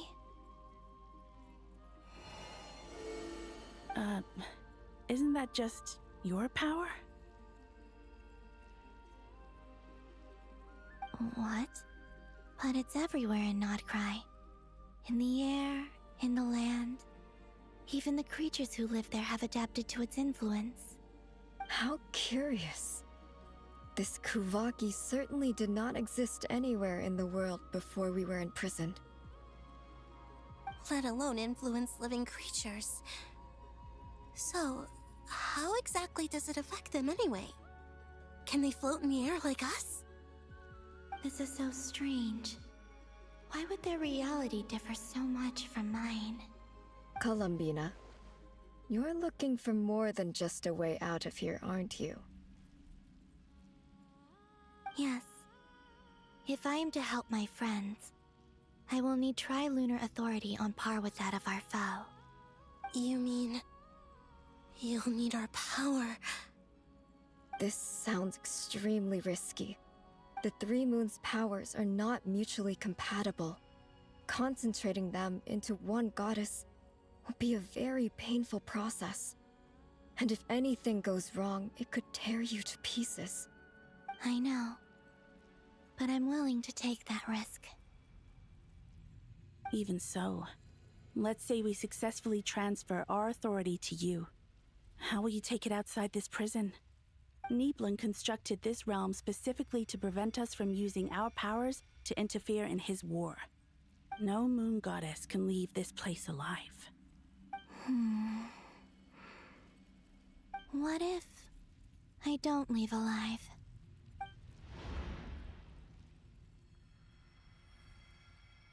Where do we even start? How are we supposed to figure out what we're meant to do to help Columbina?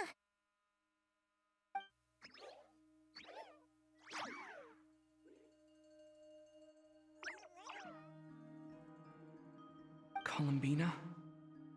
What do you need from us? If she really got to the beginning of time in there, how do you think she'd leave us a message?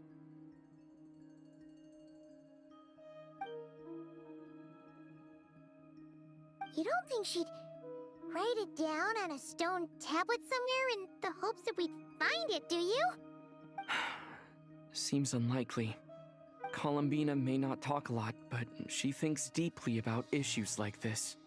Let's review what we know. This is the Columbina who fought alongside us against the Rahir of Solnari, and with whom we celebrated Moon Prayer Night. She knows our personalities, our ways of doing things, even our unique strengths and abilities. So, if she wanted to tell us something from a long, long time ago, what would she do? Oh.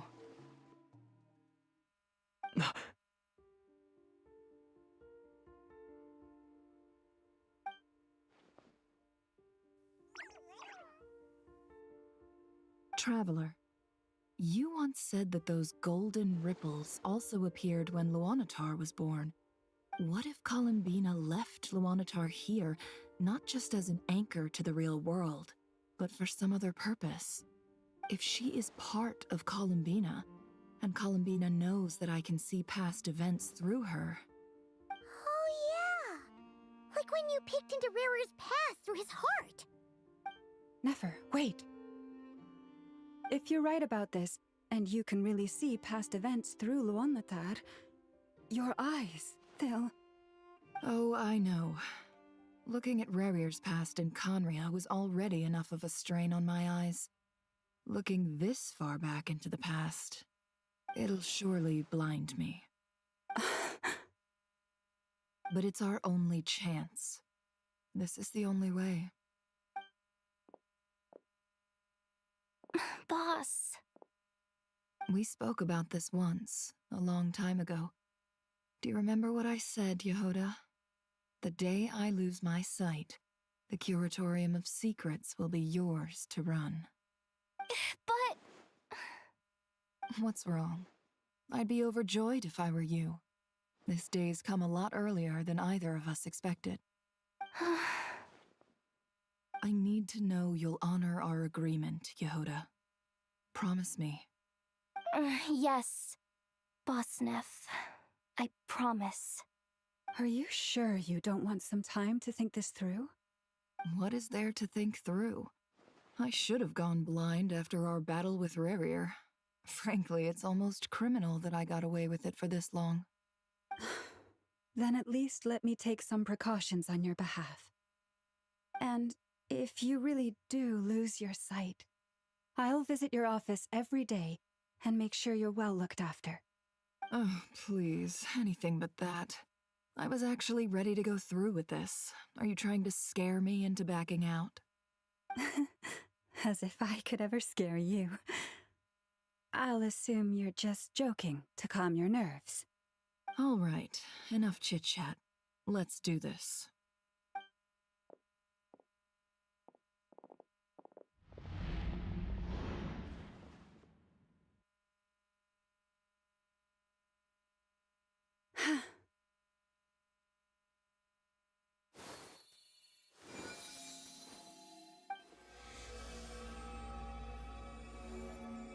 All done.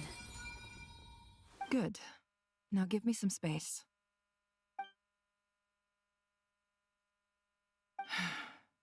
Come on then, little one. Show me what happened in the past.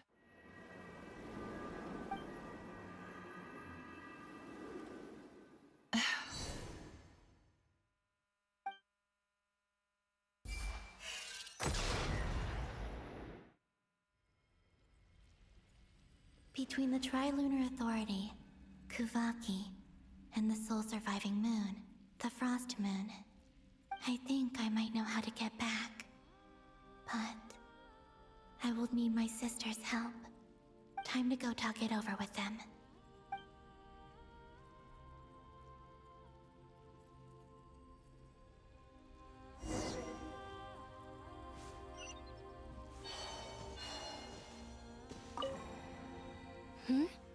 I hope it's not too dangerous.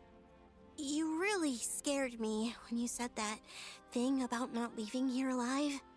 Come on, let's go find the other two.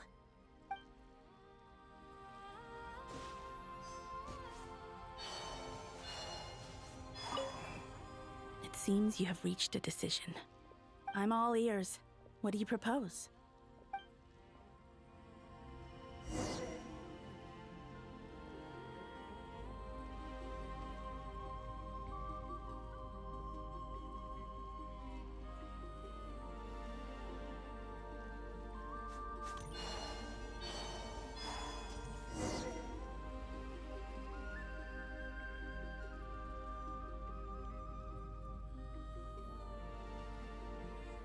Have you figured it out, Columbina? Tell us, how do you plan to leave this place? I intend to die here, in this moment, and then be reborn in the future with the help of my friends. What? What are you saying? How can the dead be reborn? And how will you inform these future friends of your plans? You can't exactly leave oracles.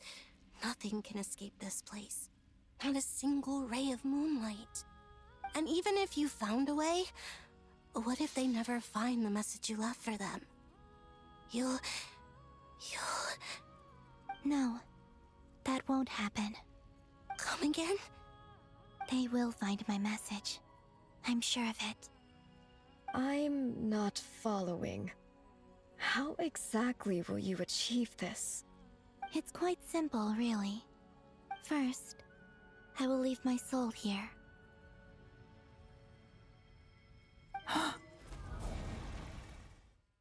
I see it. Your soul? You mean your divinity? Yes.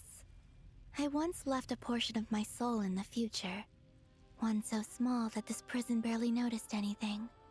In this very moment, she can resonate with my soul across time. When the time comes, I believe that she can serve as an anchor to pull my soul from here back to the future reality. Just as gravity connects the world to the moon. Exactly. In the future, where I came from, the moon has been cast beyond the false sky, but I can still feel that it is there. In a similar way, I can feel a connection to the soul fragment I left behind even now. My friends can use it to detect my presence. But how do you just leave your soul here? Is that even possible? On my way here, I met an ordinary mortal who entered this place long before I did. Her body is long gone, but her soul remains. And before that, I encountered an old enemy whose entire soul survives here intact, while the power that once corrupted his body has faded away. So, perhaps this space is specifically designed to imprison divinity and authority, but not the physical body. Still, even if your body can escape, would it not just be a lifeless husk without the soul inside? Wait, is that what you meant when you said you wouldn't leave alive? Yes, I shall turn my body into moonlight and pour it over Nodcry. That power shall protect the land and quietly blend into it, awaiting my soul's return in the future. However, I cannot do this on my strength alone. I would need your help to do this, so I'm humbly asking for your assistance. Oh, dear sister, you need not be so formal. As I said before, we are but remnants of a bygone age. You, on the other hand, were born alone in that distant future, and you have walked a long and lonesome road since then. How could I bear to let your story end here in this dungeon? Don't forget, we are your sisters, your family.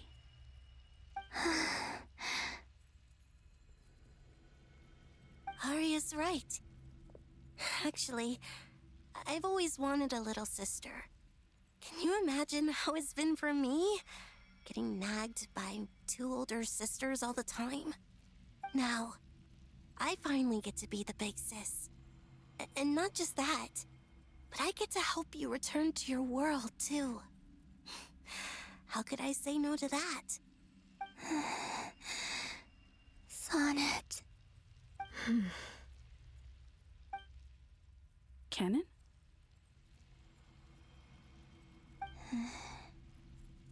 I'm sorry. I know this is a bold request. The Frost Moon is rightfully yours, and it remains intact. Oh, no, please, don't misunderstand me, Columbina. I was just thinking back on the years that the three of us once spent together. You cannot imagine how happy I am to hear of the future world you describe. The Frost Moon Scions, your lovely, kindly friends. For the three of us, whose purpose in life was to maintain the peace in Teyvat. It is a great relief to know that the people of this world live in such an abundant future. If your plan can save them, and save Nodcry, I will gladly give you all that I can. Besides, the three of us have been together since the day we were born. I could never abandon them to live on alone without them. Canon. Still, I do have one question I would like to ask you before we proceed. Certainly. What is it? Why do you cover your eyes?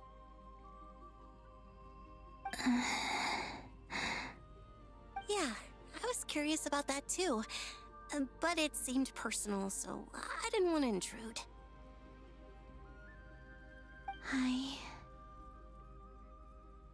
There was a time when I refused to look upon the world. I believed it was full of nothing but lies and falsehoods. I wished to hide my feelings, seal my heart, until I could return to my true home. I see.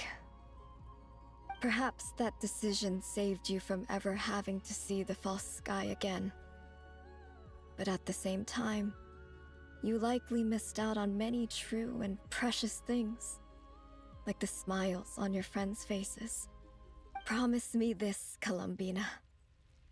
When you return to the future, open your eyes, take a look at the world around you, and see your friends. I'm sure that you know this already, given that you long to return, but that is your true home. Give me your hand, Columbina. Arya, Sonnet, you too. Okay. All right.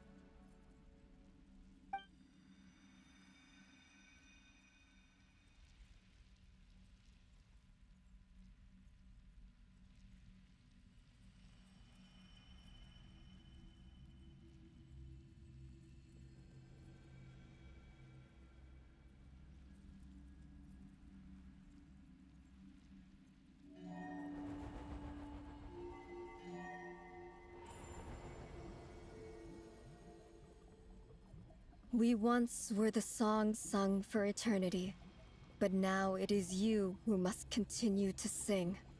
We once were the tides in the great river of time, but now we subside, and you arise. We were the messengers of madness and inspiration. But now, the lies have faded, and your truth must endure. We are souls awaiting the sun. You must return to be with those who smile when they see your face.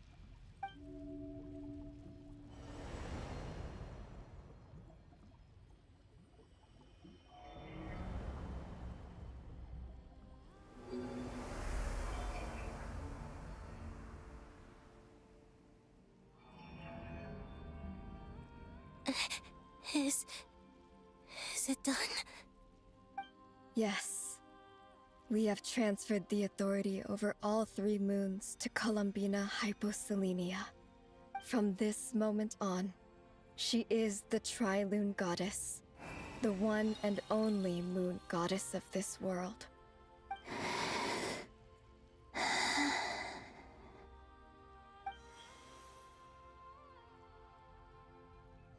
Thank you. Thank you, my sisters. Now go, and do what you believe is right, Columbina Hyposelenia. Be aware that we cannot grant you the power of the 3 moons beyond these prison walls. The conflict that arose over their remains following our disappearance will still take place. I understand. Sisters! Oh, my body. It feels... Now that we have given up our power and authority, our bodies are merely mortal shells. This prison is dissolving them as we speak. It's okay, Sonnet. The end must come for every god, just as it does for every human. That's all this is. The final destination of our lives. Canon and I will be by your side the whole way. We have one final request, Columbina. Could you use the 3 moons' power to send us back into the real world? Now that we have lost our powers, I doubt this space will seek to hold us further. It's just... we would like to spend our final moments together in the only place we ever called home. Of course. Gladly.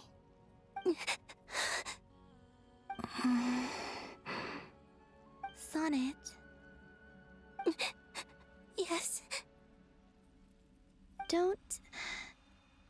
I wish I could tell her not to give in to the abyss. Not to be afraid. But is this really what I should say at this moment? Don't forget. I'm so glad to have a big sister like you.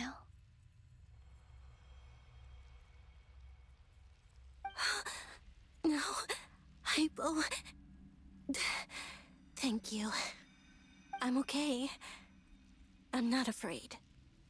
As long as my sisters are with me, I won't be afraid.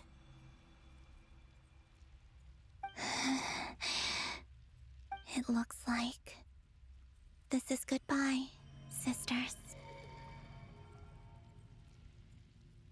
Goodbye, Columbina. Take care of this world in our stead. I will.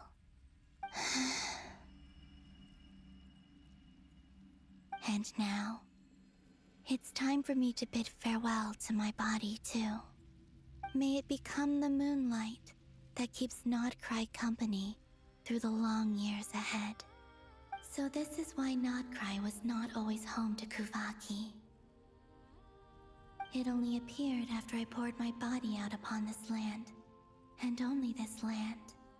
Kuvaki responds to me because it is me, my body, answering the call of my soul. And the golden energy I've encountered on my way here was, in fact, that very soul, which I am about to leave here to guide me. O power Trilune, eternal moonlight. I, Columbina Hyposelenia, lay aside my body. Let it be cast into the dark night to illuminate the future. May it be a companion to all who dwell beneath the moon.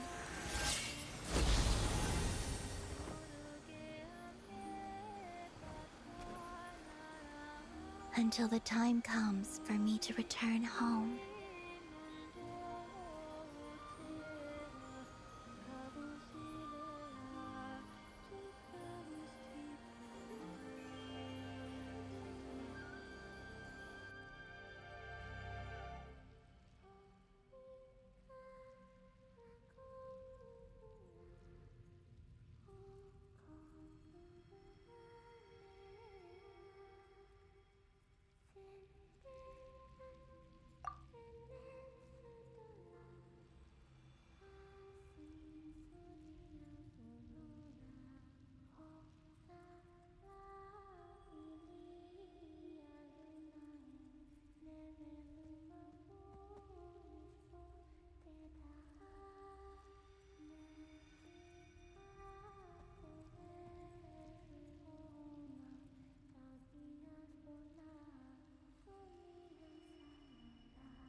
That was crazy! Were we even allowed to see that? Oh, can you still see? How many fingers am I holding up? I see 2 fingers, and a look of sheer terror on your face. Truly astounding, Miss Nefer. Your eyes have glimpsed the very ends of the world, and yet they remain as sharp as ever. Or is the credit for this miracle due to Miss Lauma? It seems that even time itself is no match for your medical skills. Surely you jest, Mr. Flynn. I suspect we have Columbina to thank. She must have realized the immense toll that the ritual would take and purposely set aside some of her power in the past to protect Nefer's eyes when this moment arrived. There is always a great price to pay for witnessing the truth, but it seems that this time, Columbina has shouldered that burden on our behalf. She chose the perfect method of getting a message to us. Though her eyes were always shut, she was clearly so perceptive. She knows us well. She knew exactly how we would think and what we would try. Despite being separated by time and space, we're seeing the same possibilities and We still don't even know if she's okay right now.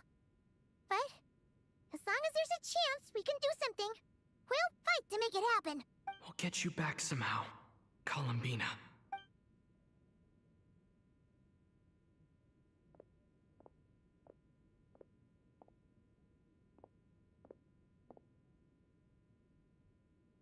Well, based on the information we now have, let's figure out our next. Thanks to these gentlemen, we have a much clearer picture of the situation with Dator. The civilian population has been moved to safety, so we no longer need to hold back. Miss Androne, how are the calculations going?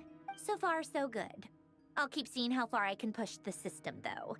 Can't have Hat Man being powered down for nothing. There's still a long road ahead. Where should we begin?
Our plan is clear. Time is short, so let's get moving. There's just never enough time, is there? Time is the bane of my existence. Ugh. Anyway, I'm gonna get back to work. All right, we'll do our part too. Yeah.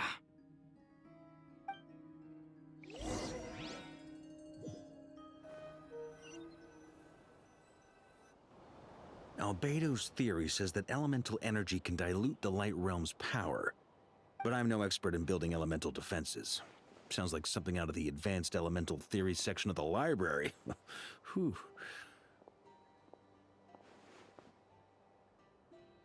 You seem quite troubled. Well, yeah. I mean, who doesn't get a little flustered when they're completely out of their depth? You were the very picture of confidence back when you approached the Hexen Circle. Yeah, I could have been faking it through that whole meeting for all you know. Who's to say I'm not just a ball of nerves in a charming and gregarious package? Oh gosh, really? I'm so sorry, I had no idea. Well, you're all the braver for it. Still, I was much more in my comfort zone than I am here. At least in Mondstadt, you can cry for help from a cliff top and actually stand a chance of summoning Barbados himself. Things have never looked bleaker than they do now. If we don't pull this off, Tevat's doomed, isn't it? Oh, you think so? Actually, yes. Yes, it probably is. It's a shame. Don't put too much pressure on yourself. Tevat has faced annihilation many times in the past, but it also gave us you, didn't it? Hey, don't give me that. It's not like I'm anyone special. I disagree. Every human born in this world is special. We angels have always believed that. In that case, this humble human being has a big favor to ask of you. I thought you might say that. I'm sure Alice, in her great wisdom, sent you here precisely to help us in this difficult time, yes? Well, that has less to do with her wisdom and more to do with my power. Of course, of course. Well, the thing is, these elemental defenses we're about to build, I don't think it's a question of if they'll fail, but when. Durin's findings from his patrols make it clear that Dottore is constantly expanding his territory. First it was his lab, then the design bureau, and now this. It's not realistic to completely stop him encroaching on the rest of Nagcry. Rather, our goal should be to stall him for as long as possible. If Miss Sandroni's calculations are correct, well, they're the closest thing to certainty we have in this situation, so let's assume they are. Anyway, her calculations suggest that our best hope for victory lies in Miss Columbina's return. It's up to us to slow Dottore's advance and buy time for her to make a return. Are you asking me to help you with building the defenses? No. I'd like you to prepare for what comes next. When he eventually reaches us, we will have to fight him. You were an angel once and a mage now. I'm asking you to lend us your protection. Oh. Can I take it that you're triggering the terms you fought for during our three-way talks? Well, technically those terms were about protecting Mondstadt. But if you're happy to agree to the change in location, then yes, let's do that. You're cashing in on this much sooner than I'd imagined. Well, yeah. The way things are going, I might not get another chance. Very well. The mages have heard the knight's plea, and we will respond. To tell the truth, Alice and I had already discussed how we might help you all, so I didn't come empty-handed. I always like to be prepared. This is... wow. Yeah. This is great. Seriously, thank you. It's been many long years since I had a chance to dazzle humanity with a little divine intervention. To humbly serve as a reliable and responsible guide. Anyway, Knight of Boreas, please accept this gift in recognition of your great virtue. Go now. May the angel's blessing deliver you safely to your destination.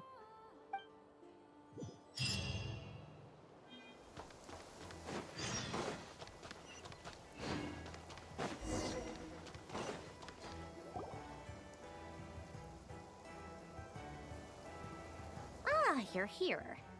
Sandrone! How are things going? Glad you asked. You two are about to become the first people to lay eyes upon my masterpiece. Or should that be the first person and the first, specter? Hey! Whatever. Come, feast your eyes on this. Wow! We've never seen something like this before. This meter displays the progress of my formula. Currently, it's still making the most important connections. Once it's finished running, I'll deliver it right to your side. And then, we can finally bring Columbina back. What do you mean, deliver it? Can't you just tell us over the Dodo communication device? It'll just be some numbers, right? Ugh, you're such a greenhorn. This isn't the kind of formula you solve in math class. It's a highly complex algorithm capable of constructing a framework of rules. Ugh, whatever. We'll be here all day if I start trying to explain it. All you need to know is the formula must be completed before we can bring Columbina back. I'll share the data with you. Nicole's agreed to let me use her information channel, so we just need to use the Dodo communication device like so. And there. Now you can check in on my progress. Wow! Look at that! You're amazing, Sandrone. About time you recognized my genius. Took you long enough. Anyway, that's all for me. You should check on the others if you have time. Make sure we don't have any weak links in the chain. That might sound harsh to you, but close supervision is a common practice in a Fatui. Not looking to catch anyone out. I just care about everything going smoothly. That's all.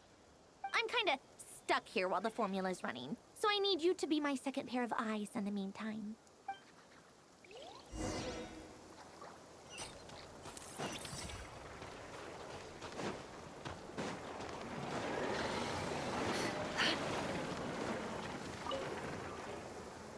Traveler, Paimon, a pleasure to see you both. Flans! How's everything coming along? Fairly well, if I do say so myself. Personally, I am ready to confront Dottore head-on.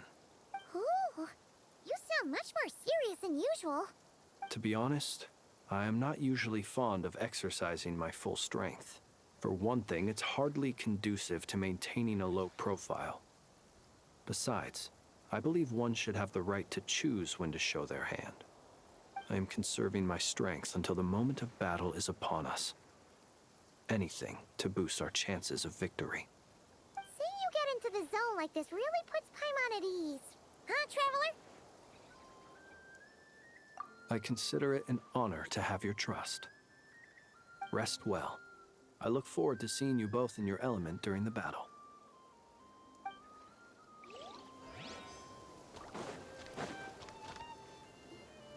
Yes, Miss Moonchanter? What are you staring at? You always address me in the strangest ways. Lady Moonchanter 1 minute, Miss Moonchanter the next. Yes, and? Are either of those incorrect? Not as such. It's just that I simply call you Nefer nowadays. Uh-huh. That's my name. What's your point? The point is I don't add any honorifics or titles. Meaning what? That maybe we're on friendlier terms now than we used to be. Is that how you see it? Then I thought I was the one with eye damage. Paimon, traveler. Just swinging by to check in on you. How are things going? Did you manage to get some rest? Don't worry about me. I won't slow us down. And I give my all to ensure our victory. Ah, yes. Allow me to give you two a quick checkup. All done. You're both in good shape. You're welcome. You'll have your work cut out for you in this battle against Dottore, so make sure to get some rest in first. Paimon will keep an eye on him, don't you worry. I'm glad to hear it. Take good care of yourself, too, Paimon. Sure thing.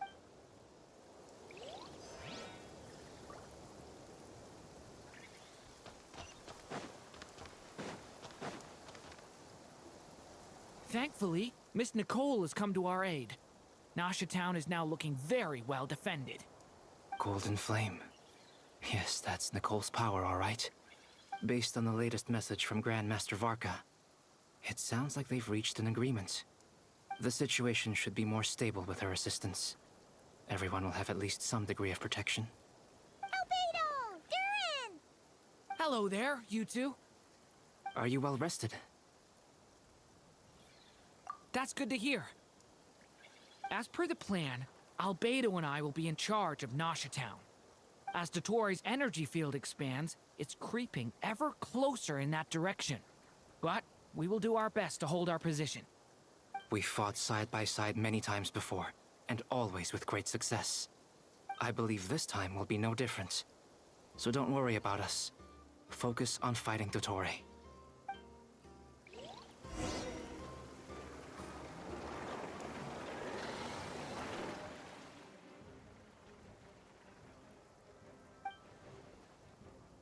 Here they come. That's quite a horde. As we expected. Get ready, everyone. Take your positions and prepare to engage. Let's begin. I'm at the ready.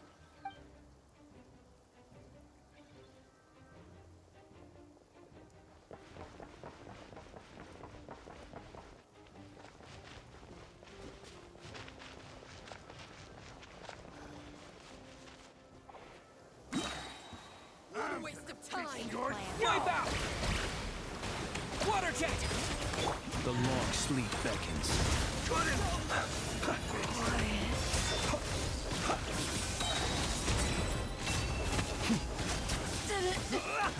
Another one. You're fine. Water jet!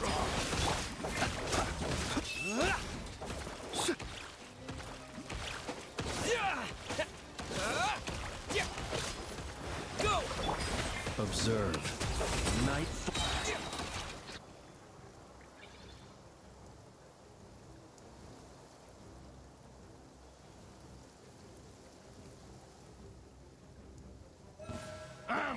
It's your scalp!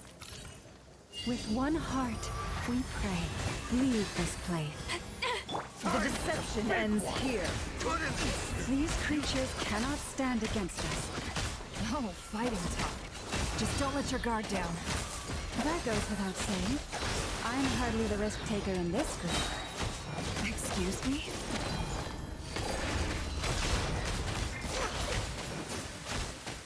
Can't hide the truth.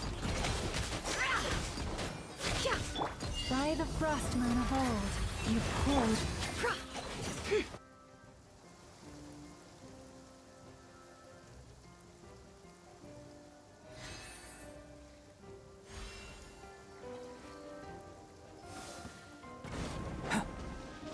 Feel this ancient power. come into being. Turning point in fate! Thunder! That was easier than I thought. Naturally. What do you mean? Is it because as...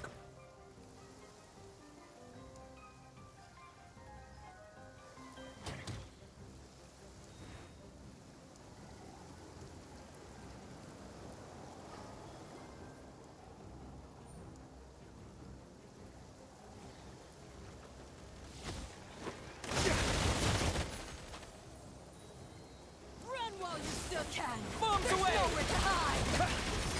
With one heart, we pray. Seek within. Beware the creatures of the night. People have always used fire to drive away wild beasts. Wouldn't a lantern work just as well? You read my mind, my dear friend. I was just about to say that. All right then, dear friend. Bring the light!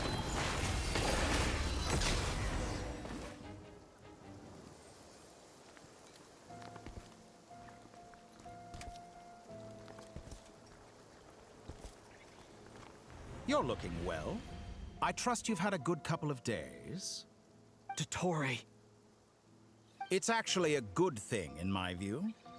If the subjects of my experiment were to die prematurely, it would throw quite a wrench in the works. And so, I must thank you all for your resilience. We are no longer on the same level, but you are nonetheless worthy of my respect. A creator god should be merciful and gracious after all.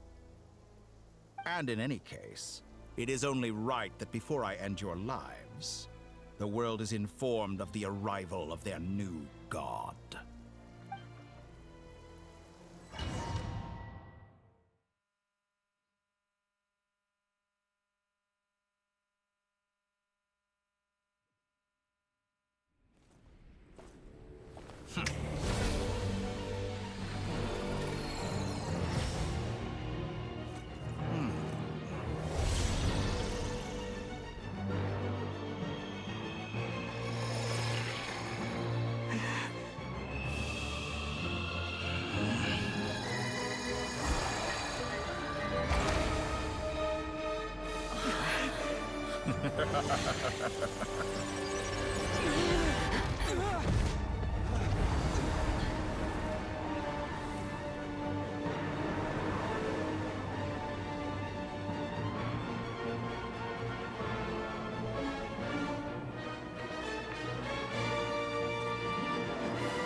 The experiment begins.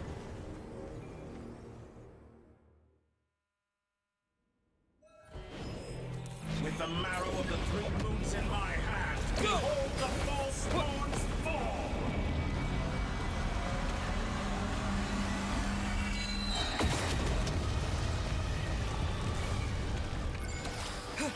Wipe out!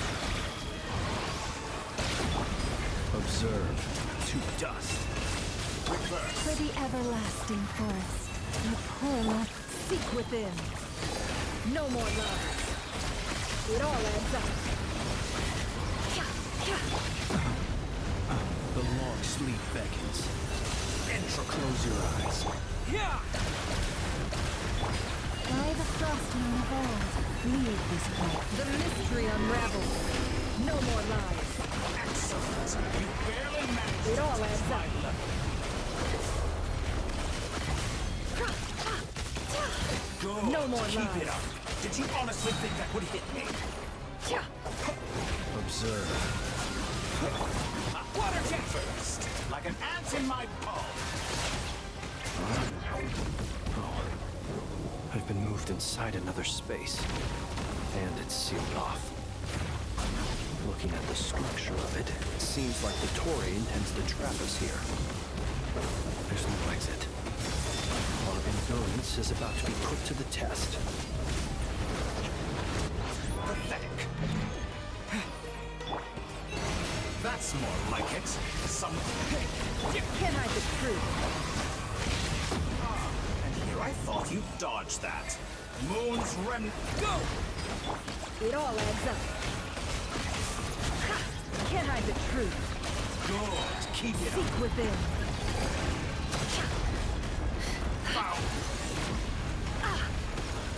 Outdone. Forest, protect us.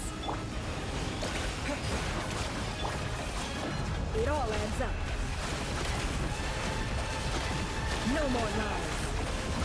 Excellent. You barely managed to touch my level. It all adds up. The mystery unravels. With the marrow of the three moons in my hand, behold the false moons fall!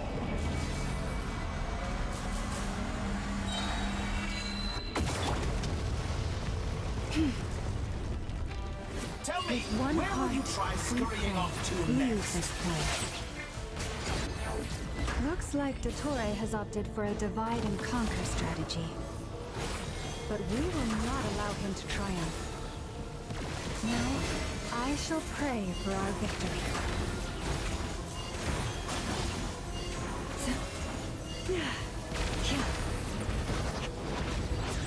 Entro.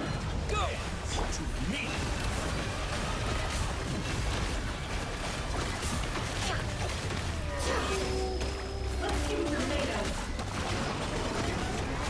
Can't hide the truth.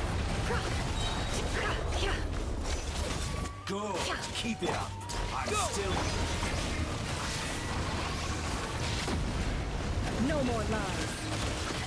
It all falls into place. The deception ends here. Go! It all falls into place. Good. Keep it up.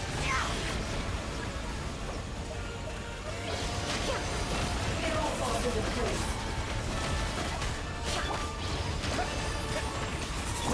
It all adds up.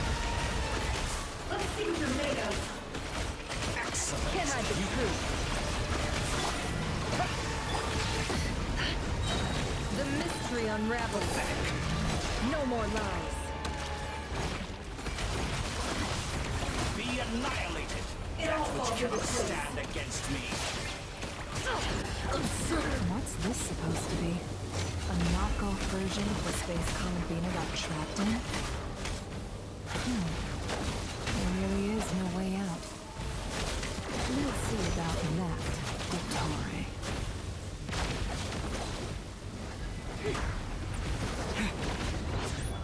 My... I have not intended to take your teeth this far.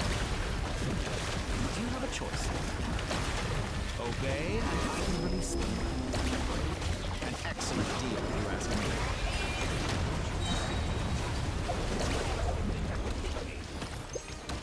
Go! Wipe out!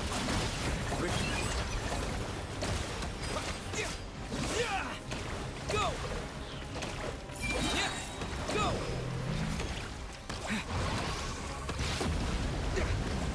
What?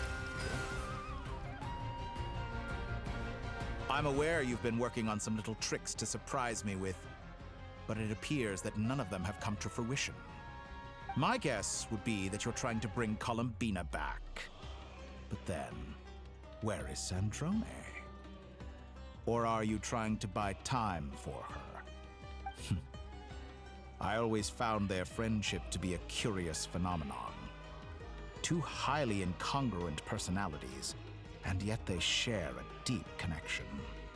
Speaking of Columbina, I once saw her as like a younger sister. We got along quite amicably while she was with the Fatui.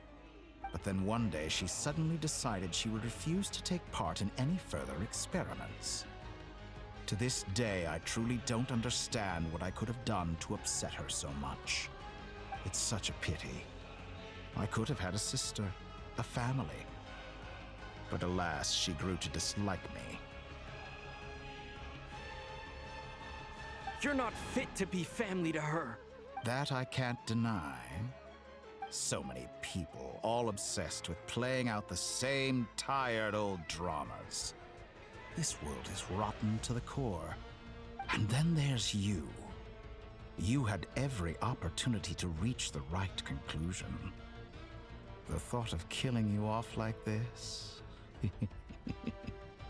But I maintain that I approached you in good faith, so I will offer you another chance. Will you work with me? You have until I count to 10 to make your choice. 1, 2, 3. Not in a million years.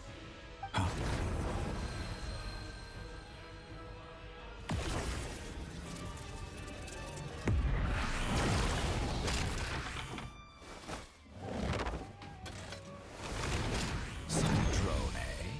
What a pleasant surprise. I didn't think you'd join us all the way up here. You're as sick and twisted as ever. Don't fool yourself into thinking anyone's grateful for the chances you're offering them. Sandrone? But the formula hasn't finished running yet. Funnily enough, I was just discussing a collaboration opportunity with the Traveler, and then I see you, who I must say is a good example of an opportunity gone to waste. Gone to waste? I said that everyone would get one chance, and you've used yours to march right back into the lion's den. So yes, it's an utterly wasted opportunity. And what makes you think I believe a word that comes out of your mouth? I was planning on disposing of your little formula after wrapping up more urgent business here. But since you've taken the trouble of serving it to me on a silver platter, I can simply bring it forward in the schedule.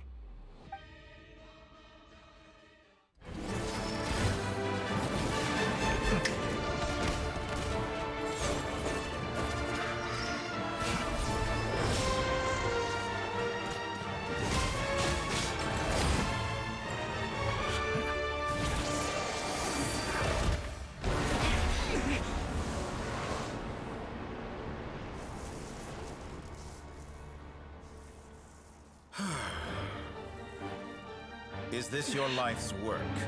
This piece of trash?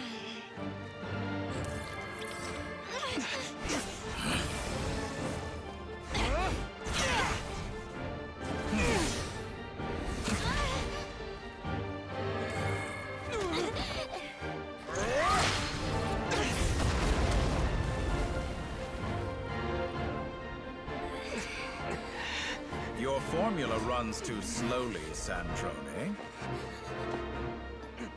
You put your hope for success on others instead of fighting dirty. That is why you have failed. Now, whom should I slay first? Any volunteers? No one?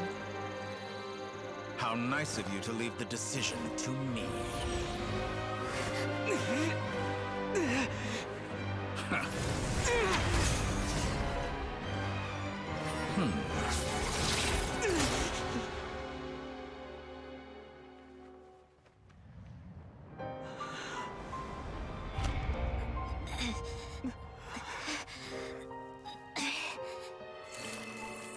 Oh, how unexpected.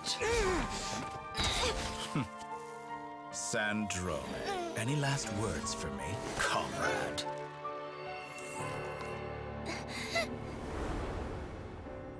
Is there anything you wish for? Not really. But I've always known what I don't want.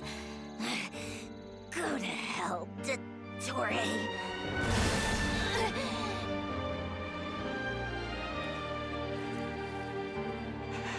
No!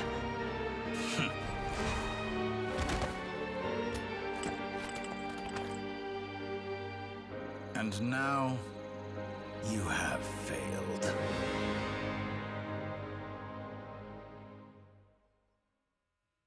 Sandrone! Now you see how fragile mechanical contraptions are. Just a gentle tap, and they fall to pieces. However keen of an inventor Sandrone may have been, her death spells the end of the formula that was running inside her body. Of course, I have to commend her for making it this far. As her colleague, I have to admire her stubborn tenacity. Now, it is time for you to take your place by my side. My count was interrupted, but the second chance I extended to you still stands. Once again, you are welcome to join me. By now, I'm sure you have gained a greater appreciation for the power and authority I wield. What is stopping you from embracing a new world of endless possibilities? Not in the mood to talk? As you wish. You seem less talkative than usual today. I'll change the topic to something more apropos. Sandrone was always like this, never trusting anyone, always so reluctant to share her research with them. Objectively speaking, she had her strengths. It is remarkable how she extracted and even optimized the world formula from so much data. But her inability to trust was her undoing. Had she allowed someone else to monitor or run the formula for her, you might still have a chance at victory even now. But regrettably, she was a stubborn fool. As much as it pains me, she had to go. Dottore, maybe this is news to you, but people can change. Columbina surprised you when she escaped. And I think Sandrone would surprise you too. Change? You can twist the truth however you want, but I see it clear as day. You're the one who can't trust other people. Is that how you see me? By this point, what can you hope to do about it?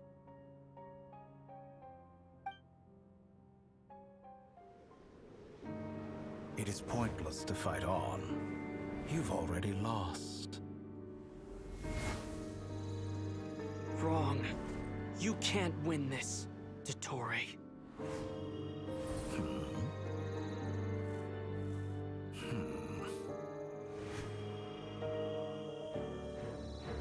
What?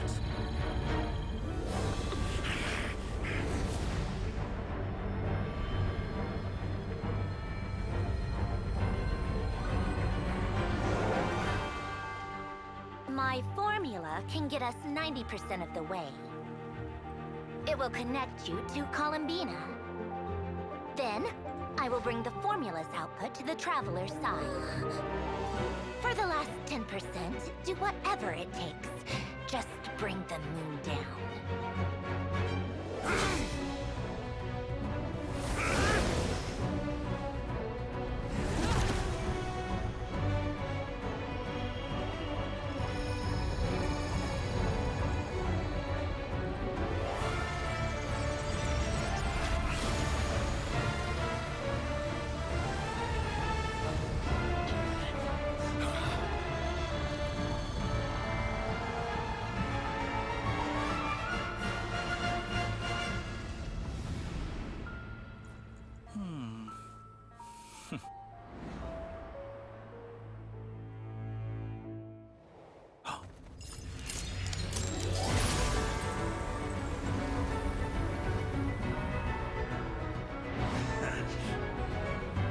The moon will never be yours!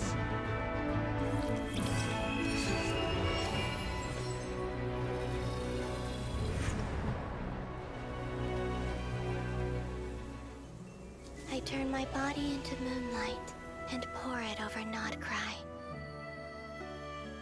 My soul, I leave here to inform my future friends. Lastly, I will hide the Trilune Authority within the Frost Moon. And when my body, soul, and authority are reunited, finally... Columbina!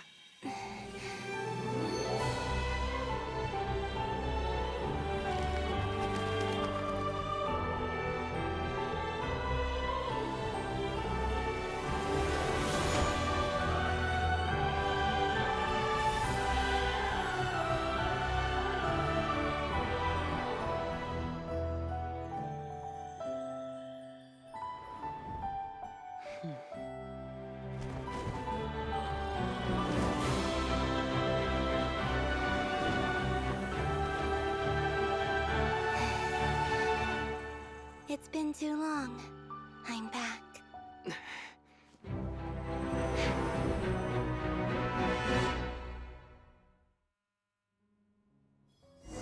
Focus on the battle, Traveler. What a touching reunion. Though I personally find myself repulsed by the sight of weaklings huddled together for war. Now, you're quite finished patting yourselves on the back.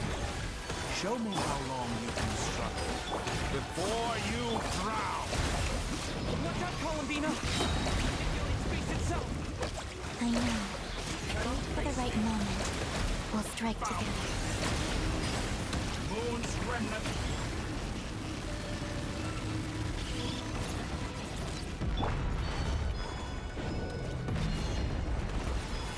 Surge.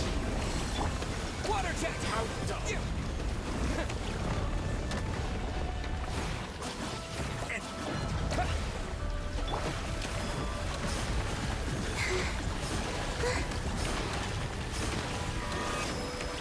Wayne. Go!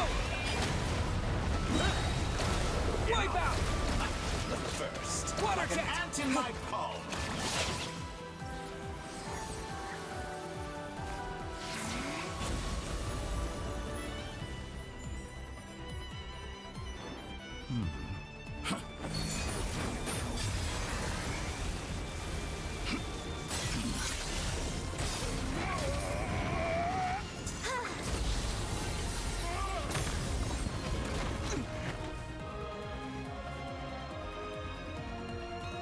I grant you the new moon's blessing. The new moon shines upon you. I am growing weary. It's over, Dottore!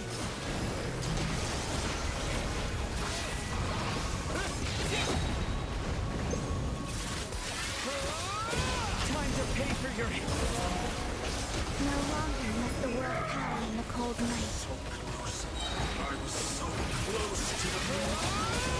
Future is not yours! Let the moonlight dispel the darkness. In this rock decay.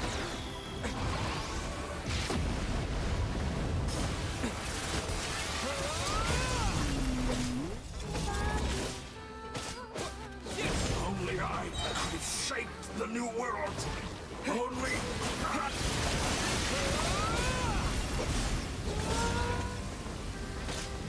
Only I could have shaped the new world. Only I.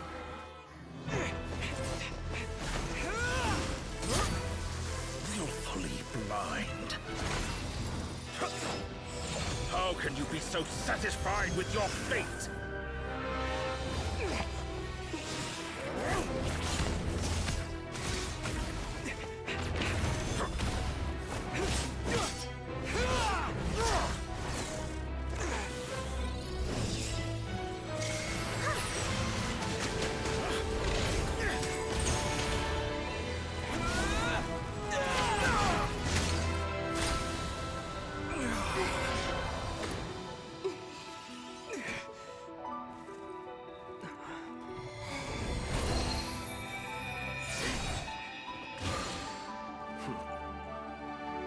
This battle was never about fate. It's about friends, family, and the home you stole from them. So dull. Only the weak rely on each other for comfort. You shall see. Once I transcend fate, you will be nothing but fodder for my grand experiment! That will never happen.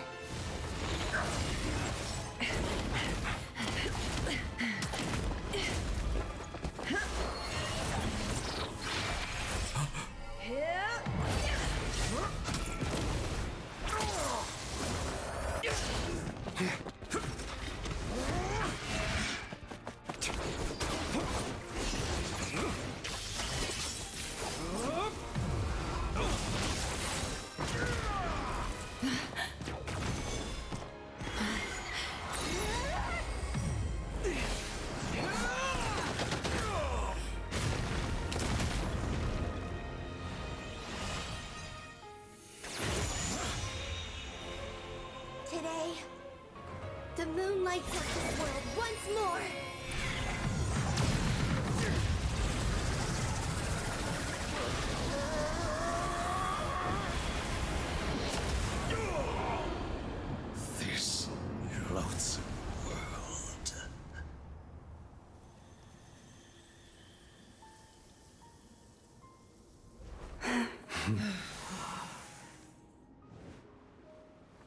No, this world is our home.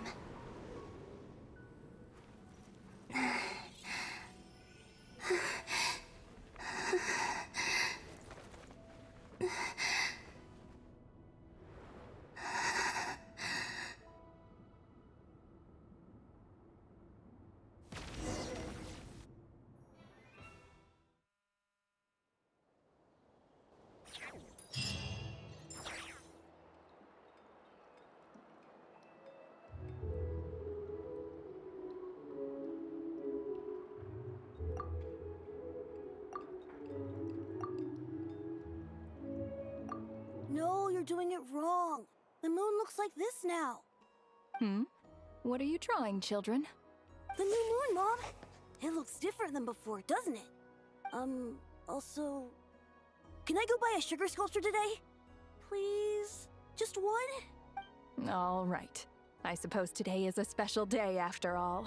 Almost like a festival. Extra, extra! Get the latest Nasha Express here!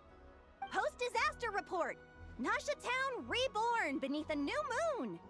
The voyage begins today! The future looks bright thanks to the League. Want a copy? I knew things would be different. But I didn't think that would include the moon. They say a new moon goddess has been born. A new moon goddess? Who's saying that? The Frost Moon Scions? I guess so. I'm not too clued up on the details. As far as I'm concerned, the moon's still in the sky and it's business as usual. Hey, since we've come all this way, shall we grab ourselves a free meal while we're here? Are you a convert now? Or are you just here for the free lunch? Oh, come on. What does it matter? After everything we've all just been through? That smells good. All right, that's it. I'm hungry. Time to eat. Come on! We gotta get there early, or there won't be any good spots left! Shh, keep it down. This is a residential area. What if people are still sleeping?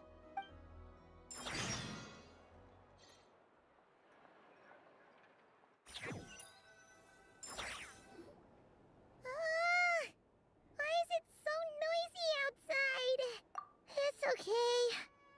Paimon was pretty much awake anyway. It's been so long since we last had a chance to relax, huh? Feels like time is moving slower than usual. What about you? Did you rest well? Still winding down from everything that's happened? Or are you wondering how our friends are doing? Or is it about what Dotori said to you? Okay, if you say so. But don't push yourself, alright? Let Paimon know if you need to talk. What we just went through was a lot. It's totally normal if you need some time to get back in your groove. Luanatar disappeared after Columbina came back. Apparently, she was part of Columbina's soul or something.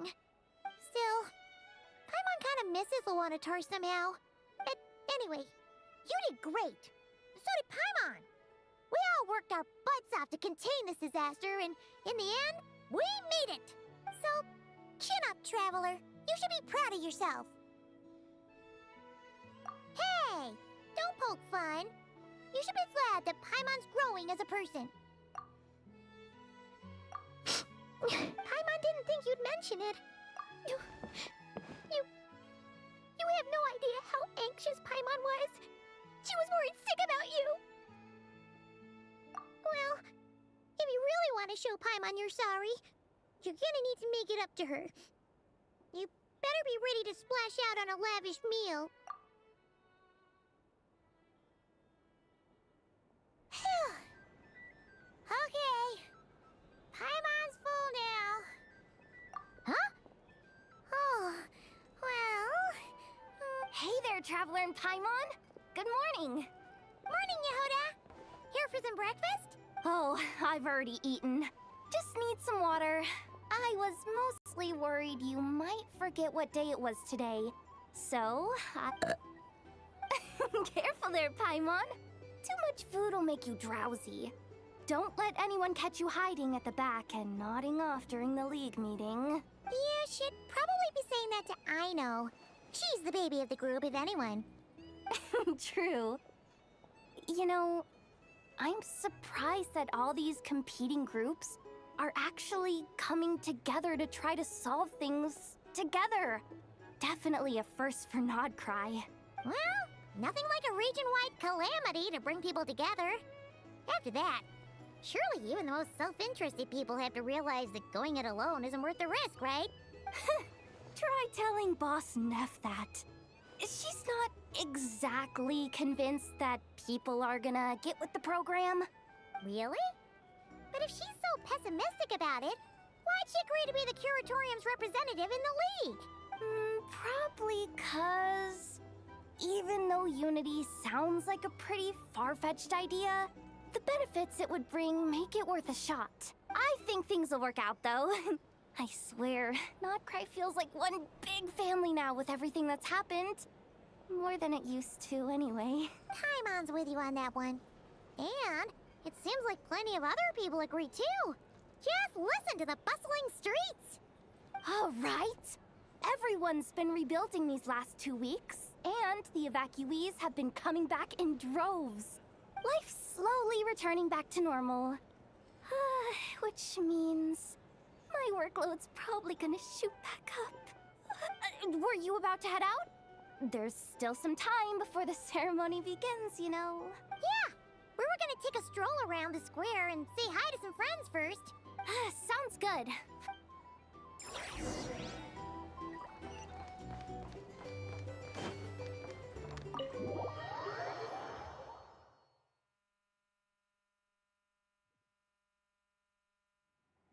Please accept today's boon. Have a nice day. Are Paimon's eyes deceiving her? Or is that Inefa handing out food for the Frost Moon Scions? Hello there. Would you like a feast of the moon, along with some snacks of the day? So, what's new, Inefa? It was only a few days ago when we last saw you, but it looks like you've joined the Frost Moon Scions in that time. And I know too? What are you talking about, Paimon? We're just here to help, duh. In the wake of the disaster, it's all hands on deck. We responded to Lama's request for support.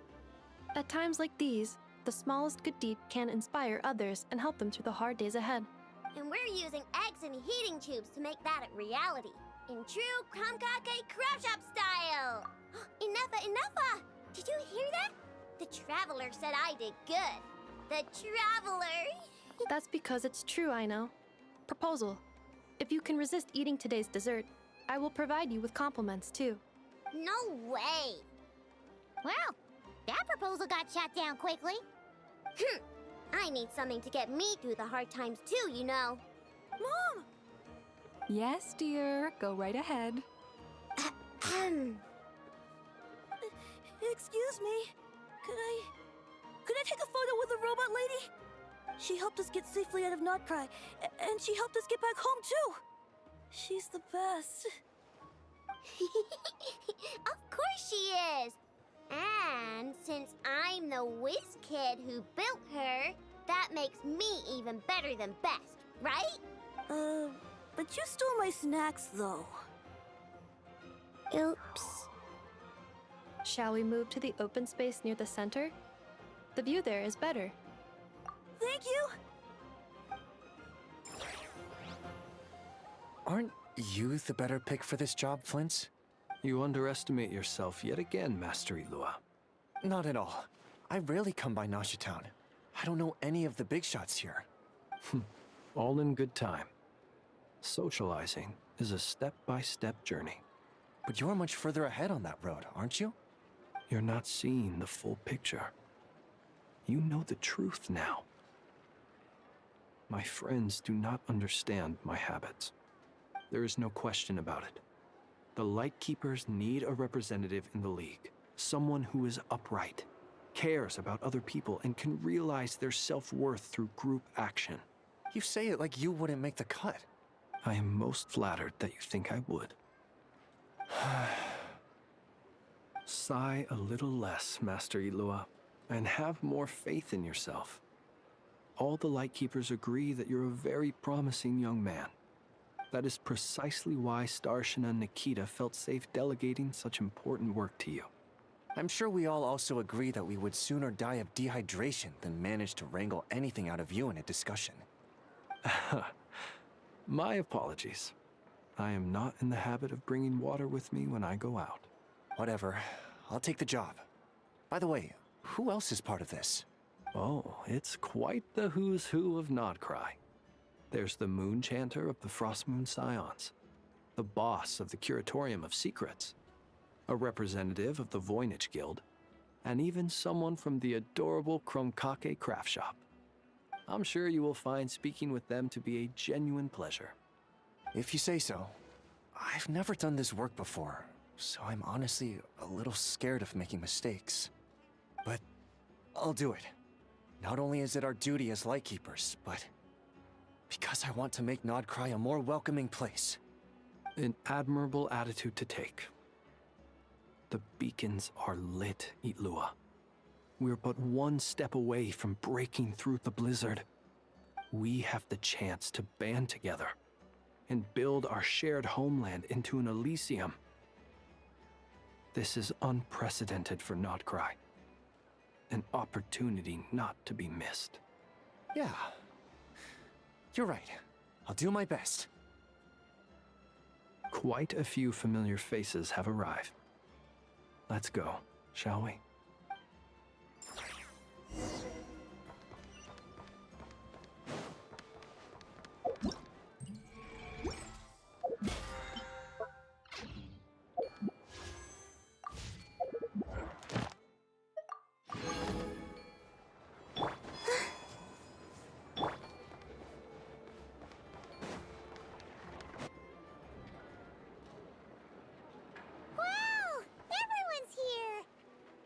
You seem well rested. I know no one's asked, but I'm sure you all want to know, so let me just say, we're doing great. Thanks. Well, great, but not perfect. I'm starting to lose my mind from boredom. Can't drink a drop of alcohol while I'm waiting for my wounds to heal. I'm sure you had a sneaky swig or two. Wait, how'd you find out? I'm sure you must be missing Mondstadt after all these years away, Grandmaster. Yeah, you could say that again. Every time I get news from Mondstadt, it makes me want to go back and see the place for myself. Honestly, once things are wrapped up here, I think it'll be time to head back home. Hey, looks like someone's taking the stage. Can everyone see okay? Anyone need a boost? I'll just listen from the back. It's fine. You're taking this pretty seriously, huh, Durin? Well, it's not every day that I get the chance to see how people speak in official settings. Soak it up like a sponge. I'll make sure you get a chance to practice for yourself later down the line. Actually, I know just the thing. You can debrief the Knights of Favonius for me. Mr. Varka, are you forgetting that I'm not a Knight of Favonius? I can knight you. Any particular title you'd like? Is he joking? I really can't tell. You'll have to figure this one out for yourself. It'll be a good learning experience. It is my honor to host the opening ceremony for the League, and to have this opportunity to speak to you all in my capacity as Voynich Guild representative. Could this person also have been pushed onto the big stage by the real big shots? Guess I'm not the only one then. We come here today, having weathered the trials and hardships of yesterday, and having learned from them the importance of unity and cooperation. All right, here we go. Uh-oh, looks like Aino's off in Dreamland already. Wait, Boss is looking kinda drowsy too. What's up with her? Come on, get this speech over with already. Nodcry is our home, the land we rely on for survival. And as we chart a course for the future, may we persevere through the storms ahead as we sail towards a new era of prosperity, freedom, and hope.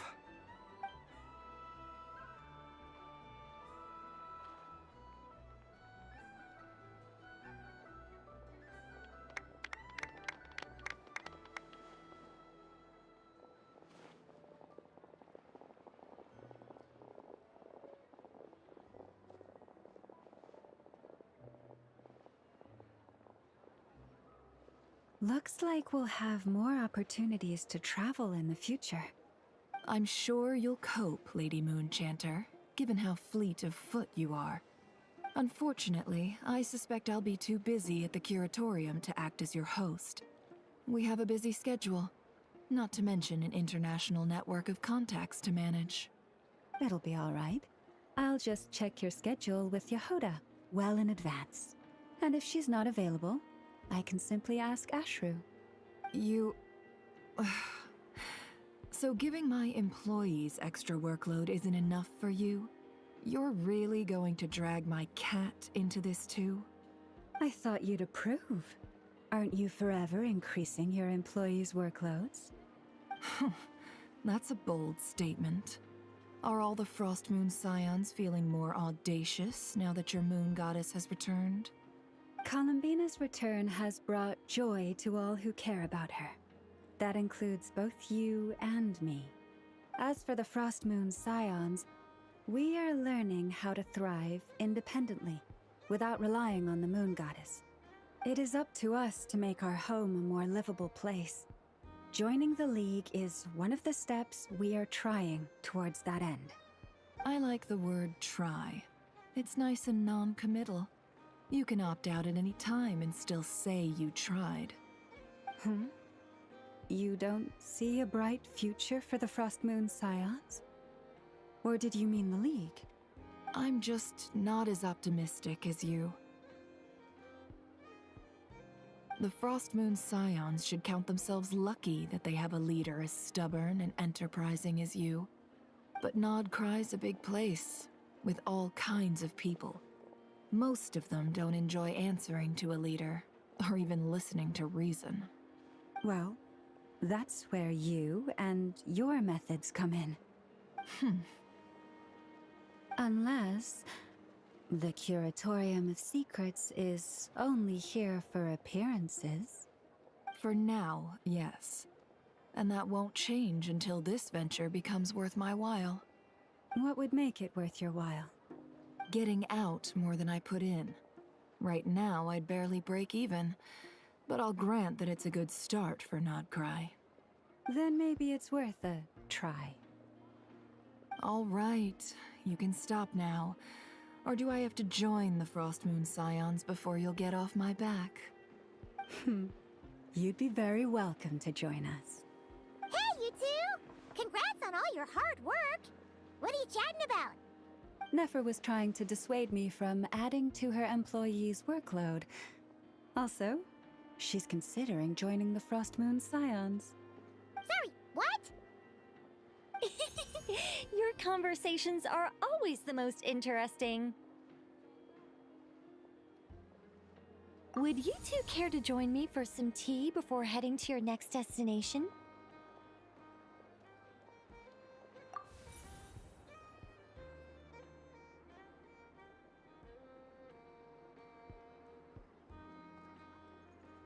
Nicole? Wait, where are you? Aren't you gonna show up today? Sadly not. I'm otherwise occupied right now. I'm sorry, Paimon. I can hear how disappointed you are. If it's any consolation, let me say that how things appear on the surface is a far cry from what they are at their core. Perhaps you'll feel better if you focus on the fact you have a special line of communication with the great mage herself. Okay? Has something happened? No, or not yet, anyway. Well, that's not ominous at all.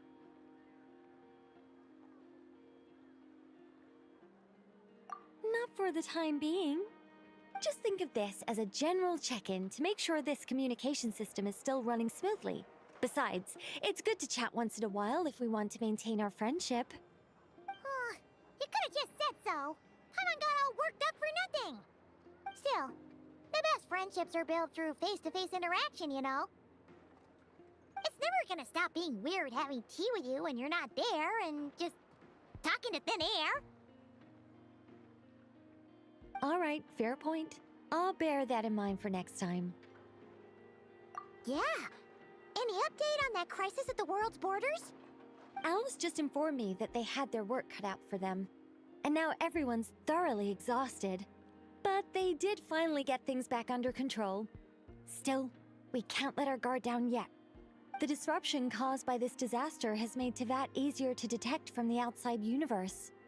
She plans to wait for things to stabilize, then reschedule her Mondstadt vacation plans.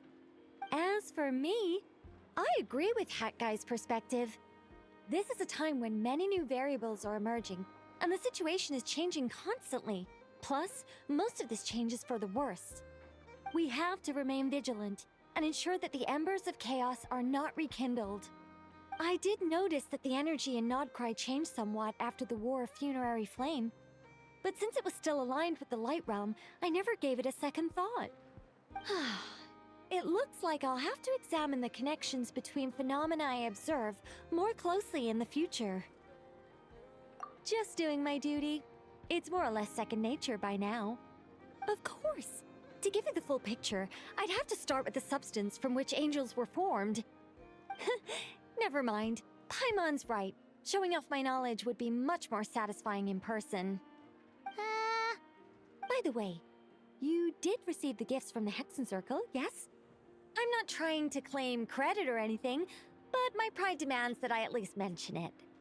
They're quite similar to the protective talisman that Alice gave Dory, but with some very special enhancements. Oh! So that's what kept our friends safe when Dotori trapped them. Indeed. We went to great lengths to make sure they were invisible to his eyes. I'm so happy they came in handy. Still, not fishing for gratitude, by the way. I just want you to be aware that sometimes your friends may be protecting you in ways you cannot perceive. Anyway, I'll contact you if anything else crops up. If not, you know what they say, no news is good news. Oh, my angelic instincts are tingling. They say you should head to the docks next. Your friends are about to board their ship home.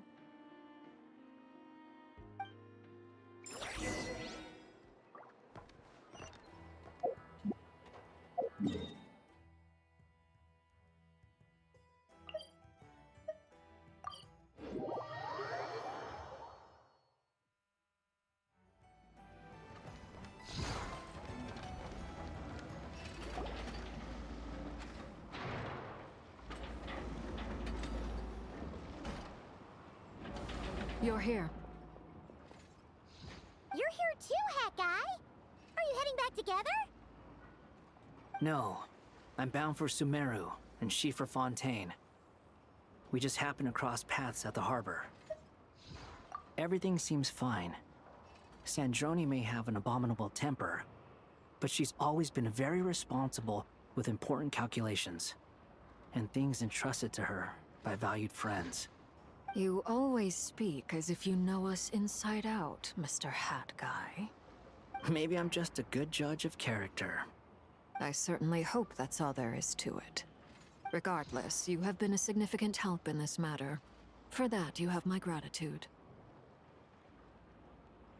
I didn't do anything special. Sandrone's the one who completed a seemingly impossible formula and turned the tide of the entire battle, even giving her life in the process. She's the one we should be thanking. Even we were unaware that Sandrone had hidden the real formula inside Polonia's body. She managed to fool Dottore into thinking the formula was running in her system by installing an identical-looking decoy within her. She probably realized that she didn't have the strength to stop Dottore. But this way, she could at least get him to lower his guard.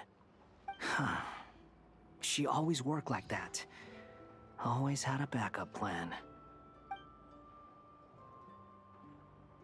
Well, that's why I'm traveling to Fontaine. She made a request of me long ago, and the time has come to fulfill it. Think of it as her will.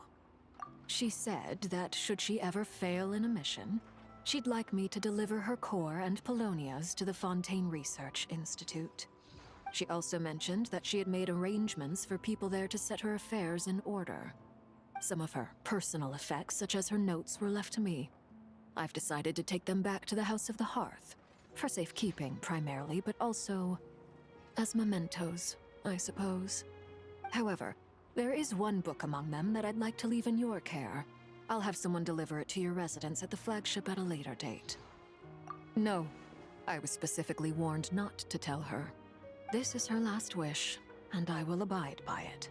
I can only hope so, but none of us here can know for certain. I bade farewell to Columbina earlier today. As promised, she turned the iridescent moon's marrow over to me. She spent a long time with Sandrone's body, saying her goodbyes. Oh, is she alright? Sandrone's passing has left a great wound in all of our hearts. It will take time to heal, but Columbina surprised me. She offered me some words of comfort before I departed. Despite being grief-stricken herself, she showed an awareness of the feelings of others around her. She never used to act like this. Clearly, she has grown. And I suspect that we have you to thank for much of the change we are seeing in her. Huh. After these recent events, the Tsaritsa has revoked the Pale Star Edict. Snezhnaya now realizes that the arrest warrant for Columbina was just a ploy by Dottore, who coveted her powers. I shall return to Nodcry to see her as soon as I find the time. I hope that from now on, she too will explore more of the world. Columbina Hyposelenia's journey is only beginning. My ship is Heat Traveler. Paimon, we shall meet again. You too, Hat Guy. What are you still bumming around for? Isn't Columbina waiting for you? I thought today was the day you'd agreed with her to go find out the truth about your sibling. You're afraid you won't like the truth when you see it. Well, this is new. I was starting to think that nothing could scare you. Don't say that! Wouldn't you be if you were in this situation? Fair point. But I'd say I have more experience facing up to unpleasant truths than the Traveler. They say blood's thicker than water. I know how much you need your family back. More than you need any of your friends. And I'm sure that all your real friends understand that too. No matter what the truth turns out to be, they will stick by you and support you, whatever decision you make. Finding the truth is important. But more important still is what you choose to do once you've found it. At least, that's the life lesson I've learned from my experience, grappling with the truth. What? Now that Dottore's dead and gone? A little, I guess. But it hasn't solved everything. Maybe I regret not getting to end his life with my own hands. Or maybe it's something else. But for whatever reason, I still feel like I have a chip on my shoulder. Either way, I'm going back to Sumeru.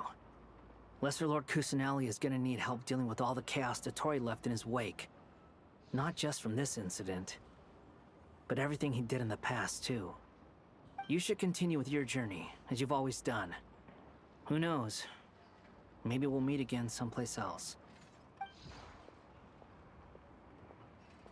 So, what should we do now? If you want to explore a bit more to steady those nerves, Paimon's game!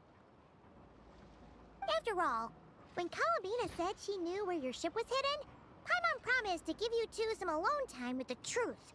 It hasn't been all that long since we were last apart, sure, but with Columbina there, Paimon's sure things will be just dandy. Ain't no biggie. Paimon might be all about that food and fun, but she knows how to do right by people. Paimon's sure you'd prefer to digest the news about your sister in peace. But, no matter what you see, just know you can share it with Paimon. Of course, as long as it's not super private. If you can't make sense of something, let's give it some thought together. And even if we both can't figure it out, Paimon can at least treat you to a nice meal. Glad to hear it. Feel better now? Alrighty.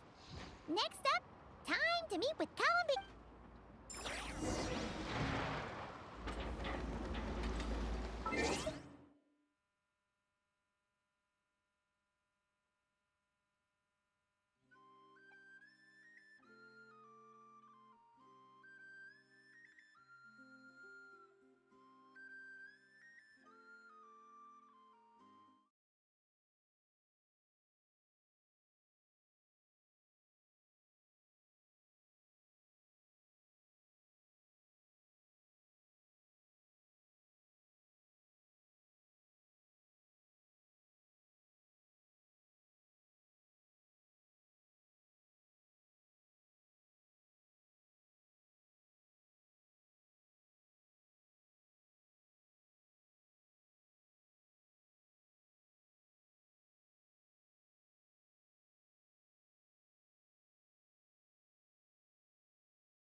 Columbina! We're here! Can't quite believe we're meeting out here.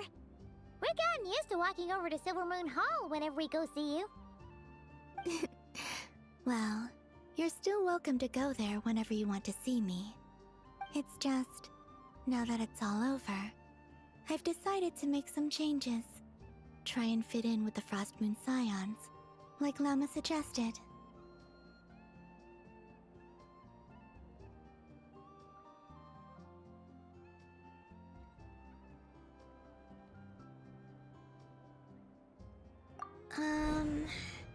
The older generation are still timid around me. They don't dare get too close, and they bow their heads when I walk by. But things are much better with the children. I see more curiosity in their eyes. Hopefully, by the time the next Moon Prayer night comes around, I can enjoy the festival with them as myself, without having to pretend that I'm only dressed up as the Moon Goddess. You'll do fine, Columbina. Paimon's sure they'll realize you're super nice once they get to know you better. You really think so? When we first met, you thought I was a little up in the clouds. We were just starting out then, come on! So Llama told you, huh? I'm only teasing. I know that I have you to thank for pulling me back down to solid ground. It feels good to finally stand firm on the earth where I was born. Oh, that's great!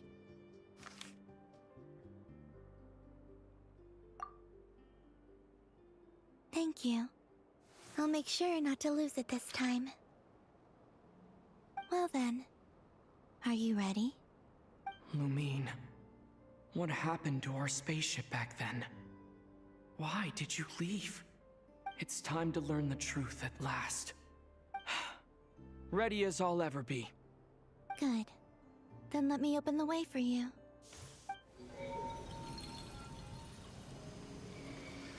Where does this lead?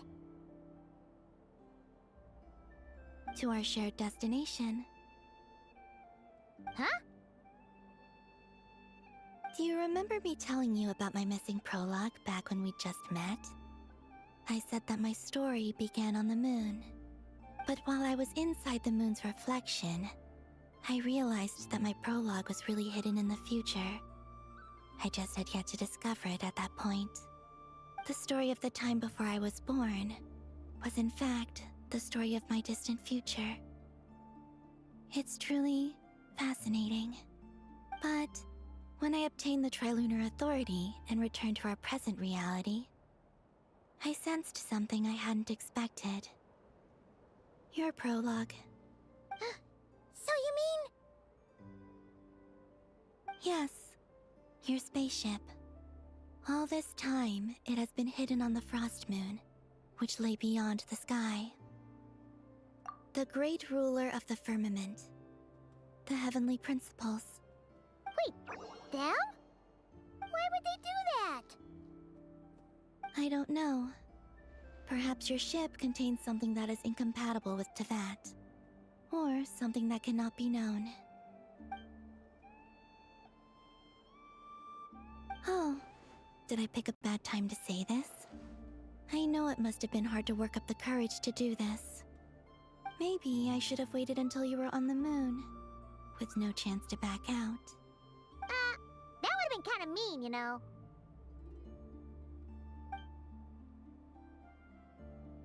Take me there. Oh? Whatever is hiding in that ship, it belongs to me and Lumine. Those memories belong to us. No one else has the right to decide whether I should or shouldn't know about it. Not even the heavenly principles. Very well. Then let's go. You two take care, alright? And don't forget to come back soon! Rest assured, Paimon. We will. Traveler, after you. Thinking about the story that we'll find hidden on the moon? Yes. And hoping that it has a happy ending. Stories like that don't exist, you know? You don't believe in happy endings? I don't believe in endings.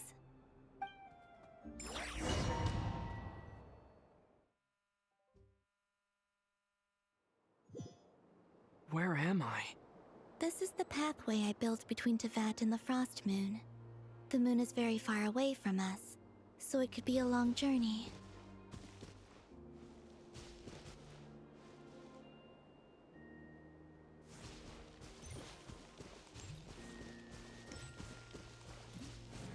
After I obtained the Trilunar Authority, I unwittingly saw past events from many of my friends' lives.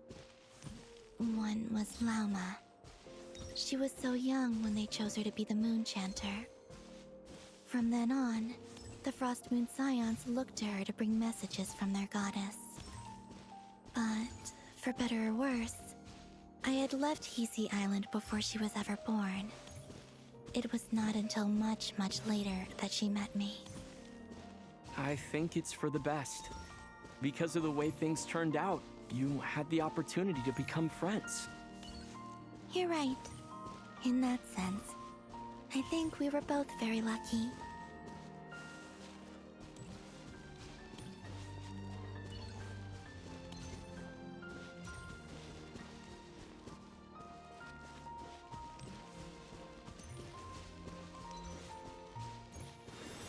Oh, and about that mage, Nicole. I only recently learned that she has lived in Tevat since the time of the Three Moon Sisters. The Moon Goddesses always had a good relationship with the angels. I suppose our friendship continues that tradition.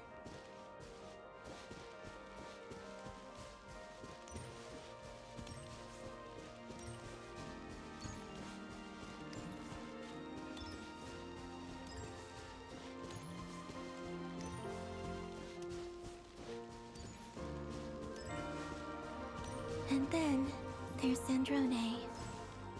I never knew that much about her, beyond the fact that she was created by someone called the Lord Artificer. She, too, suffered for a long time before joining the Fatui.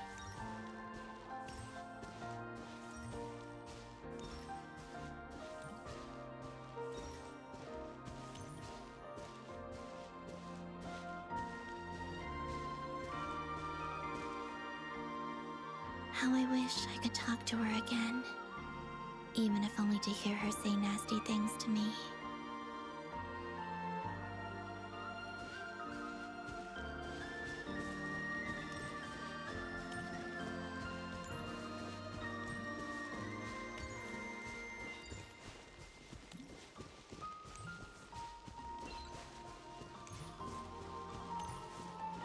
Also, I saw your sibling's story. I'm afraid I didn't see much. It seems that she rarely came to the surface, where the moonlight shines. But I did notice that back when you first set out on your journey, she would often appear nearby, gazing at you from afar with a guilty look in her eyes. Lumine. Let us speak no more of the past. I probably shouldn't reveal so much about my friends. It's not my place. Let the moonlight carry us forth. We are very close now.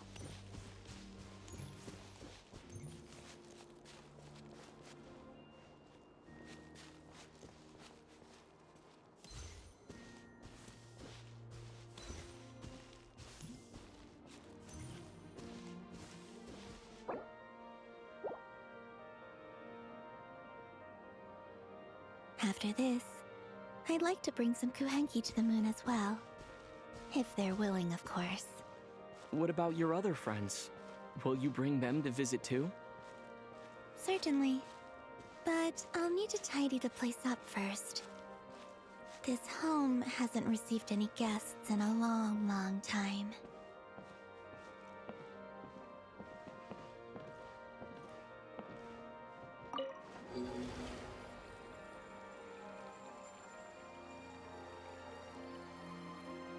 I remember writing something similar with you on Moon Prayer Night. I believe it was called... Dodoko's Whirligig. Yes, that was it. You asked me if I was afraid to return to the moon, and I said that I was. The idea that I had gained something precious, only to lose it so quickly. That frightened me. But I'm not afraid anymore. Besides, this time, we're traveling together.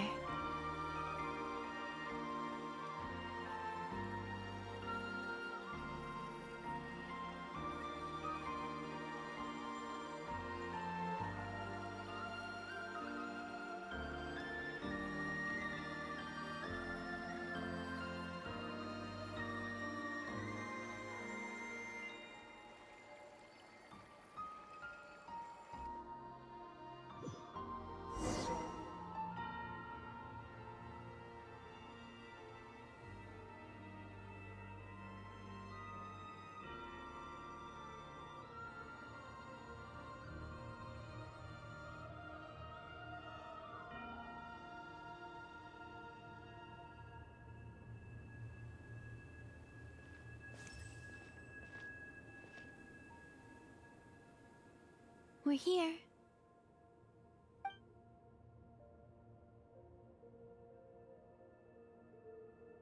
Over there.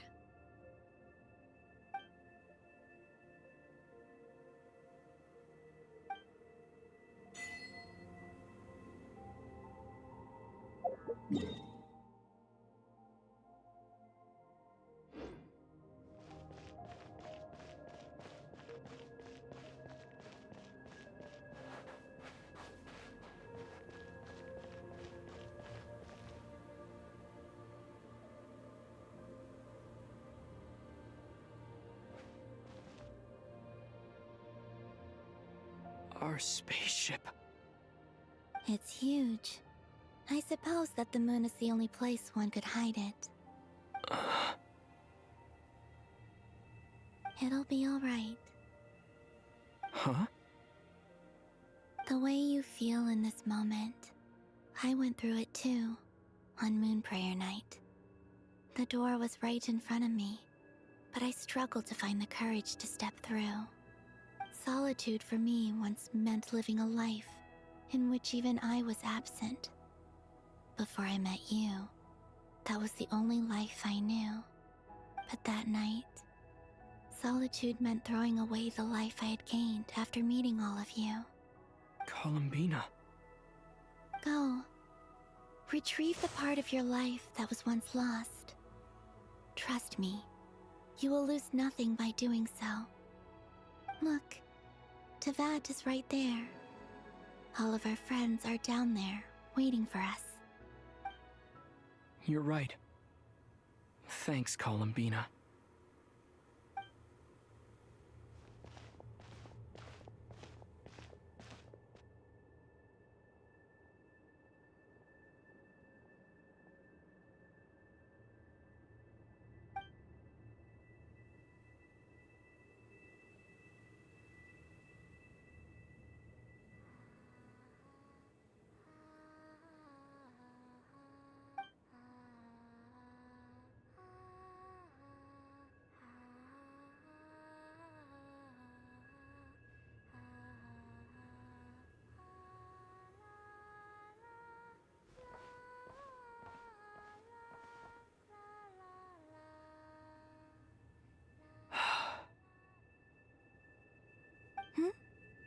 Finished? Yeah. Why did you take your eye mask off? Well, since my return, I've decided to take more opportunities to see the world with my own eyes. Besides, I've always wondered how Teyvat looks from the moon. And what do you think? It's beautiful. I could spend a whole day here just gazing at it. What about you? What do you think of the truth you found? I haven't looked at another person's expression in a long time, but I think yours is saying it was neither good nor bad. Keep this up, and it won't be long before you give Nephra a run for her money. Oh, I don't think that's going to happen. I'm much more used to sensing what's going on around me with Kuvaki. I think I'll save my eyes for seeing special moments I really want to remember. I read the spaceship's flight logs. I always assumed that this was my first time in Tevat. I thought that Lumine and I must have been hibernating in space for centuries on end. But the logs show that our spaceship flew over the skies of Tevat once before. A long, long time ago. Flew over? So you didn't land? No, the ship barely came to a stop before flying on again. After that, it continued traveling through space for a long time.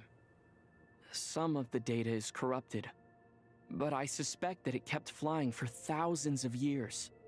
It was only after that that the ship made a forced landing in Nodcry. When Lumine found me, she came from outside the ship. Could this mean that she left the ship long before I did?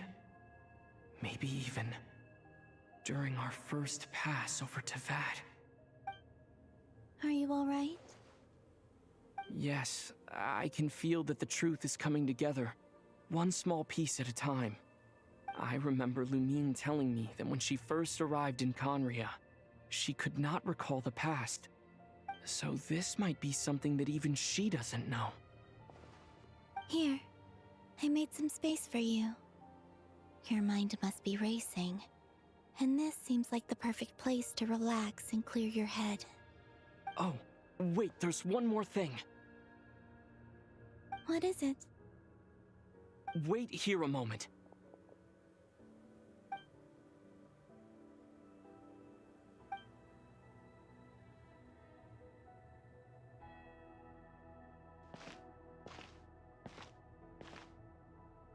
Hey, Columbina.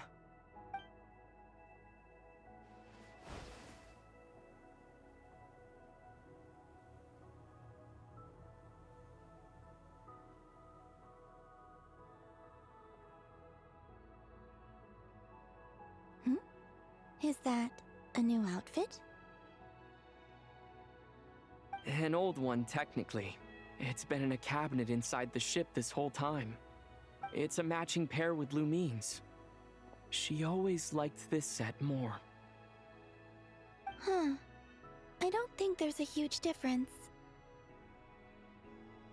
Really? Yes, it's still the same you. You're the same person, no matter what clothes you wear. Only Columbina would make an observation like that. Traveler, do you consider Tevat your home? Home is wherever Lumine is. But then after all the time I've spent here, and everything I've been through, yes, I'd say it's my home. Would you change your answer if Tevat changed appearance? I mean, if the truth about Tevat turned out to be different than what you thought. I don't know, but I don't think so. The truth is not what matters most to me about Tevat. When I was first born, I longed for a home. And when you get something before you're mature enough to understand the world, you just take it at face value. I thought that a home was a transaction. You give me what I want, and I'll do the same for you.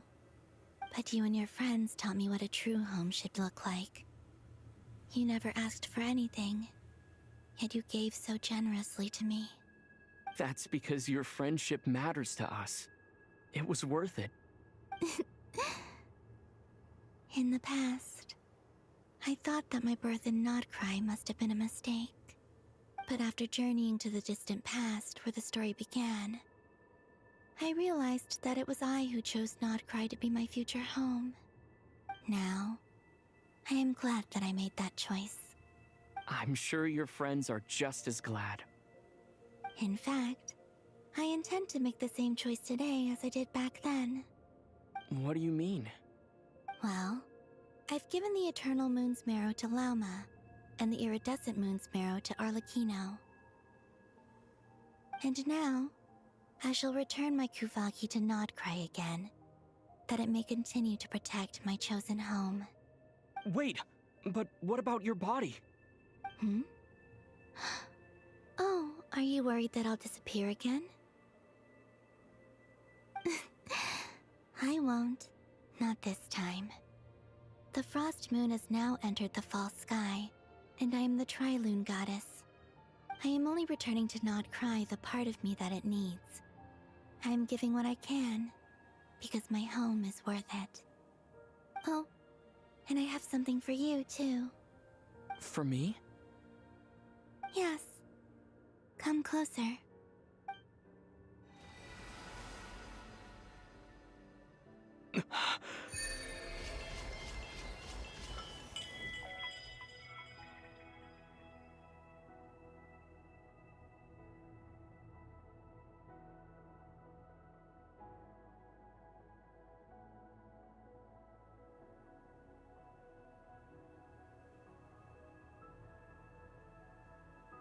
What was that? I lifted some of the restrictions this world placed on you.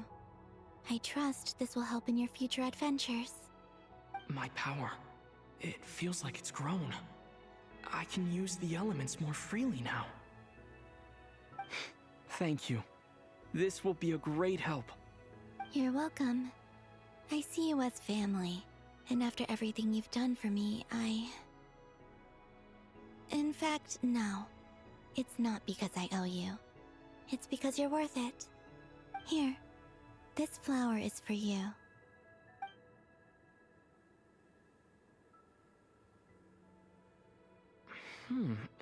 Isn't this a moon prayer blossom? Yes. Don't worry. You will never see these flowers lose their color again. I'm finally discovering the joy of giving. How I wish I'd learned this sooner. Hey, better late than never.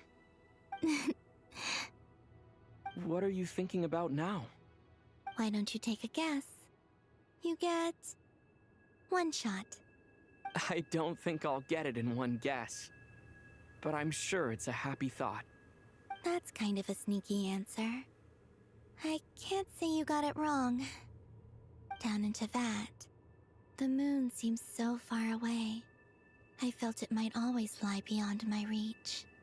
But on the moon, everything feels so close by. The haze that once enshrouded the skies has finally been dispersed. I feel like a traveler on a winter's night, starting a new chapter in my tale by the warmth of a bonfire.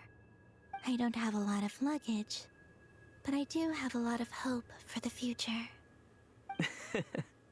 Well, what's next? Next?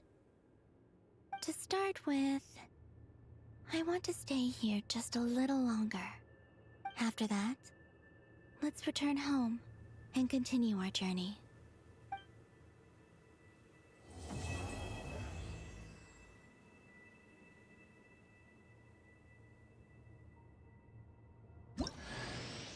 These clothes bring back so many memories.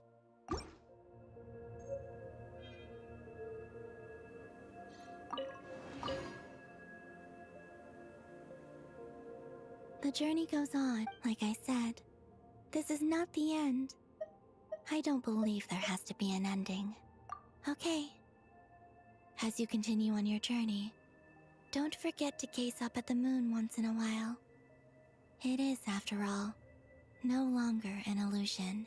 It shall cast down its true moonlight, connecting us in truth.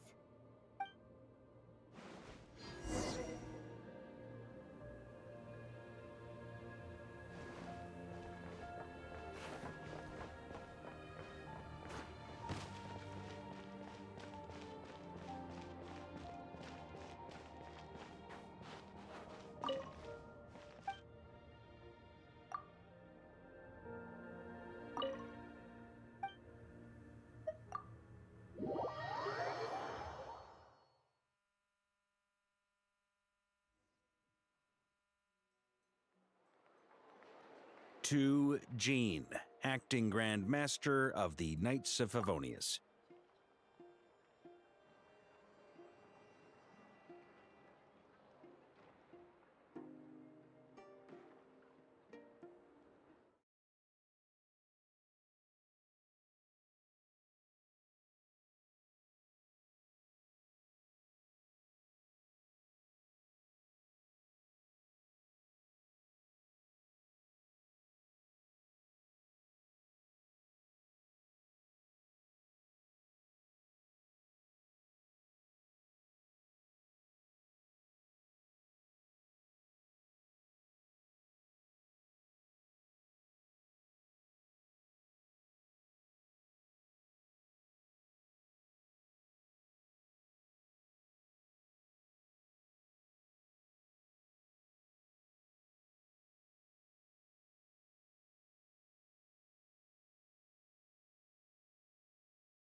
This preamble is such a pain to write. It's probably high time we got rid of this acting business.